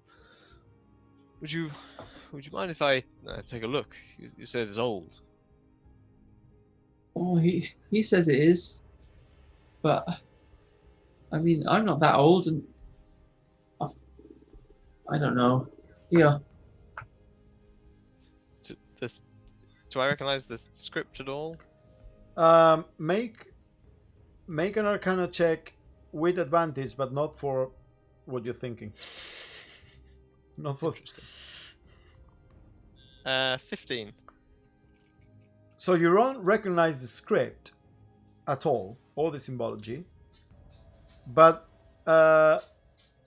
something about its construction and the metals and the gems used immediately seems familiar to you in the terms of what the shamans of your clan are known to research from what they call the oniric world, a place of dreams where everything or anything is possible, and it is all related to what their main area of study, which are the ley lines of the world. Yeah. So what was it? Oniric. Oniric world. Dream world. So what we doing with it anyway? I don't know what it does, but I'm sure. I'm so sure I've had it before. You know, some things are really old, but you know they get passed on, and maybe this was given to me sometime, but I don't know when or why, or I don't know. Can I keep it? I'll hand it back to you because at the minute I assumed I was holding it. Would you mind if we were to take this to my clan in Northwood at some point? They have people there that study things like this. Maybe they could help you. Give it to them. Well, not if it is yours and they discern so, then. I felt like, I knew something was down there, and it was this, and now I hold it. If they can tell me what it is, then maybe that will remind me of something. Well, the maybe Duchess... it'll just come back to me. I don't know, if I just hold on to it. Maybe I'll remember. The artifact Anne Flynn is delivering. I'm not entirely sure what it is either, but I believe it to be similar in nature, and I'm to deliver that as well to my clan when able. Well, it's to be delivered to the clan, but we could take a trip ourselves if this artifact may also be of interest of them, and they may be able to point you in some kind of direction. Okay.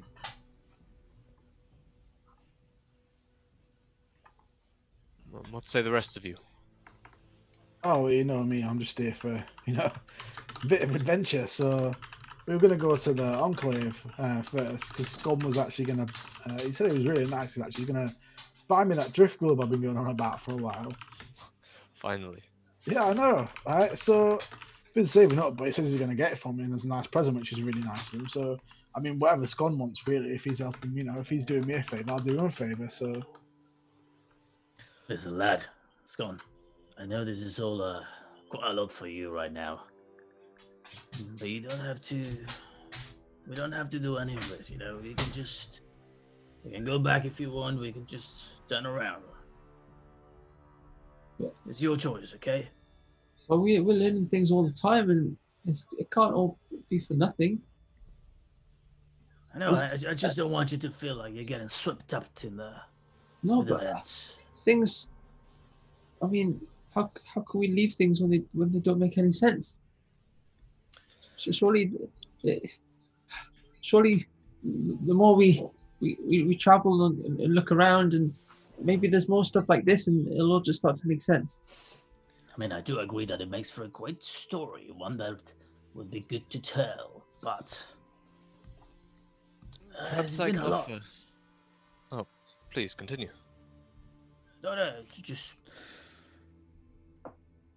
a good story, but It is also a lot for a young lad your age to take in. I know. I know it's a lot for me, that's for sure. But there's still Ruxworth, and now we know. I mean, Jin's seen him, and so we know where he's going. For sure now.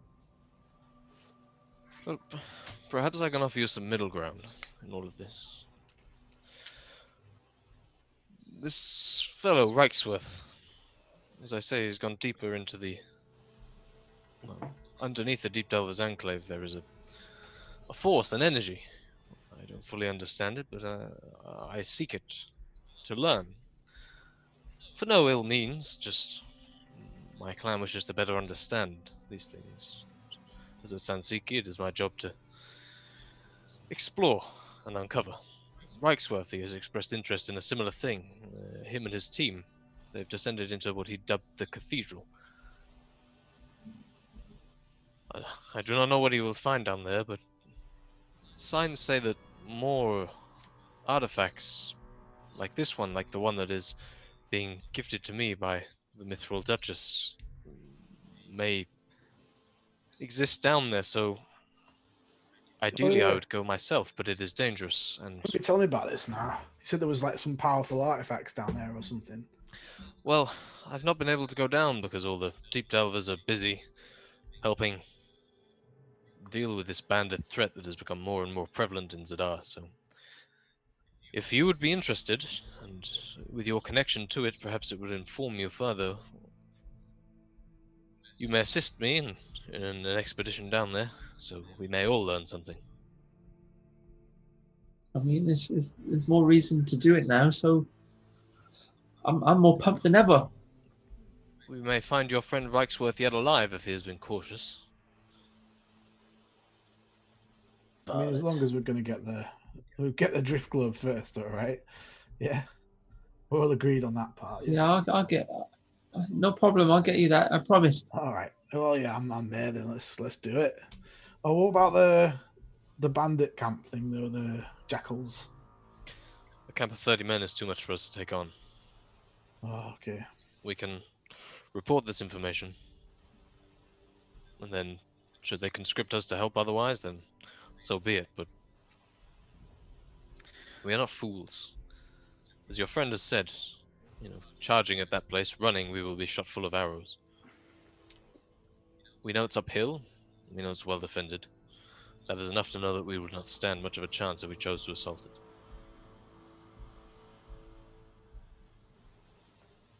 What about if we got that?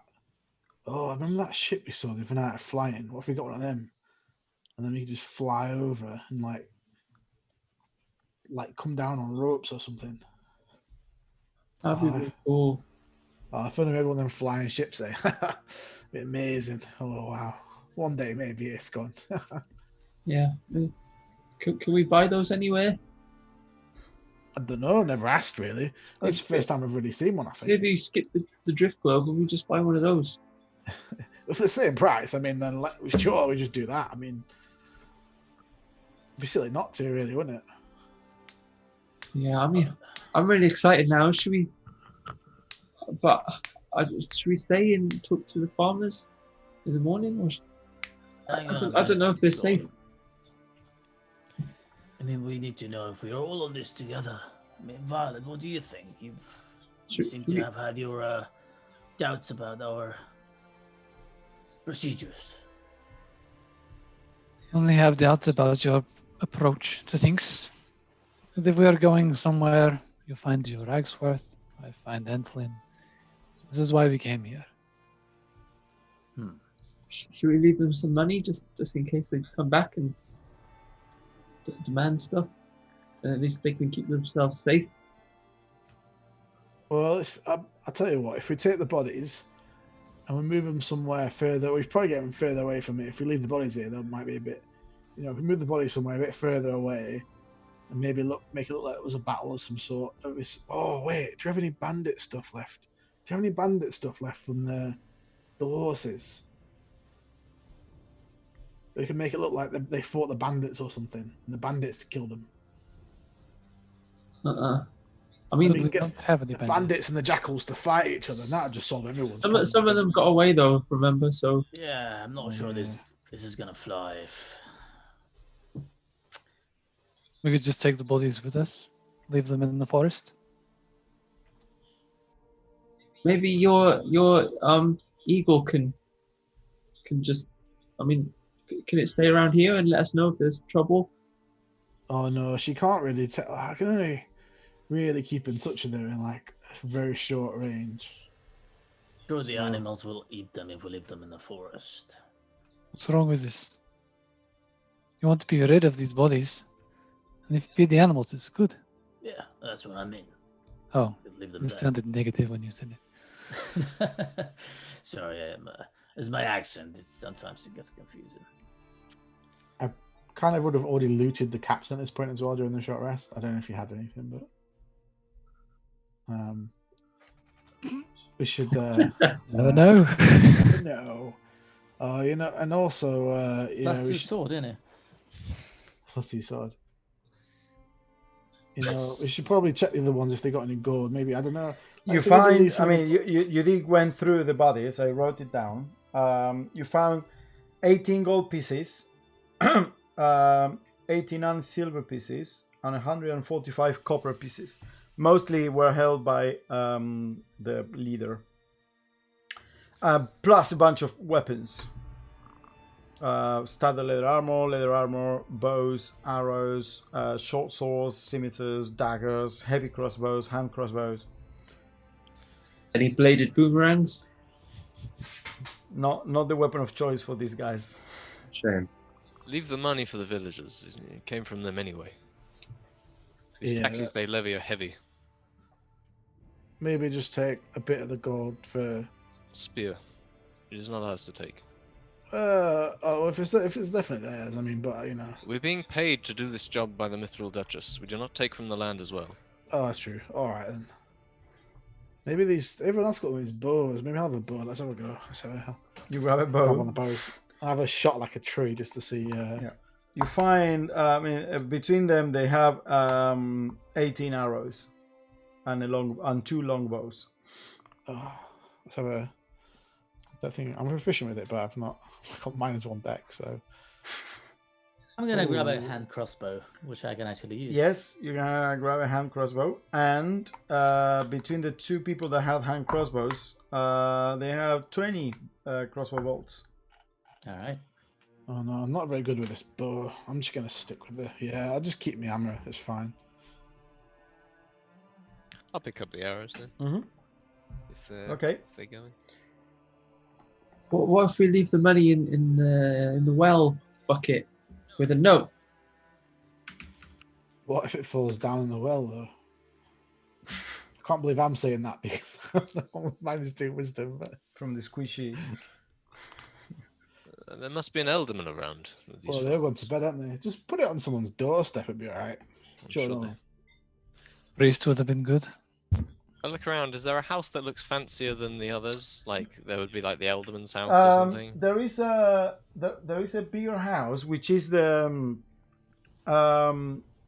you know that the granary is the bigger house in place, and they usually use for like meetings and whatnot. And whenever it is it is the sturdier house.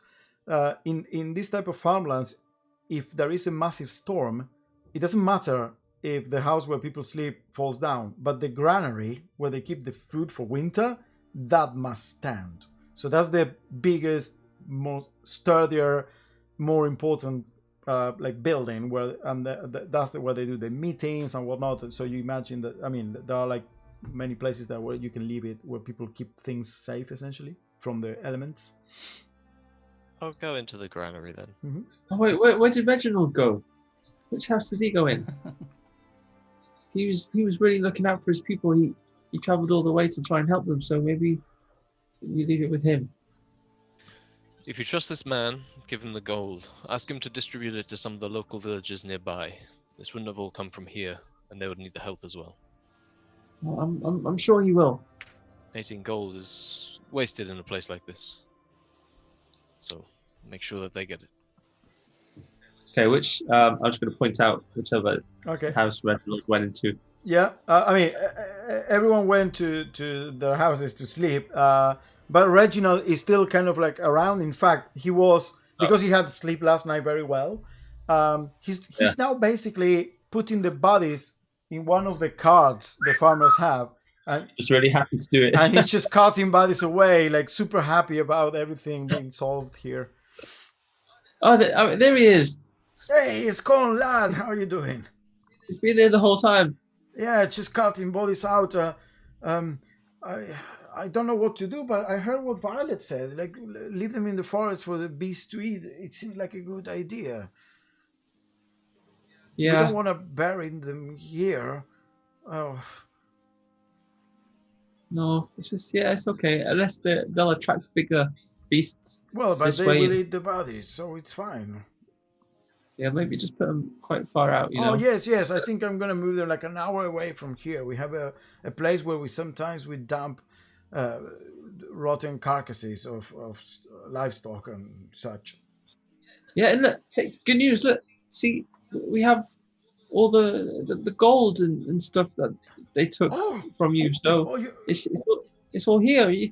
Oh yes. You'll know what to do with it, right? Oh yes, of course. I mean, we'll speak with the town council, and depends on how much it is. I mean, I'm sure. Of course, it will be back to the pockets of those that they deserve it. That it was taken from them. And yes, of course, there are more farm villages around here where these jackals have been taking money from. So I don't know. We'll see. But yeah, leave it with me. I'll take care of it. Okay. Here you go. I'm gonna approach Reginald at that point. Yeah. When you give him the gold, and he goes, well, all the coin, and he's like, oh, this is our big pouches, and he kind of like opens the gold one, and it's like, oh wow, these fuckers had a lot of coin. This is a lot. Very well. I'll be a warden for it. I'll make sure that it gets to the right people. Yeah, I don't want to see you in any nearby towns in a mansion or anything like that. Oh no, maybe just your new property develop. No, Oi, Reg, listen. You know that ghost that appeared from the well? Yes, the one you killed Voria, so right? valiantly. Yeah. Well, there is a body at the bottom of the well. You know the stories, right? You know how it works. A body? Yes. That must be little Robert. He disappeared 6 months ago. We never found the body. And then the water of the well went foul, and we couldn't use it anymore. We had to go to the creek. Well, do you think little Robert fell or was made to fall? Because ghosts don't come back just out of when an accident happens. Robert, I wouldn't know. We have to tell the family. They're asleep now, but we all assumed that Robert was killed and eaten by some beast, and that's why the body was never found. Oh my God! If that's Robert, what did you find? Anything that you could see? What they were wearing? Anything that he had? He had lots of nuggets. Oh no! Really Oh, big ones. oh no! Really big. The family will be. Oh dear! I will have to do. I don't think. Oh, I think Did you eat those? I think he had leather gloves on. leather gloves. I mean, all the farmers use leather gloves when we're carting things around in wheelbarrows. He had this, but I think this is mine. What do you mean? What is this? I've never seen anything like that. That wasn't Robert's. No, that looks like fancy noble. Like adornment. Maybe he's seen it down the well. Maybe it caught some light, and that's why he went down there and he couldn't get. He back was out. always a curious boy. Oh dear, this is terrible. Well, at least they will have closure and a body to bury and give to Akkas. Oh. If you want to use that water, you need to clear it all out. But but this is wonderful news. Then we now understand everything, and we can probably put the well back into working order. there's so many maggots There's so many maggots down Oh, there. okay, well, we have to burn them, but we'll take care of that. Well, thank you very much for your help. You're helping even more than you thought you would. And thank you. And he starts like shaking everyone's hand. And I'll do right by all the people that this gold was taken from. I mean, we will have to pay more levy when they come round next time. Either the official government or the jackals or whoever. I mean, it is the way things are these days in Zadar. But, survive and endure. This is how the hardy people of this land made their name. Perhaps now that the squishy fruits are in town, the times they are changing. We were leaving town. Yeah, I mean like town as in the area, like the vicinity. Oh, would you mind as well? Is it alright if I just leave my hammer with you? It's just bloody heavy to carry it around everywhere. Your what? Sorry? My hammer. Is it alright if I leave my hammer with you? Oh, yes, you can leave your armor. No, hammer. Oh, your hammer. Yeah. I mean, we can certainly use a hammer. I mean, this looks like a weapon, more like the type of hammers that we use to nail the... Oh, no, just keep it in like a corner somewhere out of the way. It'll be fine. When I have it when I need it. I just gets, carrying a hammer around with you. It gets tiring, so... Okay, we can certainly keep it, for sure, like a memento of the squishy Bruce. Ah, thanks. Fruits. Fruits. The Fruity Loops. Why is it such a weird name? Why can't it be Brutes or Bruce or White Fruits? I always have to think of it on the spot. Okay, the squishy fruits. I will It's keep it's a working title. It's a working I title. will keep this hammer as a memento for the day you save town. And you, of course. It's the name of town. You say town. No, it is Heartsong Farm. Yeah, Heartsong Town. And of course, thanks very much to you as well and your clan, Jin. I know you've been good people. At first, we were a bit reticent for you taking land in Zadar, as you were newcomers. But you've proven nothing but good people to us, particularly compared to the other unsavory ones that have made residence nearby, as you can tell. Well, and he kind of like puts the coin pouch inside his big sack that he's carrying around, and then puts everything on the cart. I'll just take these bodies out. Thank you again for everything. I'll remember you. I'll remember the song you played. Well, no, I was asleep. I can't remember that one. Oh no, yeah, it was there. I will remember that one. Okay. Well, we're off. Yeah. Walking backwards slowly. We're on the road. Goodbye now. Oh, before we Take go, care. do you have Be any good. spare horses? That'll be good. There were there were two horses, but they are draft horses that they use for farming. They probably need them. So you have only the two ones you have.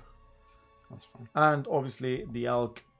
So Koda, as you leave town, Koda and Scon riding one horse, Violet on another, Jane on his elk, and you Spear pulling the mule. Or I'm not pulling. No, Just walking at the front. Hey, that is like a humanist thing to do. okay. So the mule is tied to Violet's horse, I guess, and you just pull it. I don't know. What do you do with the mule? Should we leave the mule here? Hasn't it Got got what I wanted. It's got that chest on the back. It has a still, ton of doesn't Yeah, stuff. it's got a The, massive the, chest. the Oh. mule is your mule. Oh, sorry, buddy. Your journey hasn't ended here. Okay, so you tie the mule to Scon and Koda's horse, let's say. it? And it's got the fur cloak. And everything. And as you leave town and you look behind you, the few houses of the hamlet deep in this valley, it's now eerily silent. Still the sky is overcast, and you just see there standing in the middle of town next to the well. Almost, I mean, looks almost weird